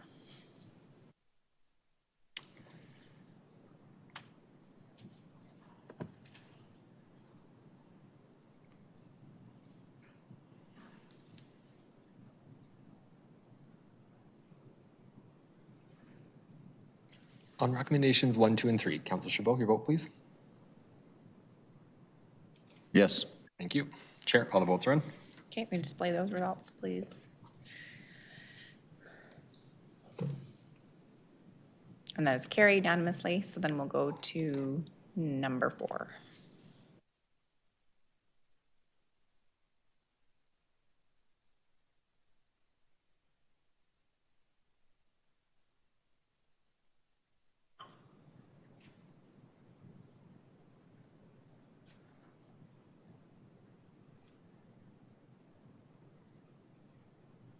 On recommendation number 4, Councillor McLean. Yes. Thank you. Chair, all the votes are in. Okay, and display the results, please. That's defeated with Councillor Chabot, Sharp, Meehan, Penner, Spencer, and Walcott voting against. And that is it for item 7.5. So we're moving to item 7.6, Ward 13.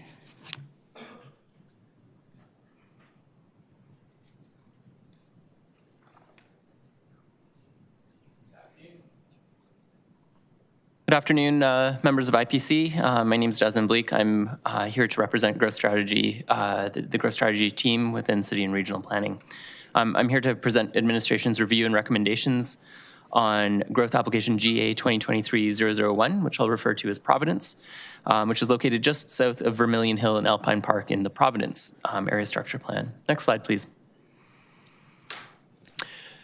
Today, our recommendation for you is that the Infrastructure and Planning Committee recommend that Council direct administration to continue working with the applicant group on infrastructure planning, design, and timing, and not to consider yet the required capital and operating investments in this November's budget adjustments.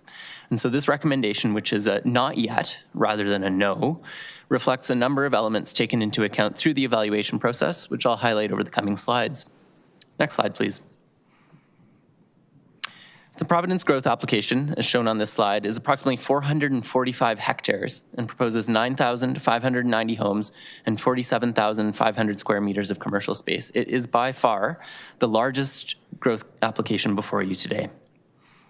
These lands are south of the developing communities of Vermilion Hill and Alpine Park and lie between Stony Trail Southwest and 53rd Street Southwest. Next slide, please. So this map, which shows the status of land supply in the south sector, has the Providence growth application highlighted. The information shown here is from the 2024 to 2028 suburban residential growth report. So the south sector, which is what's shown here, has approved and serviced capacity for almost 15,517 homes, which represents approximately 5 to 7 years of supply. The sector also has an additional 4 to 5 years of approved but not yet serviced land remaining. Investments and approvals in Alpine Park, Vermilion Hill, Yorkville, Belmont, and Pine Creek have recently increased overall service supply. Next slide, please. So administration's evaluation looks at 3 key growth factors. We look at alignment with policy, so MDP and CTP policy. We look at market demand, and we also look at financial impact. So from a policy alignment perspective, this growth application is contiguous with adjacent development to the north. The area is in favorable proximity to schools and commercial amenities and services. However, it's an unfavorable proximity to the nearest transit hub, library, and recreation center. And all of these amenities are east of Stony Trail Southwest. From a market demand perspective, the south sector has 7 new communities at various stages of development and 5 to 7 years of approved and serviced land. Finally, from a financial impact perspective, this growth application shows a favorable result with respect to new community incremental operating cost analysis, with costs rising to approximately $11.8 million in base operating at full build-out in due time. In terms of capital infrastructure, significant investment is required to enable growth beyond the already approved lands in Providence, including $231 million in upfront enabling investment in utility infrastructure. Further investments of $107 million in utility infrastructure and $187 million in mobility infrastructure will be required in future service plans and budgets to serve this area, as well as additional lands both in the Providence area structure plan and beyond to the west. Altogether, this represents a total capital investment of $525 million. So as you can see, this growth application represents significant supply as well as significant cost. Next slide, please. So in summary, administration's recommendation to continue collaborating with the applicant group and not consider this year the investments needed to enable the growth application to proceed is informed by alignment with policy and proximity to amenities and services, the availability of approved and serviced land in the south sector, and the substantial upfront capital investments that are required. This recommendation does not slow ongoing and continued preliminary planning and design work on key servicing infrastructure. Administration remains committed to collaboratively advancing this work with the applicant group. And I'll also conclude by noting that bringing these investments forward now represents effectively a pre-approval for the next budget cycle, reducing council's options and flexibility going into the coming 4-year 2027 to 2030 service plans and budgets.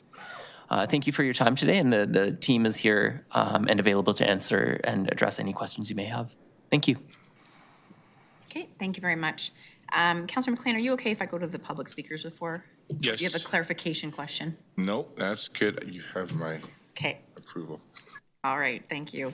It's going to go to speakers for this item. We have Brett Friesen from Hopewell, correct?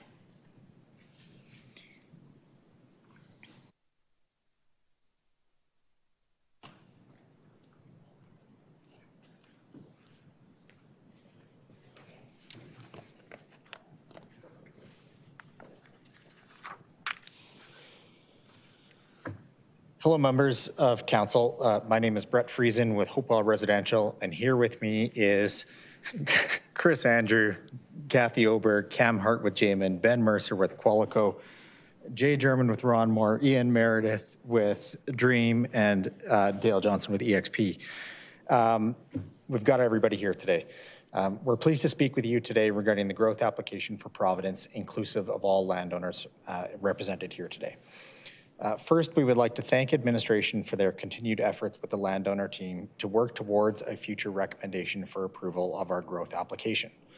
Previously, this committee and council directed this ongoing collaboration and to begin design on the West Pine Creek Sanitary Trunk for construction in 2026 to provide continuity to existing development. While this timeline is likely not achievable, we acknowledge efforts by administration to begin the process and those efforts of the developer group to commit to outline plans to provide necessary information for the design. Administration has outlined for the developer group a proposed construction schedule for sanitary and water infrastructure in 2027 through 2028, which we now know is not the critical path to seeing additional housing supply come to market. What is holding up this housing supply is certainty through the growth application and budget approval process before you today. Based on administration's timeline, we will not see new housing supply in this area until late 2029 or early 2030. Administration has indicated that funding approval is better considered in 2026 as part of the 2027 to 2030 budget. While this is welcome news to understand a potential timeline for 2026 for funding approval, we believe that following the traditional sequence of growth application recommendation, then budget approval, then land use approval, design, on-site construction, and show home construction will result in new land supply being delivered a full year after the capital infrastructure is in place. Administration has shared obstacles to a recommendation for approval of this growth application are primarily certainty of costs, which are not quite tight enough yet, and limitations of the 4-year budget cycle. We believe we can work towards more accurate cost estimates before budget in November, and funds will not be spent in earnest until 2027, 2028 regardless. But the limitation of working within this budget cycle is causing a full year delay for developers, and in the case of Qualico, will result in their community coming to a stop in 2026. While the practice of only approving funds within the current budget cycle is preferred, it is challenging when operating in year 4 of the 4-year budget cycle. We understand that exceptions are possible to approve outside of the current cycle through a pre-approval mechanism similar to what was used for the North Water Servicing option if parties are willing. As demonstrated on the schedule, we will share at the end of our presentation a delay in the approval of this growth application to 2026 as compared to 2025 will result in a 1-year delay in the delivery of housing supply and the stopping of Qualico's community of Vermilion Hill.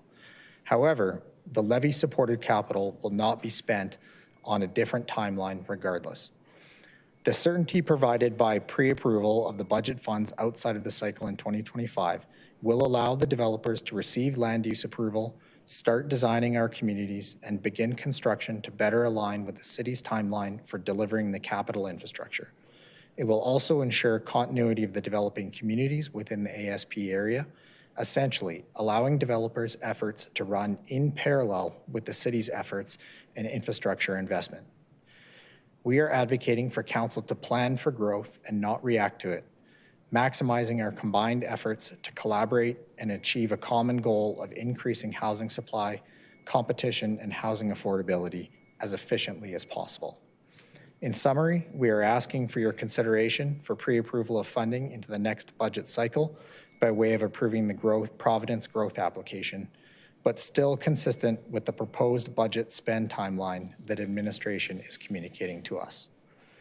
We'll leave this schedule on the projector for your review and are available to answer any questions you may have. Okay, thank you very much.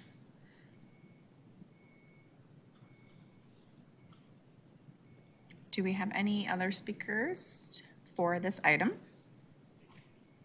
We're just going to make sure the projector is working.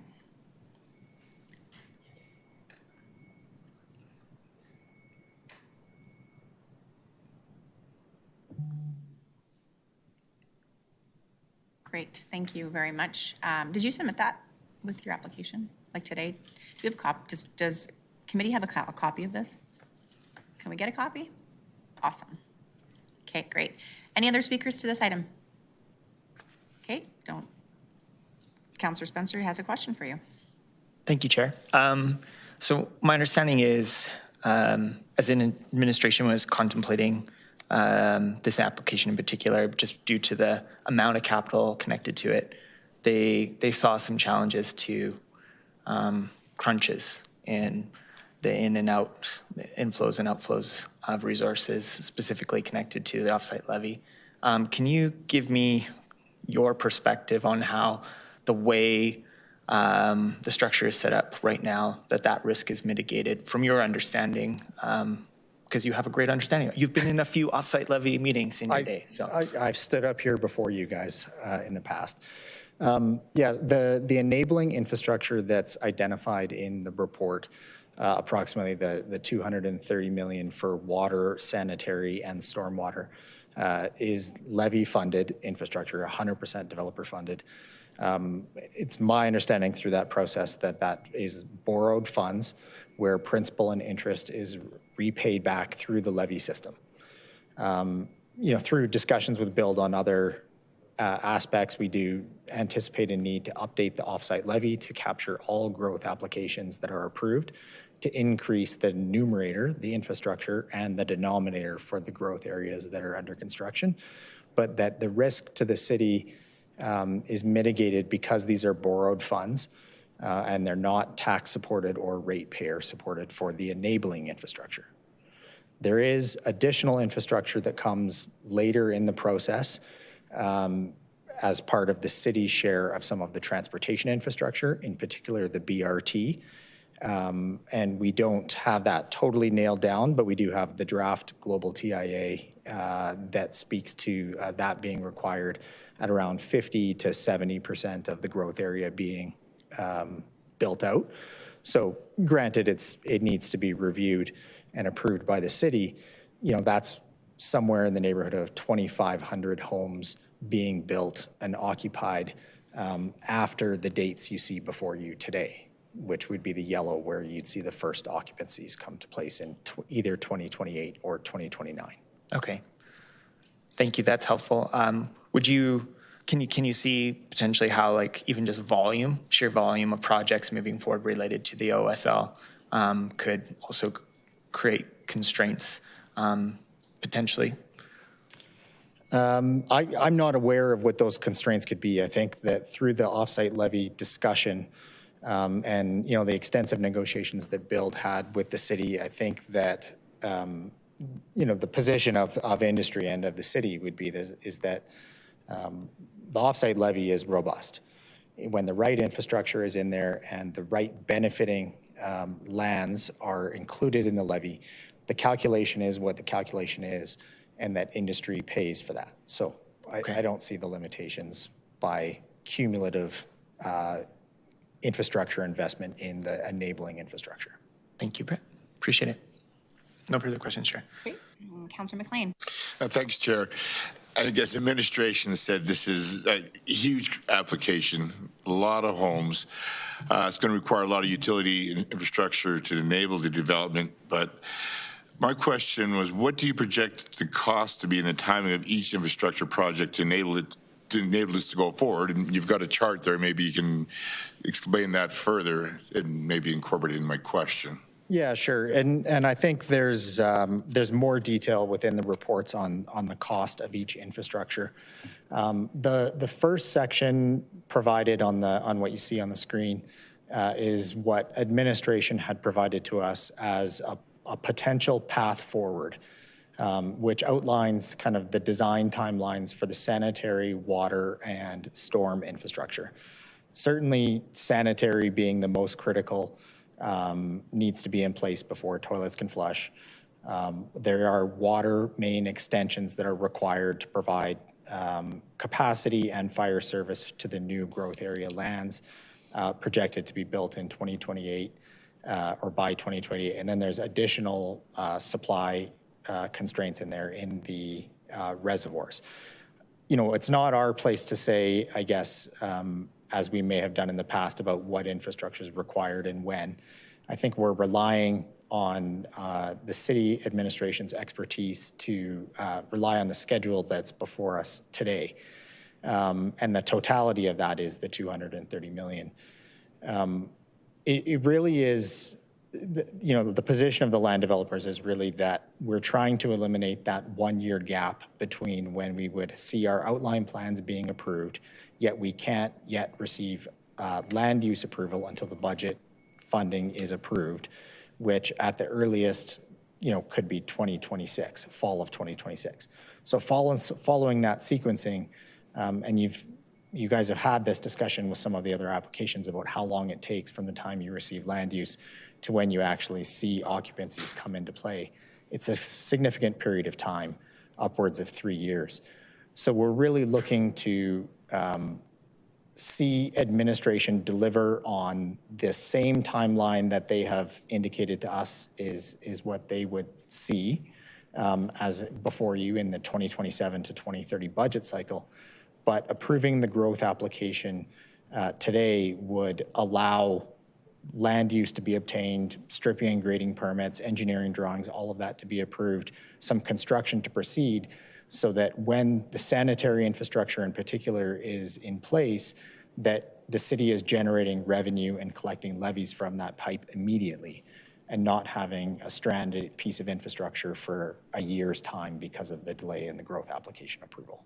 Yes, thanks for that. Yeah, it's my understanding the water is the big upfront cost where maybe the interchanges or BRTs, that could be further down the road. But as you said, this would be still 100% levy funded and tax supported. Is your opinion then that the city thinks that all this money has to be generated within the next 4 year budget cycle? I mean, it is all levy funded and it's not tax supported. We could stand up here and say we'd like this to be considered in 2025 for the current budget cycle. The practical nature of it is that it can't be spent in 2026. It's not going to be spent in 2026, and we know that, and that's okay. The earliest the funds, when approved, they could be spent effectively. What you see before you is in 2027 and 2028, which is a new budget cycle. Perhaps administration can clarify with their questions, but I think what we've heard from them is not wanting to spend a future 4 year cycle's growth investment funds prior to looking at the totality of the 4 year budget cycle at that time. And unfortunately, the consequence of that is that there will be likely pipes in place without any homes draining into it because of a delay and the challenge of working in year 4 of a 4 year budget cycle. No one's really projecting out what's happening in years 5 and year 6. And that's what we're kind of asking for, is to project out beyond the 4 year budget cycle of what's likely coming down the pipe, pardon the pun. Yeah, no, I understand completely, and I hope it's not lost on council. And there's already quite a bit of infrastructure already in place. Maybe you could speak to that, what's already been funded, developed in this area that could be utilized in this application. Maybe I'll turn it over to Dream and Qualico on some of the investments that have been made in the area for the. Yeah, Dale Johnson with EXP, the engineer on this project. So we have the Stony Trail interchanges that are sitting there to be used. We have a water pump station, I believe, going to be in the excess of $36 million that's been committed there for to provide service to the people in the area. And what else would there be? Yeah, stormwater. We've got an outfall into Fish Creek, and it's ready to be. It's been extended once to service Alpine Park Stage 2, and is ready to be extended further for the rest of the lands. I think that covers it. Yeah, I think that's it. Yeah, well, that's a lot, especially the interchanges. There's lots that have been invested. I understand where you're coming from because we don't want to see delays as we're building out and we could have like all that investment stranded asset. But that's all I have for you. I know the problem here is going to try to get a pre-approval from administration, which we've had some good conversations and it's not really that's certain precedents being set. But I think this is going to be our challenge right here. But I will maybe all the questions I have for you, unless anybody else has some questions for you. I will talk to administration. Our next chair, do you want me to ask administration? No, we're going to finish the questions of the speakers first, and then I will go to you. Councillor Walcott. Sorry, Councillor McLean actually spurred a question for me with the existing infrastructure. Do you have a differential in mind with about the amount of housing that is going to be built over the next several years just from the existing infrastructure? Councillor McLean talked about sunk costs with, not leave stranding any of this infrastructure. My assumption from that was that there's likely a few hundred homes that can be built just given what's been invested, but that this request is for the larger full build-out project area. So there's probably a construction gap in there about something that we can accomplish now and some things that you won't be able to finish later. But that was just my interpretation. Yes, certainly. Thank you for your question. A lot of the infrastructure investment that's been put into place to date, as an example, the storm trunks, they service the existing developments that are approved of Alpine Park and Vermilion Hill. And those then they're extended further to the south and pick up the stormwater from the remaining growth area. The water pump station that's built or being built for Alpine Park and Vermilion Hill does provide some additional supports to some of this growth area. And then there's additional upgrades that are required somewhere in that continuum that would service the entirety of the build out of the growth area. Certainly there's numbers that are being provided from the geodemographics group on the land supply in the south sector. Specific to the Providence area structure plan, based on the current timelines, it's expected that Vermilion Hill by Qualico has about 1 year left of developable land prior to this infrastructure being required in 2028. And Dream has about 3 years left, plus or minus. So there's a bit of a runway, but in all likelihood, Qualico is probably going to have to stop regardless. So we're really just trying to overlap those planning things, allow the planning and construction to run in parallel with the city's proposed infrastructure timing so we can be efficient with bringing on that housing. Yeah, no, that's perfect. That helps me understand the asterisks at the top of your chart. I was trying to make sure that I fully understood what that was. There's housing that's going to be built. If we don't do this, you won't get all of it. You'll just get some of it, and each of you has a different go, no go date. That helps me understand that. Thank you so much. Thank you. Councillor Chabot. Yes, thank you, and thank you for your submission in relations to the offsite levy and how the infrastructure is going to be fully funded, including the interest costs. Of course, levies are collected based on development as it develops out. So there will be a cash flow borrowing bylaw required to accommodate this, right? I'm not sure, but probably. So it's, from a cash flow perspective, that's one of the things we have to weigh in relations to all of our capital projects and how it impacts our debt and debt servicing. So whilst I appreciate that it's going to be fully funded, including the interest, we have to consider all of that in conjunction with the rest of all of our capital programs, and from a debt loading and debt servicing perspective. My challenge is, you recognize that the bulk of this investment is not going to be needed until 2027. So I'm not sure what will be gained by having some sort of a approval in principle.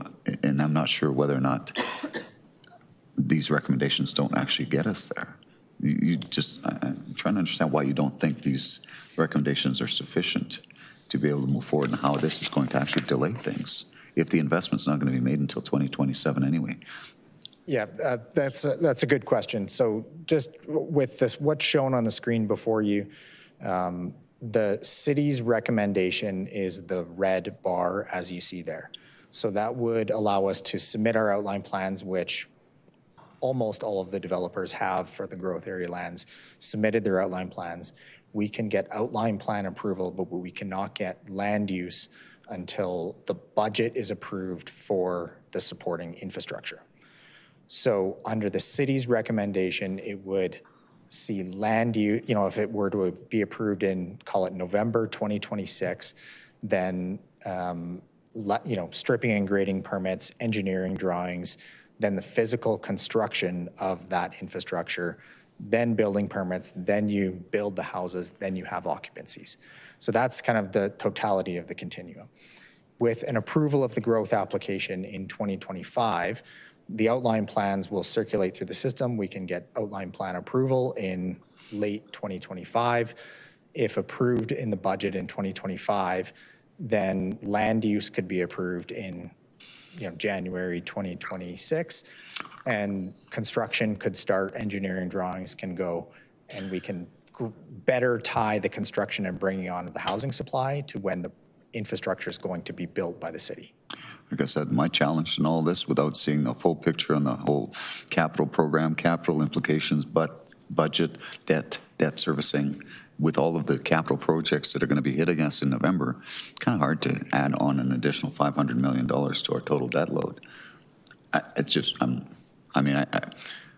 happy to ask that question to administration, but that's where I see the challenge here. I take your point. It's only $231 million of debt right now. True. All right. Point taken. All right. That's all my questions, but thank you for your submission. No further questions. Okay. Can I just add or come back with a question? We have, with the North Water Servicing Strategy, we are going into a process where we are going to approve land use applications and manage it through conditions. So back when we got the partials, we were given a small area of land use, and administration is moving forward with land use approvals that will now encompass the whole area, but manage it through conditions.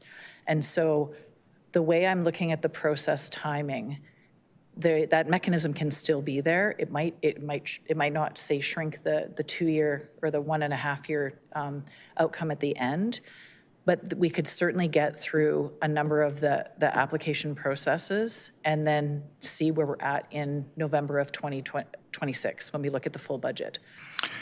And, if you want to talk about the big picture on all of it, we know that there's been funds collected through levies, and they sit in a reserve until such time as they get expended.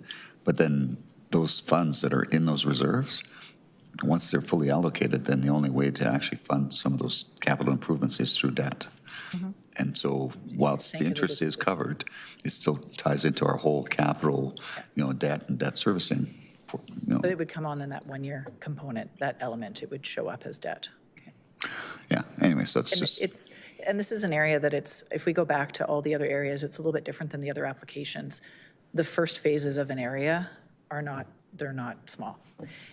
They're significant. This area is certainly I'll use a term, is pregnant.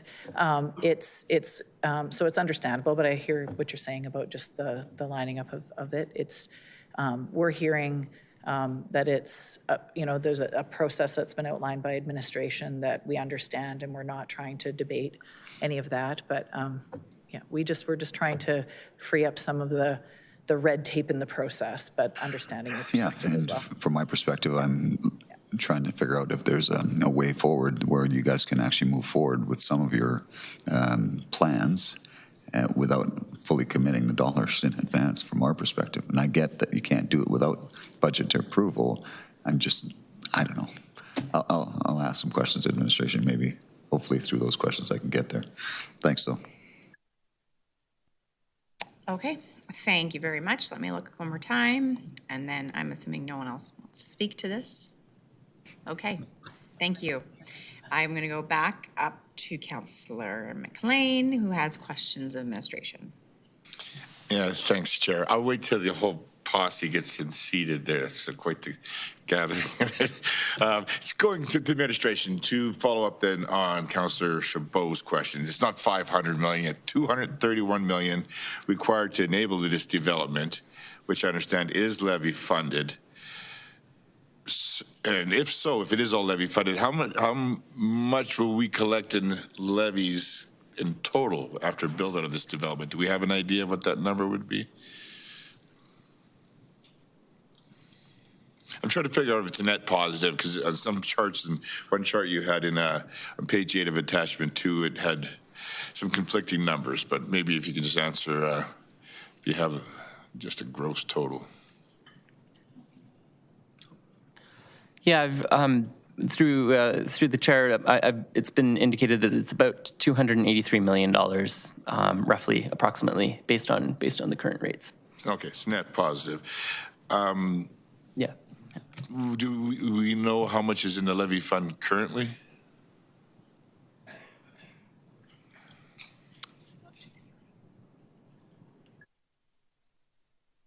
The utility projects identified are currently not in the current offsite levy bylaw. Okay.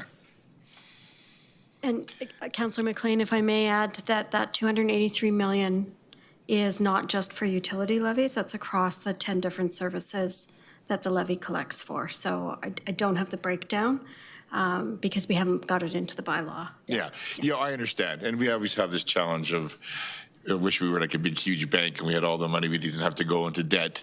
If we had a provincial infrastructure bank, that would be nice. I've talked about that before, but we don't. But at the same time, we do have to, build homes. We're in a housing crisis, but I'm getting into debate. So that's really the only questions I have for you. So thank you very much. Okay, thank you. Councillor Spencer, I think you're next in the queue. Thank you, Chair. At risk of jumping on to Councillor Chabot's line of questioning, wondering if you could give us a bit of a picture of what the potential impacts on our offsite levy account and balance and outflow of the ins and outflows and the adjacent impacts to other projects that we have in flight connected to the offsite levy right now with this specific application. I might ask Mr. Arthurs to come and speak to that, please.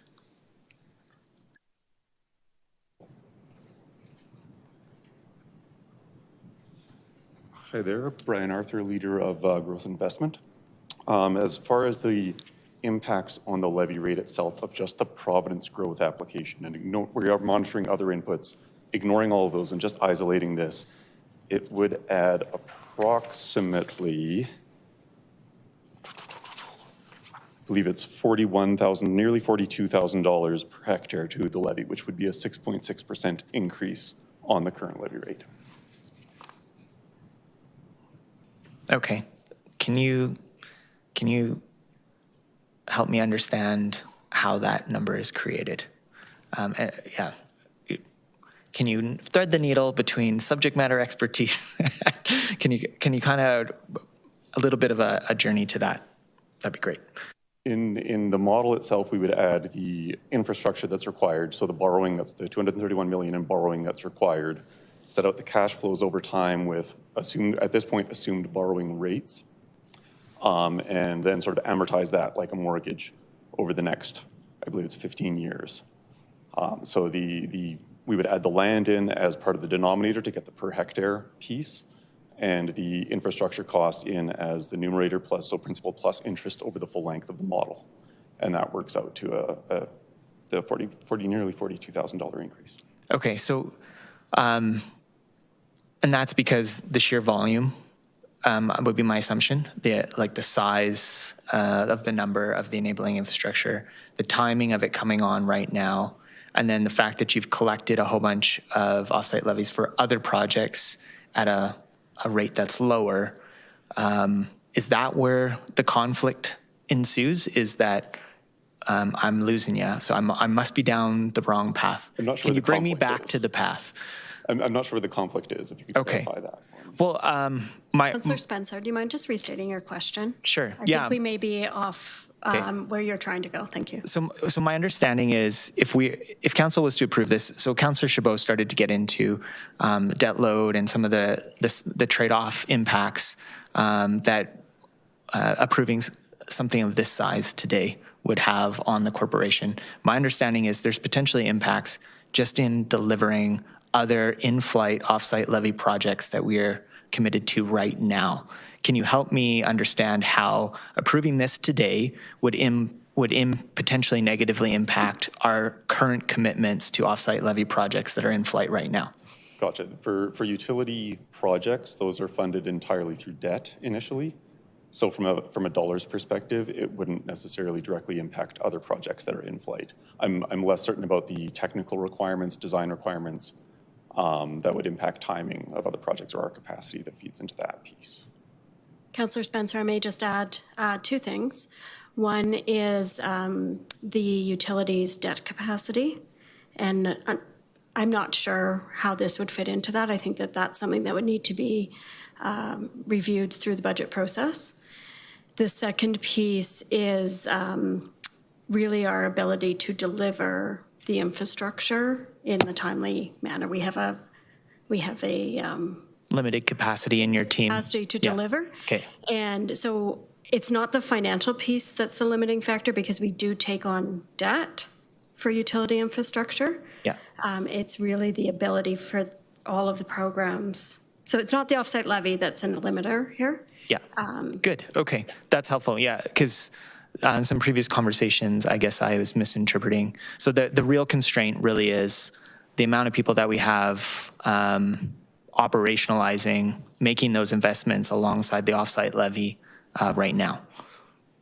I think our primary risk is about pre-committing this much capital for the future budget cycle without full context of what the other priorities or needs that you might need to be considering in that. That makes sense. And so you're kind of pre-committing financial capacity and flexibility without really understanding what other needs you might have to weigh the trade-offs for. Okay.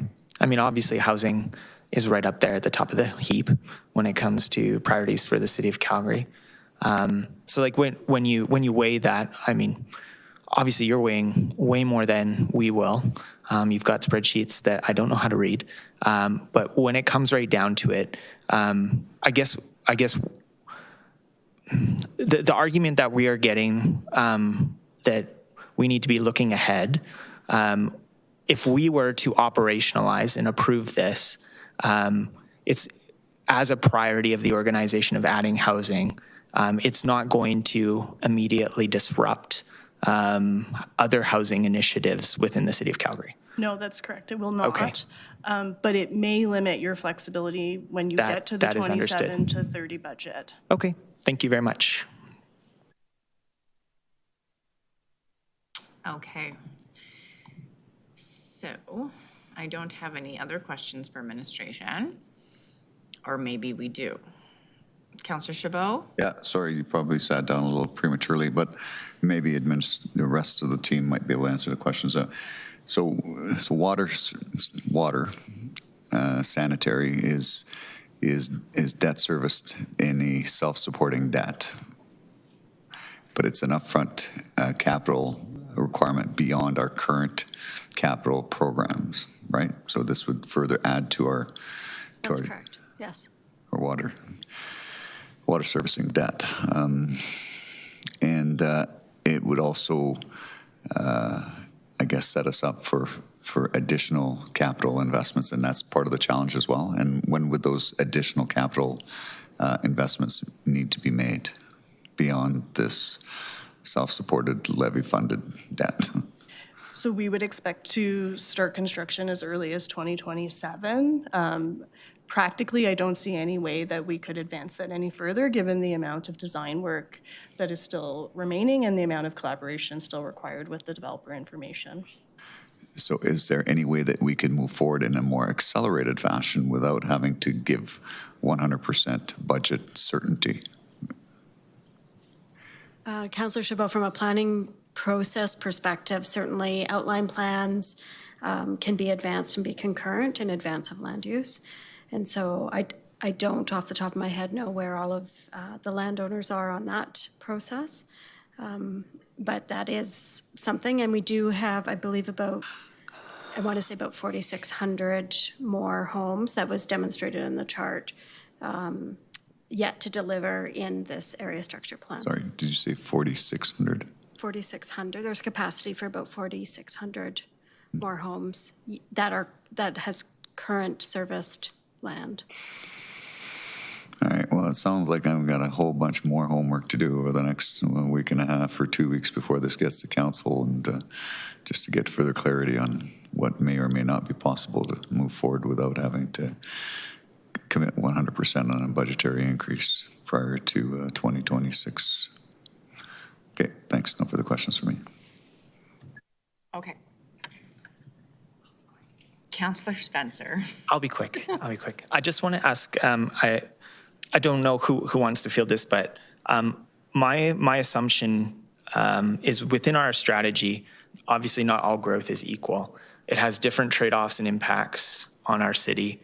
And I just wanted to clarify around, like, when we think about growth on something, say like a TOD strategy, and obviously there's money that's involved, just like we're talking about enabling infrastructure right now for edge growth. There's enabling infrastructure to prepare a site to get it market ready for a really strong entrance into the market on, say, on a TOD side of things. I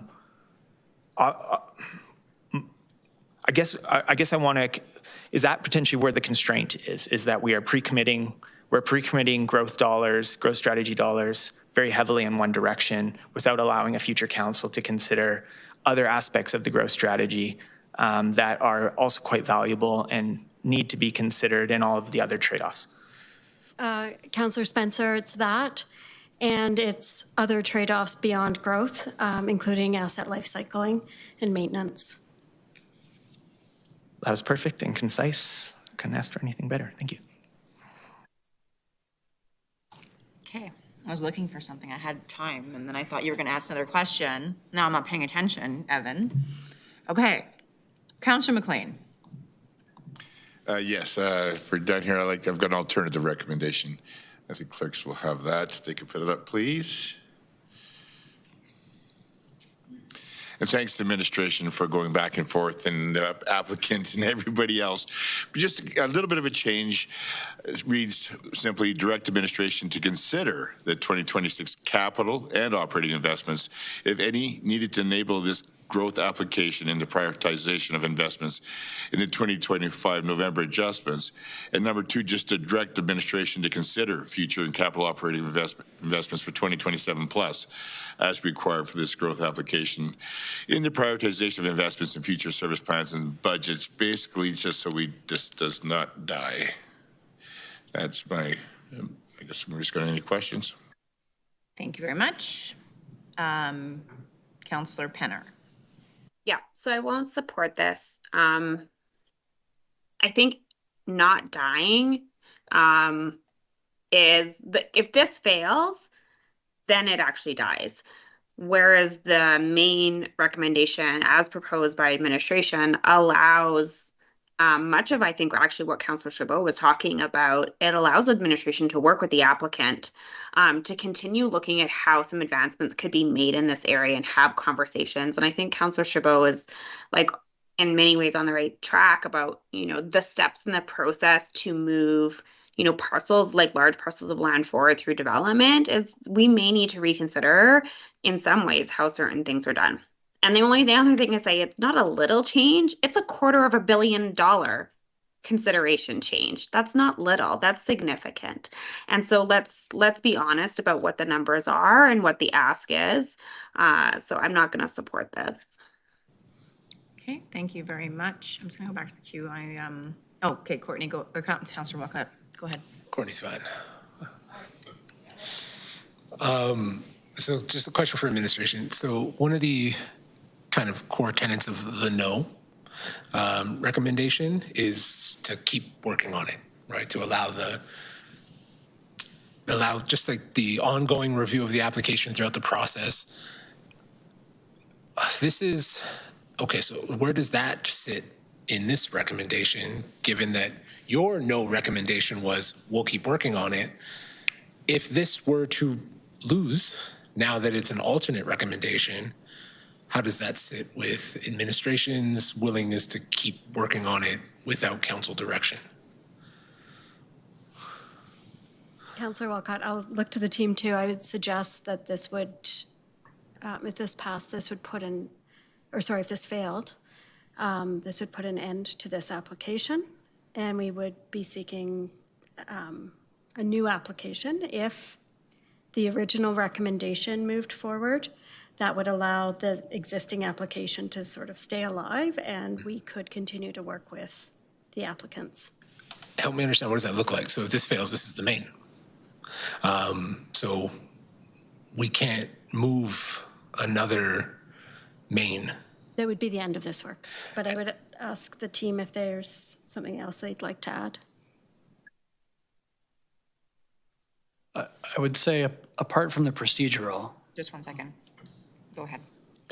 I would just say, apart from the procedural, we have an application before us, and we will continue to work with the developers. They have an interest in developing in the city. We have an interest in seeing development here on a timeline that we think addresses our strategic considerations. I am not sure procedurally how that gets done, but that would be our position as I look at the team. We can ask clerks that question. So clerks, can I ask you a quick question? If this fails, the main motion never moved. Can that come back as an alternative?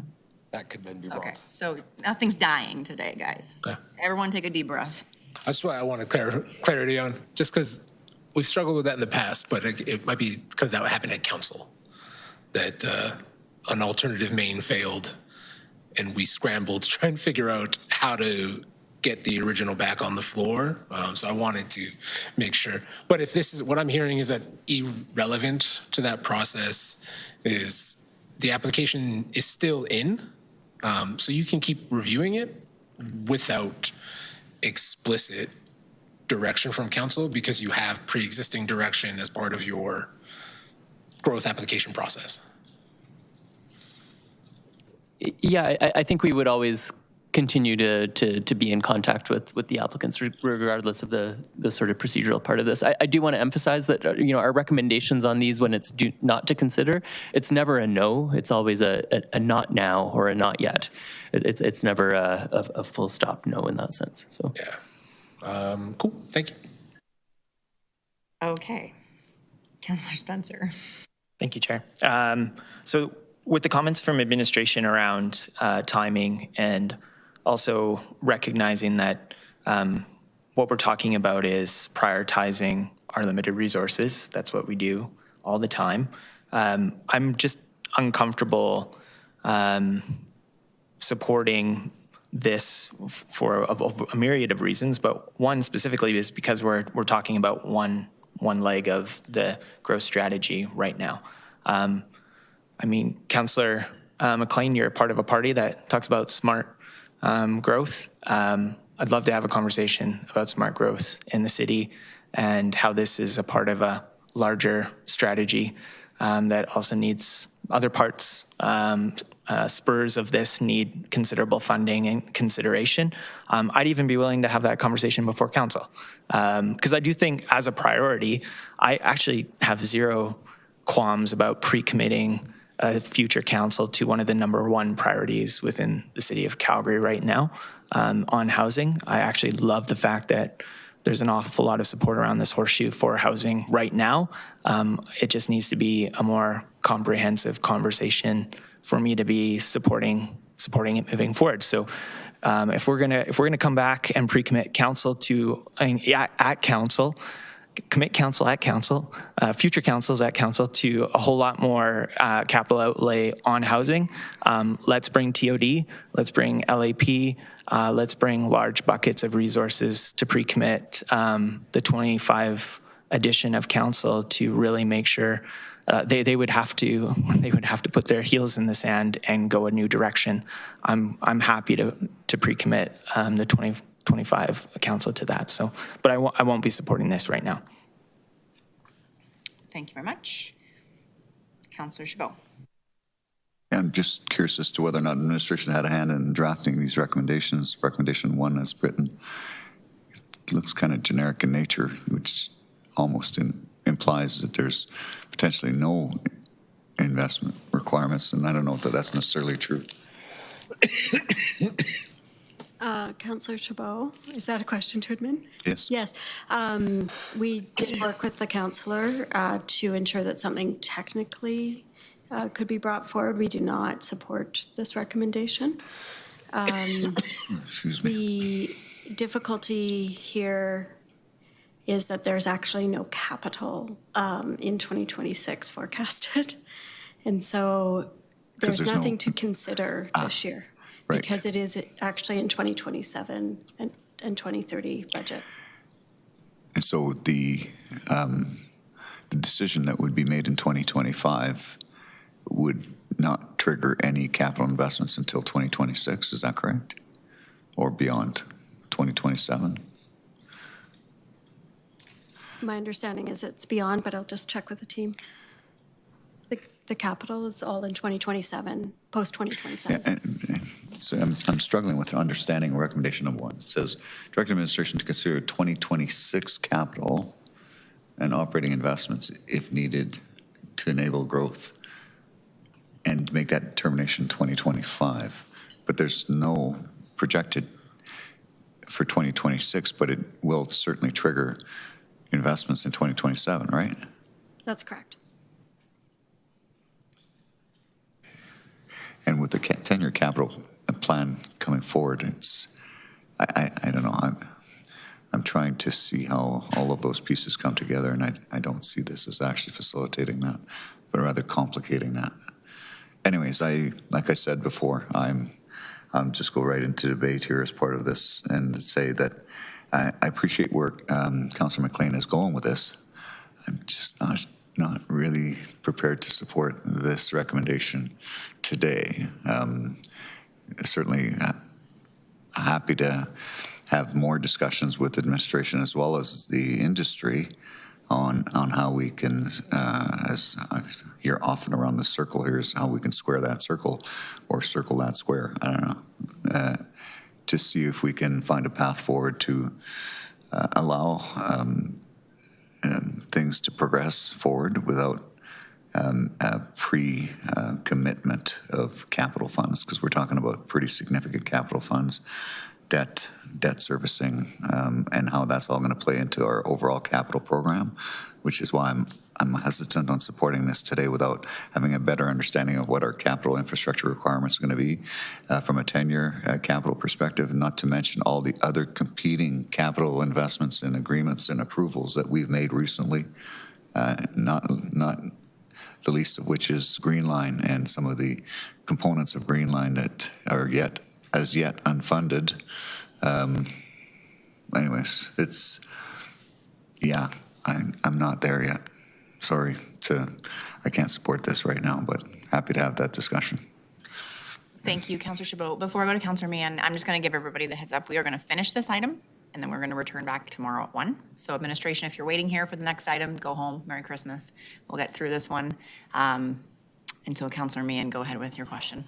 Yeah, I don't actually have a question. I'll just debate as well. And I think that I understand that industry needs certainty in the more longer term in order to even get things financed that they need to do. And I think there's always just going to be this tension between the way that we budget and then the way that industry is going to need certainty. And so I think this is an evolving process, and I just think it would be substantially more robust if it was outside of any one application. Like, I think it has to be kind of considered, how does any application get this kind of approval in advance, and is that even something we want to do?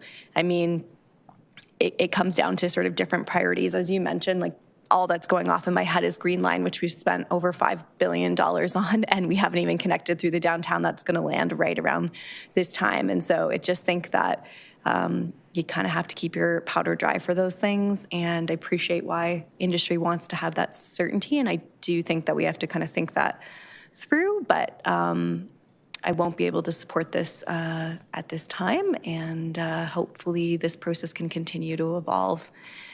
It's a difficult trade-off between the priorities of keeping the flexibility for us in our budgeting process, but also providing that certainty. So I guess we'll continue to iterate forward and see where this lands. So with that, I am done.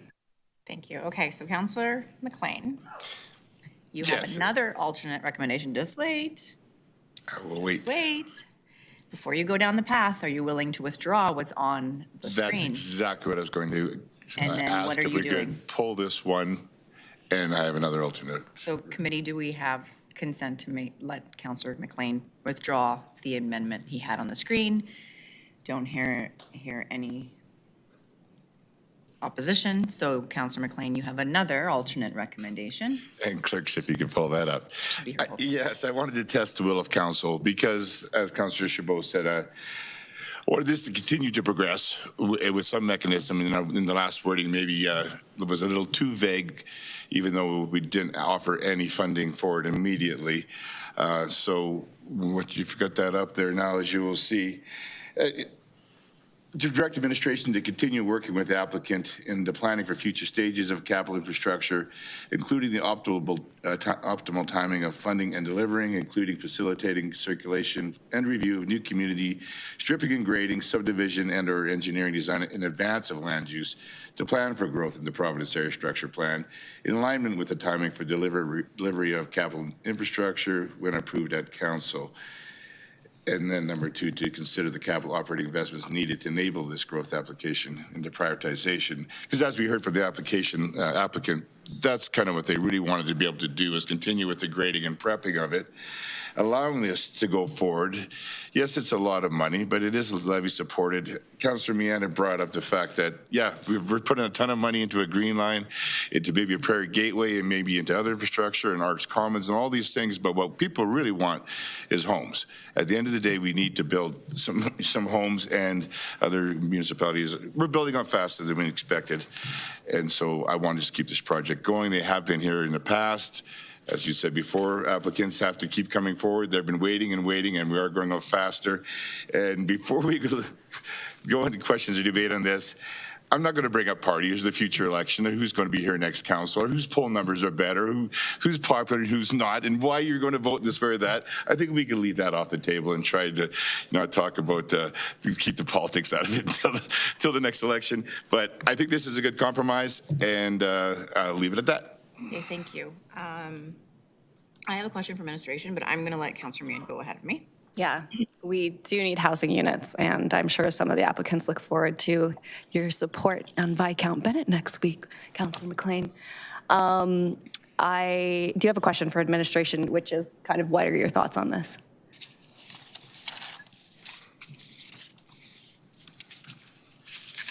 We're kind of responding to this in real time.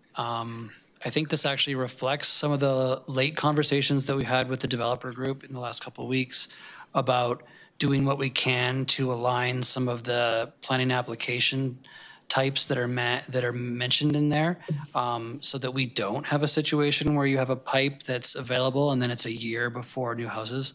I don't think anybody wants that.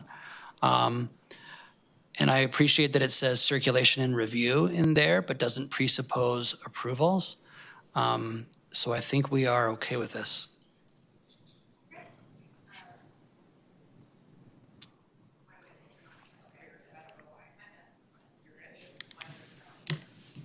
Okay. I was going to ask kind of the same question as Councillor Meehan, so I'll withdraw. Councillor Penner.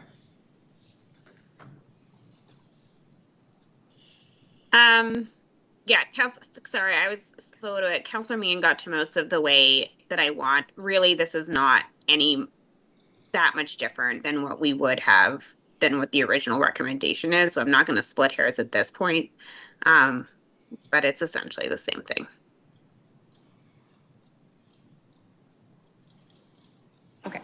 I don't see anyone else in the queue. Councillor McLean, would you like to close? Closed. Oh.